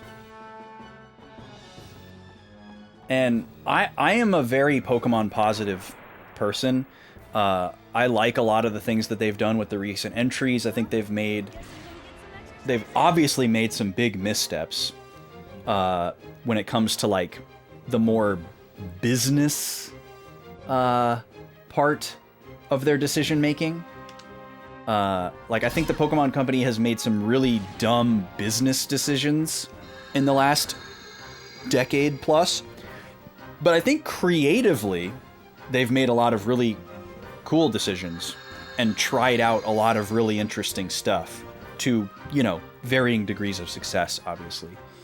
But it seems like they are, in a very stubborn, long-winded way, finally starting to learn from some of those mistakes, much later than we all would have hoped.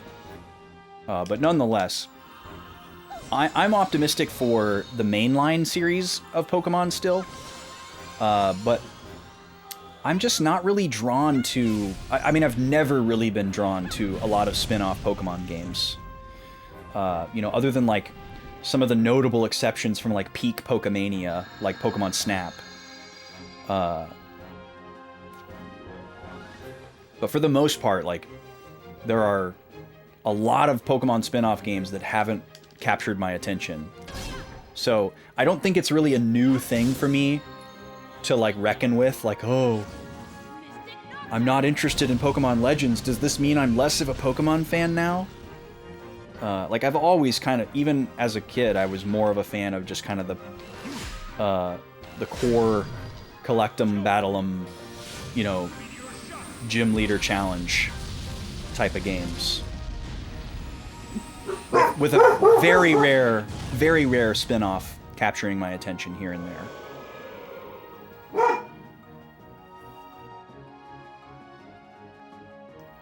Yeah, but that's not everybody, Shane. Like, and this is another thing that's pronounced when games are brand new. So when games are brand new, more people are playing them than when they're old. A lot of times. So what that means is, like, you have more people who don't understand spoiler culture to the degree that we do. Like, if you separate yourself from, like, this very small Twitch bubble that we exist in, like, you know, a lot of us probably watch a lot of first playthrough streamers, and we've done it for a long time, so we really get that, like, basically everything in the game is a spoiler, not just the plot. But if you remove yourself from that very tiny bubble to just, like, regular pop culture, most people don't care about spoilers of any kind.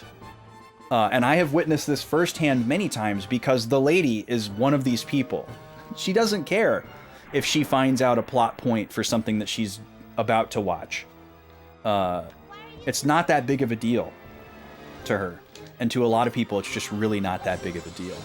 So when a game is brand new, you'll have a lot of these people coming in that, in a ignorant but non-nefarious way, will spoil a lot of stuff for people and tell them a lot of things that they didn't know.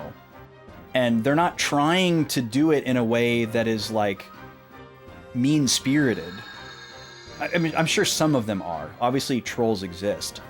But there's a lot of times where people are just really excited, or they just don't think about what they're saying all the way into the future before they say it, which is, you know, just a normal human thing to do. Like, yeah, it's so easy to be like, oh yeah, I didn't use this character a lot in my playthrough. Like, it takes a lot of forethought to realize that that might be a spoiler.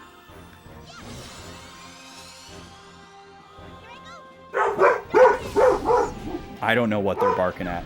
They're doing the across the house thing. It's really annoying.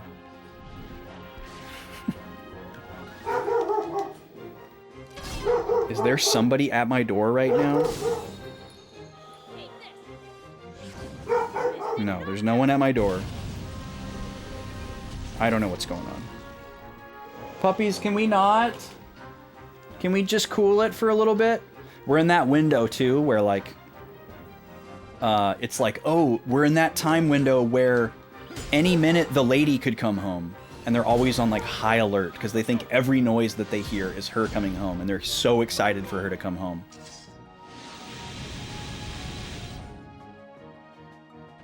So anything that's not here, it's like they're angry. They have to take it out on random noises and just bark at them.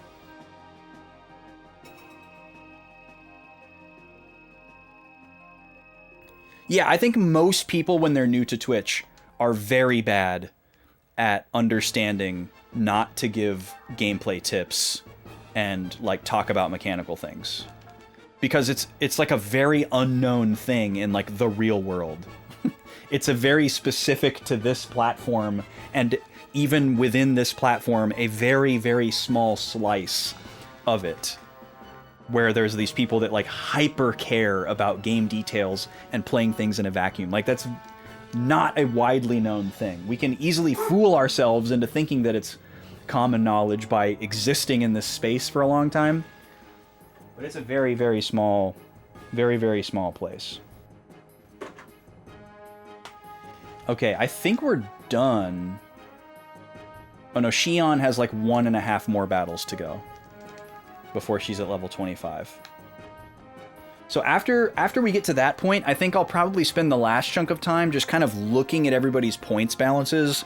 We'll map out some ether tree stuff, and just get super, super primed and ready for tomorrow to beat this boss. If we have enough time today, maybe I'll, do some point spending as well. We'll see what we have time for. People's biggest gripe with Pokemon, we're going back to Pokemon, is that you have this multi-billion-dollar corporation and it feels like they don't put their best effort into the games. Yeah, and that's a totally understandable criticism. I mostly agree with it.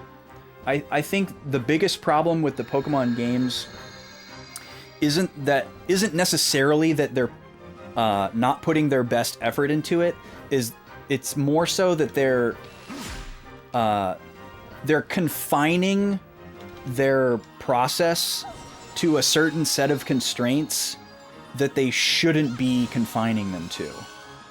Like, this has been a problem since Pokemon X and Y, where the Pokemon Company got in this habit of releasing a new game every year, and that leads to all these like business and sales expectations.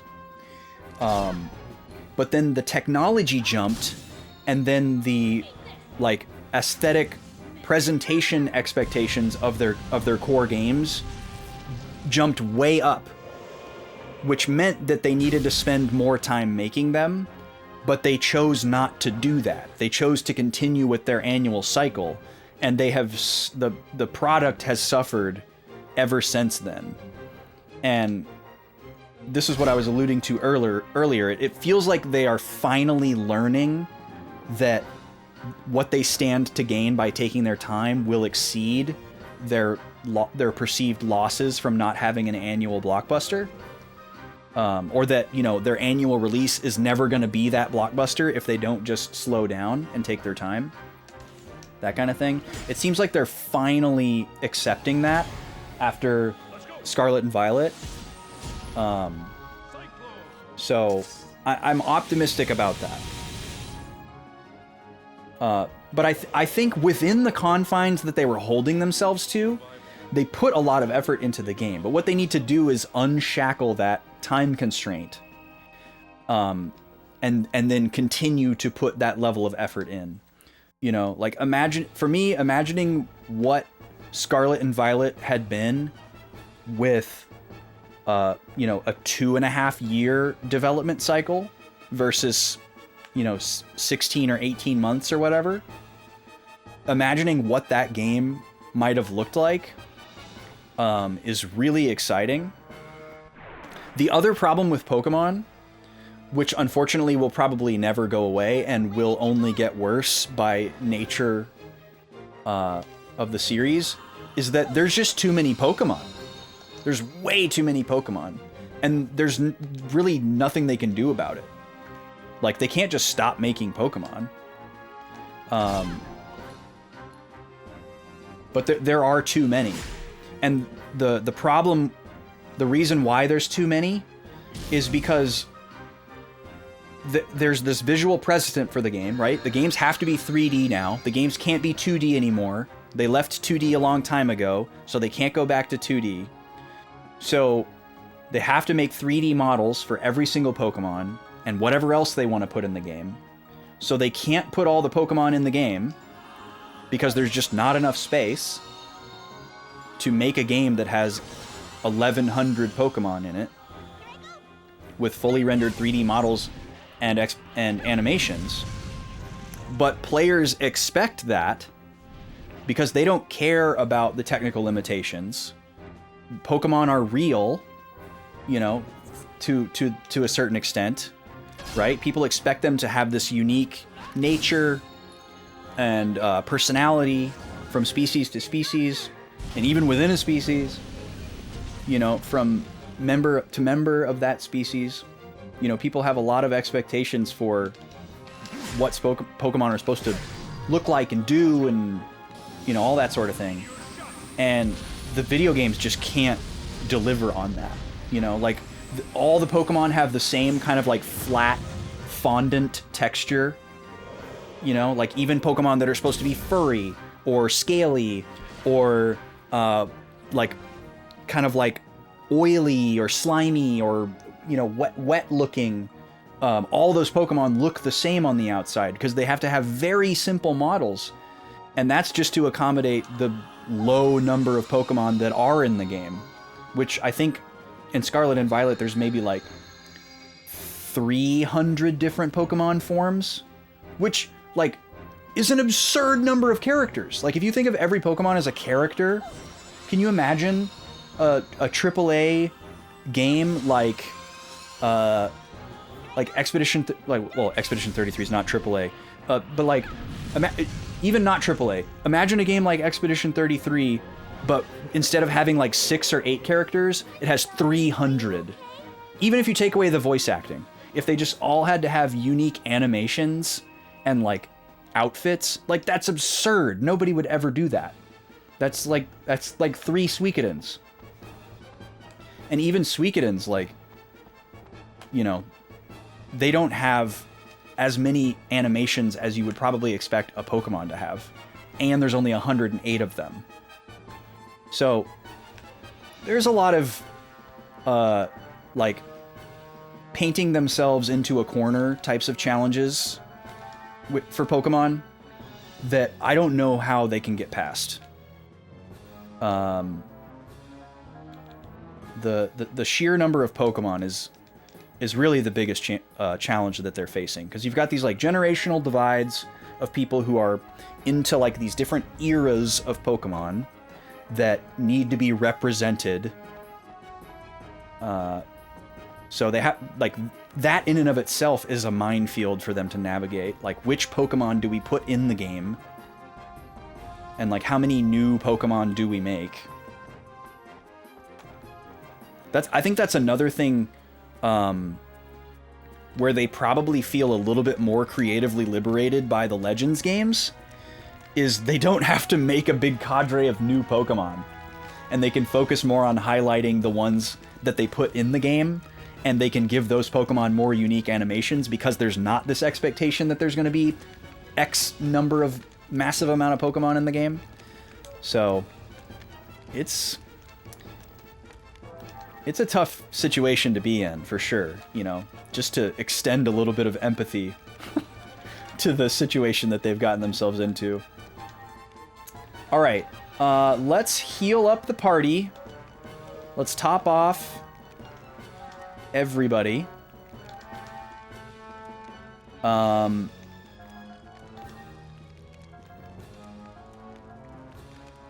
right, everybody's topped off with health. Now we can top off Ether.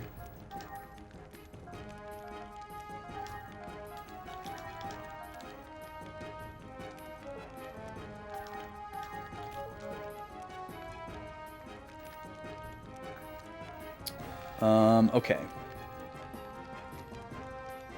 Oh, yes, I'm glad you brought that up, Shane, actually. This is another problem that the Pokemon Company and Nintendo at large has a huge problem with, where they don't want something that they do to be predicted or expected by the fan base, and they don't want it to seem derivative of anything else. They want all of their ideas to seem wholly original unto them, and ideally as well surprising. So like you have a situation where they might be working on something behind the scenes, and then somebody comes along with like a fan project or a piece of fan art or a ROM hack or whatever, and unknowingly does something that's very similar to what they're working on behind closed doors, and then they have to scrap that idea because they're like, oh, well, we can't do that now because people are going to think that we copied this random person and like stole it from them. And like, who knows how many great ideas we've missed out on because of that weird dynamic. You still know nothing beyond red, blue, yellow? That's wild, Gad, to be that insulated. In some ways, I'm jealous. But in most ways, you're missing out. You definitely don't need all of it. But there's some good stuff out there. Black and white, man. I think anybody who's a Gen 1er and has never played any other Pokemon game should play Black and White. Just period. Okay, let's take a look at the ether trees here. I want to look at everybody's ether tree here and just like map some stuff out. So we'll start with Junior. Maybe I should do you know what I should do? I should do this on graph paper.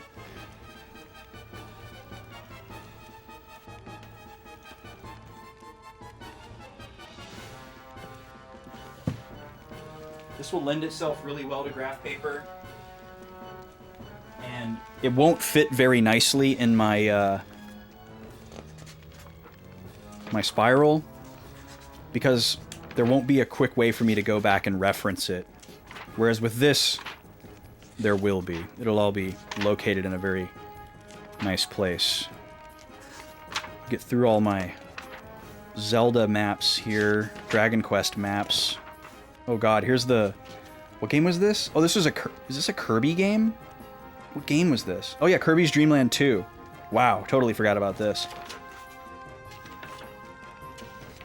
Okay. So, let's see. We need to do a little bit of planning here.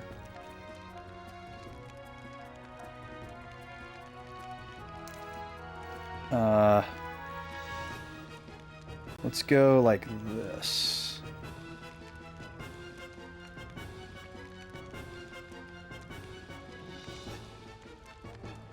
How do we want to orient this? Yeah, we'll just go like this. So there's that one, and then this one. And then I guess... Oh, I've already run into trouble here. Okay. New page! I should go get a pencil, but I don't want to get up. Okay, let's reverse engineer this a little bit. I don't necessarily care about it being like perfectly aesthetically pleasing. I just want to be able to look at it and make sense of it.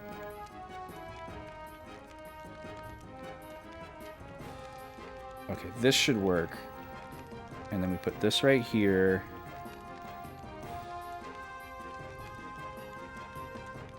There we go. Yeah, because I'm going to need to draw these. I'm going to need to recreate these lines. Okay, there we go.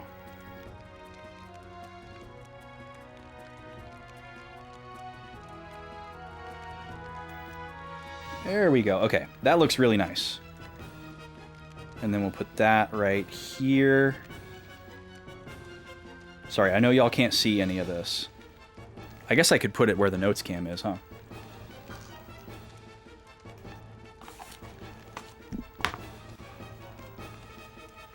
The little guy does not want to take a nap, and he is letting me know.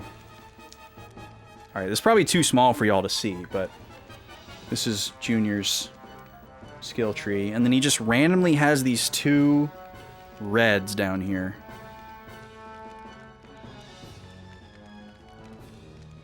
That are linked together. Okay. So this one is called Psycho Arm.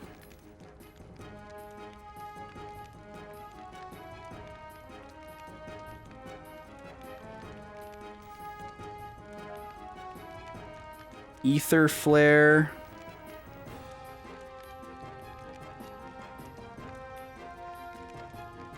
Gotta write super small to fit these in a square. I'll write the descriptions elsewhere. And this is Dandyism. Crazy name for an attack. Okay, hold on. Sorry, I gotta go do something with the little guy here.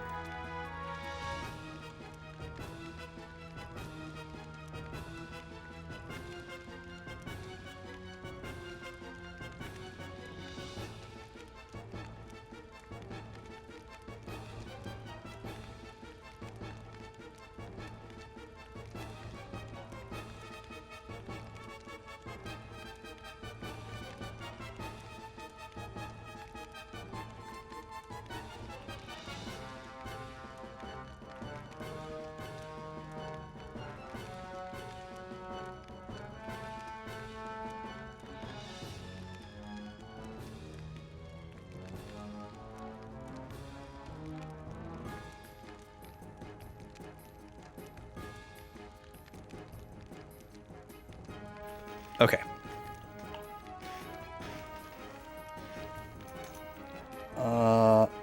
So we have no idea what those red ones are down there, but I can now check some of these.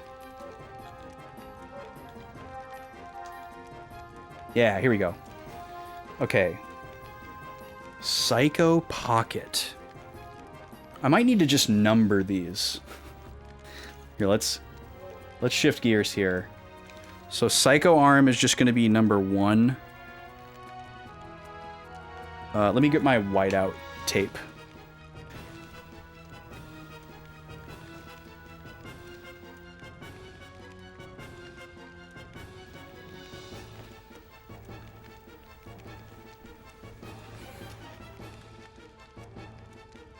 So I don't have to draw this again.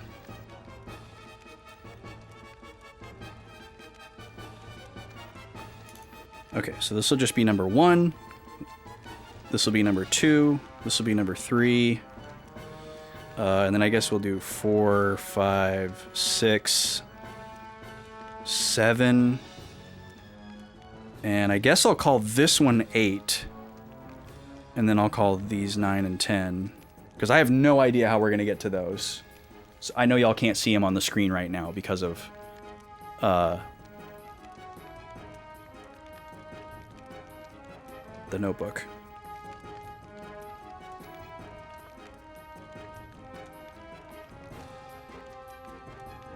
Okay. And then I can just come over here and write the names and the descriptions. Because as far as we know, this is the entirety of the tree. So let's do this. We'll go 1, 2, 3, 4, 5, 6, 7, 8, 9, 10.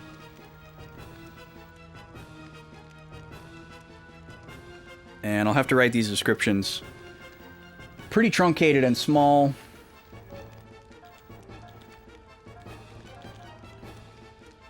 Okay, so Psycho Arm.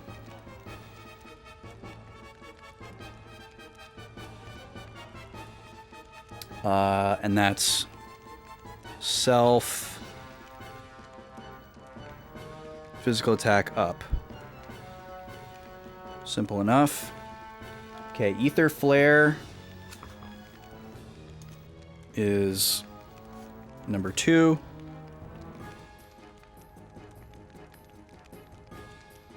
And that's Ether Effect 25%, and that's enemy or ally. I now have a good understanding of what that actual effect is, so I don't have to explain that to myself. And then number 3 is Dandyism.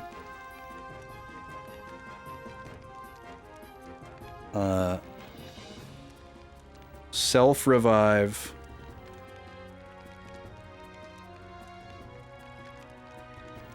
Femme character behind. That's wild.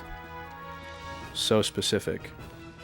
We've never really utilized the rear row of the battle formation other than when we first got Ziggy and Momo. Okay, now let's learn about some of these new ones. Yeah, Psycho Pocket would be a good band name. So number 4 is Psycho Pocket. And what does it do? 1 enemy. Steal items. Oh. Interesting. Okay, so steal 1 enemy. Wasn't expecting steal in this game at all. Chain.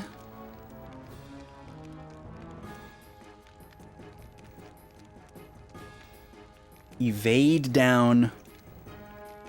What a strange name for that attack. Chain. Evade down B and G. Okay, and then Misty.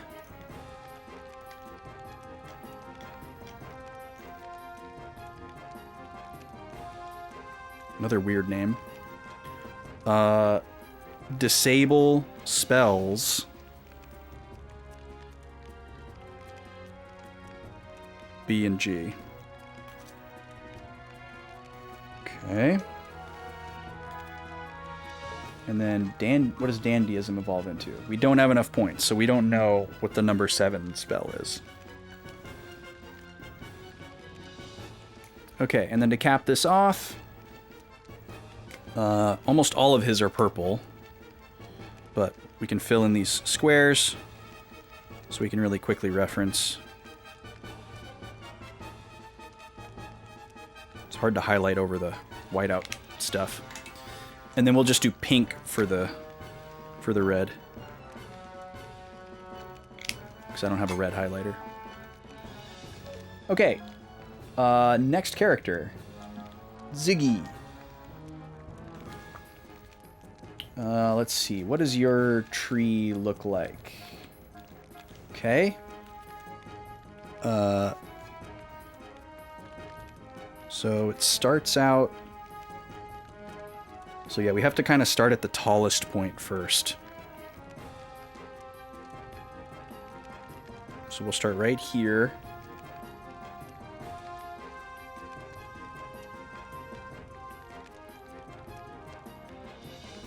Do that. And then let's see.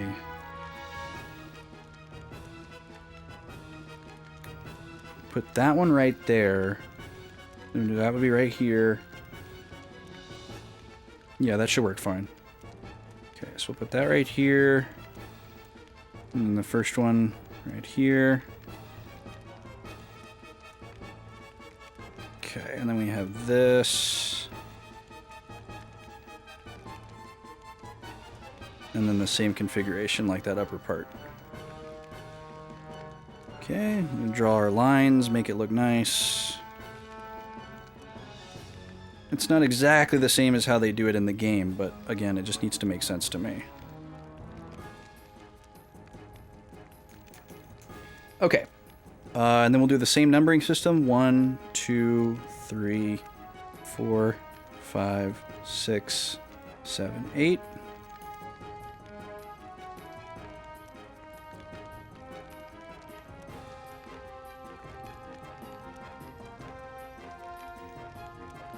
Yeah, this will be nice because we can update it as we go along and just keep it all in one place instead of scattered throughout my notebook and have to like flip around for it.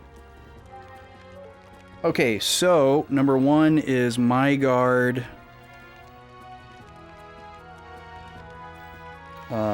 Self. Defense up. Number 2 is bodyguard.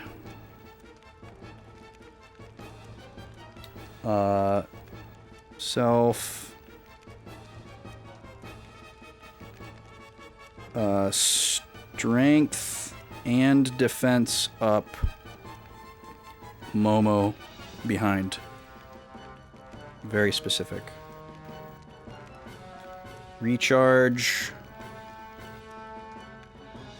I like how the style of his skills are like part of his character's backstory, like they're all focused on himself. He's like a very self-centered character. Self. Mid-heal. Okay, and then let's see if we can find out what some of these other ones are. Alright, number 4 is Ether Shift A.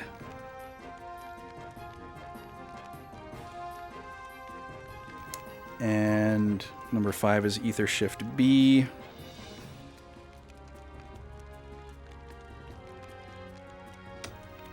Let's see. A is Ether Defense up. Self. Ether Defense up. And then B is attack, right? Yeah, we've looked at this one a couple of times.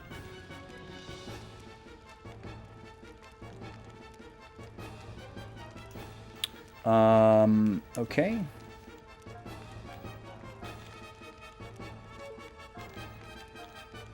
And then recharge evolves into Charge X.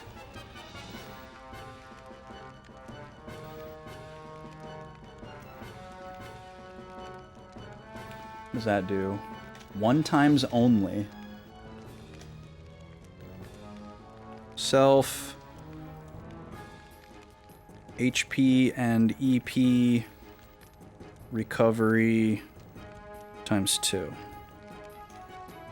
Now what we can do is we can drop a save and we can spend some save points to like get a look at some of these later skills and maybe write down the details of them, even though we're not going to get them right away, to give us a better idea of like what to work towards.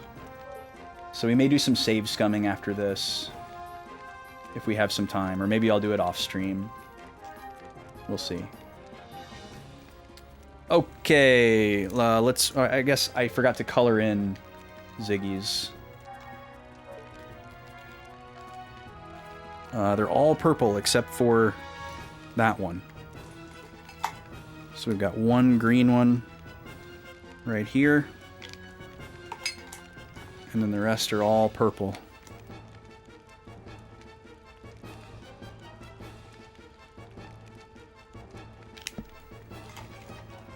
Okay, now let's look at Momo. Okay, Momo has a really weird thing going on. There's like a third tree down there that we can't even see. That it looks like it's like the second one. Oh, you guys can't see any of that. So like the second one that's at the bottom part of the screen that's grayed out, that's the purple like 3-node tree. It looks like there's a 3-node tree of red stuff down below there, and I can't even get down there. So I'm guessing I have to complete this first tree and it'll just move down there. That's my guess. But I really don't know for sure. So this one's going to be really hard to map out. Let's see. This will be the tallest point right here.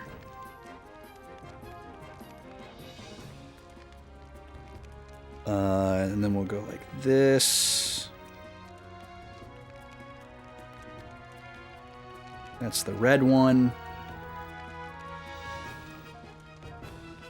Yep, and then we do 3 squares.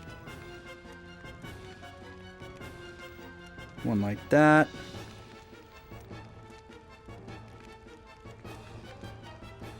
Okay, so that's the first tree.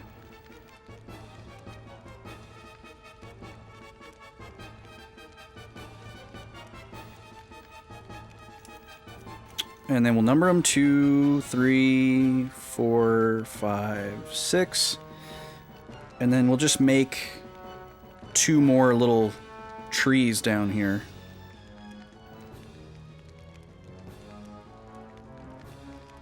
And then I'm guessing on the bottom part because I can't fully see it. So I'm just gonna guess that it looks the same.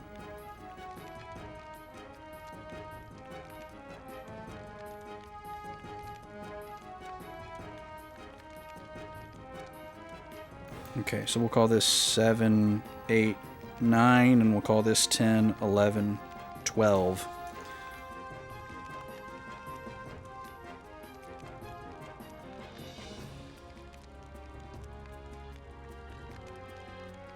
Okay.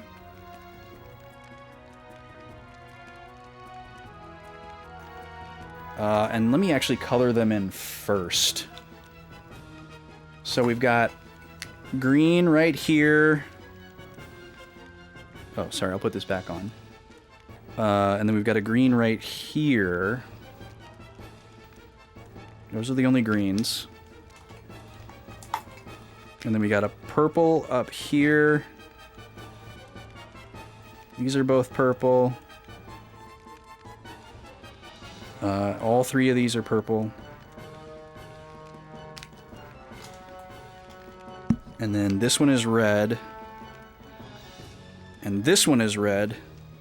But we don't know if those 2 are even there or what color they are. Okay, so first up we've got Life Shot. We know this one very well. That's a mid ally mid heal. Super straightforward. Sheep Beam is number 3. We actually don't know what number 2 is yet. Miracle Star. I think we've looked at this one before. The name sounds familiar. One enemy, non-elemental ether attack. One enemy, non-elem ether. It's implied that it's an attack, so I'm okay with not having enough room to write that.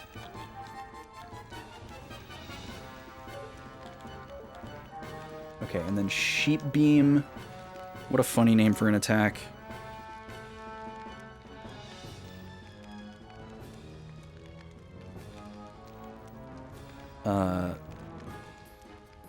Enemy. I should just write enemy instead of one enemy.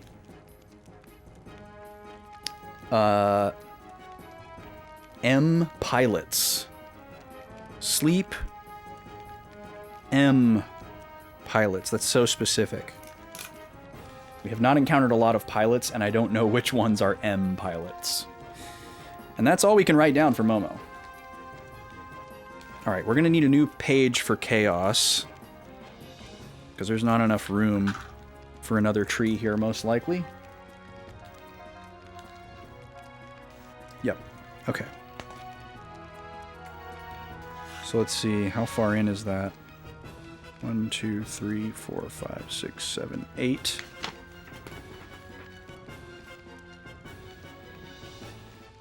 Okay, so that's my column that I want to use as a marker so that these are consistent from page to page. So we'll start right here for Chaos.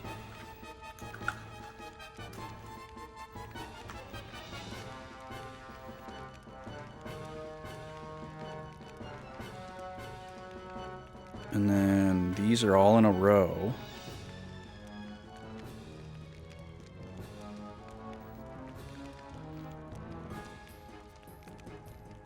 One, two, three. Put that right here. And then we've got a branch like this.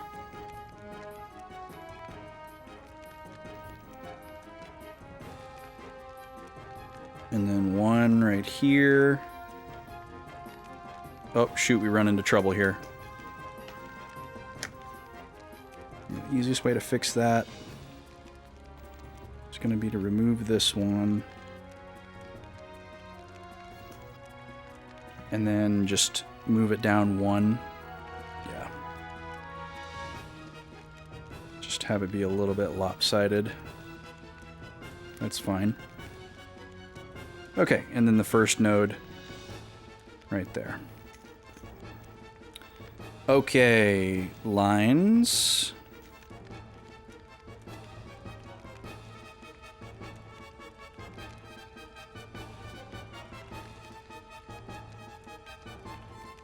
There we go. Okay, let's color them in. So we've got purple here, 2 purple up top,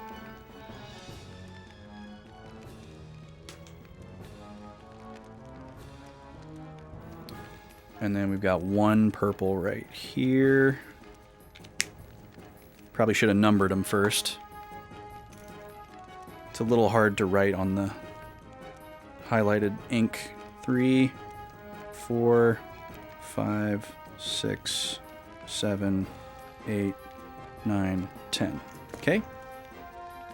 We've got 1 green one.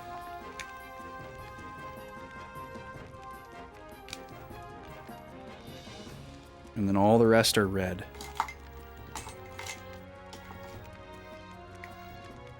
Isn't this thrilling content, folks? Aren't you absolutely just locked in for this? Okay. So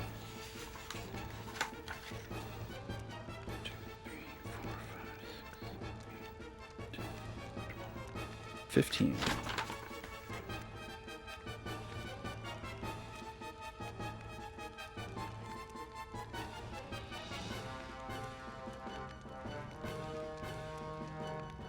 3, 4, 5, 6, 7, 8.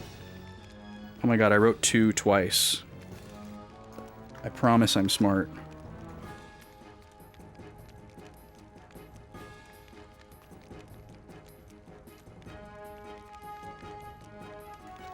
I was like, why are the numbers that I'm saying not matching up with the numbers that I'm writing? What's happening? All right.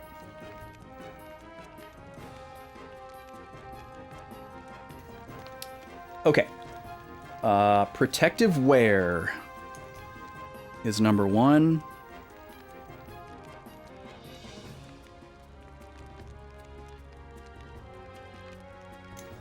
Okay, here's what we're gonna do, folks. I'm just gonna finish this off stream because it's gonna take me a while to do 3 more characters. So let's drop another save here.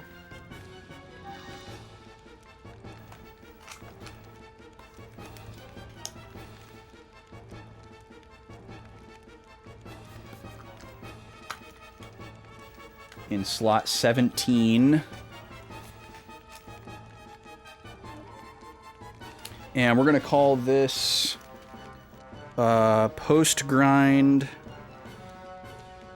pre-point spend. So tomorrow, when we come back at the same time, we're going to take a...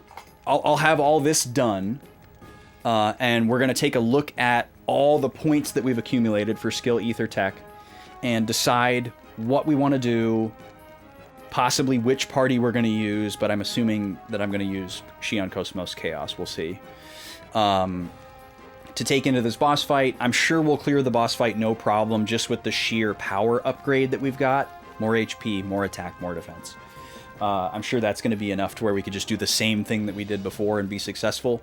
But I also want to take a look at what's available, because we have been very conservative, to say the least, with the points that we've accumulated. I'll probably do some trial and error save scumming as well to like see what some of these further forward ether skills are, and maybe figure out what some of the costs are for the various skill levels. So we're going to do some tinkering tomorrow to see what we can learn, and then hopefully get back into the story. But this is where I leave you for today. Thank you so much for hanging out. We need to find someone to raid and head out of here. If you can join us tomorrow for more, you can certainly expect more progress than you saw today, since we just spent all day yapping and stuff. But I really enjoyed it, actually. We had some fun chats, some good talks, and it was really fun. Next time we fill up the sub goal, you'll get to see a bonus point-and-click stream on a Sunday with the lady and I, continuing our first playthrough of Grim Fandango. We had a lot of fun last Sunday doing that for y'all, and we're actually well on our way. This top bar here, whenever that fills up, we'll do another one of those. That's counting subs, gift subs, resubs, primes, all types. Whenever that fills up again, we'll have another Grim Fandango stream. Grim Fandangoat, true, Mutt. Actually, I don't know. It's a good game. Goat would be a hard title to give to it. I'm sure you're joking anyways, but it's been a slightly more Moon Logic-y and obtuse one than we have played elsewise. We've gotten stuck quite a few times, and we're actually stuck again. But I still really like the game. It's such a unique aesthetic, and like it has great sound, and just like it oozes vibes. It has a really, really cool feel. I love the voice acting, and the sense of humor is off the charts for sure. But we have found ourselves feeling a little silly, not being able to figure out some of the things. But we've usually felt justified for the ones that we look up. But we'll see. What else was I going to say? Oh, and then on Tuesday, we're going to be continuing Paper Mario Origami King, which I had a lot of fun with 2 days ago. Very promising start. Very excited. So, tomorrow, more tinkering and figuring stuff out. I'm going to continue drawing my beautiful ether trees on my graph paper here after I leave you. We'll see what I can learn there. I'll show them off tomorrow, and probably I'll hold them up so that you can actually see them, because I know in the notes cam it's way too far away. So we'll check that out tomorrow. We're gonna raid Karkala. She's doing spooky games for October. I'm a long time watcher of Karkala, but I don't get to raid her, or I don't get to watch her as often as I used to be able to. I used to just sit in her chat like all day long when I was working, but now that I have so much more stuff going on during the day, I don't get to watch her as much. So I want to go say hi. Let's go over here and hit the raid music. Y'all be good. Hopefully we'll see you tomorrow. If not, hopefully we'll see you Tuesday. If not, we'll see you in the next thing. Whenever we see you next. We can look forward to that together, whenever it may be. Even if we don't know when it's going to be. Wow, how powerful. Anyways, this was fun today. I enjoyed yapping about Final Fantasy and Pokemon and all the other interesting nerdy stuff that we talked about. Felt like I got some stuff off my chest today a little bit too, which was nice. Not that I was like upset or anything, I just got to like talk about some stuff that I enjoy talking about. Anyways, more Xenosaga tomorrow, not grinding, progress. Paper Mario on Tuesday. Let's go say hi to Karkala. Y'all be good. Hi, bye.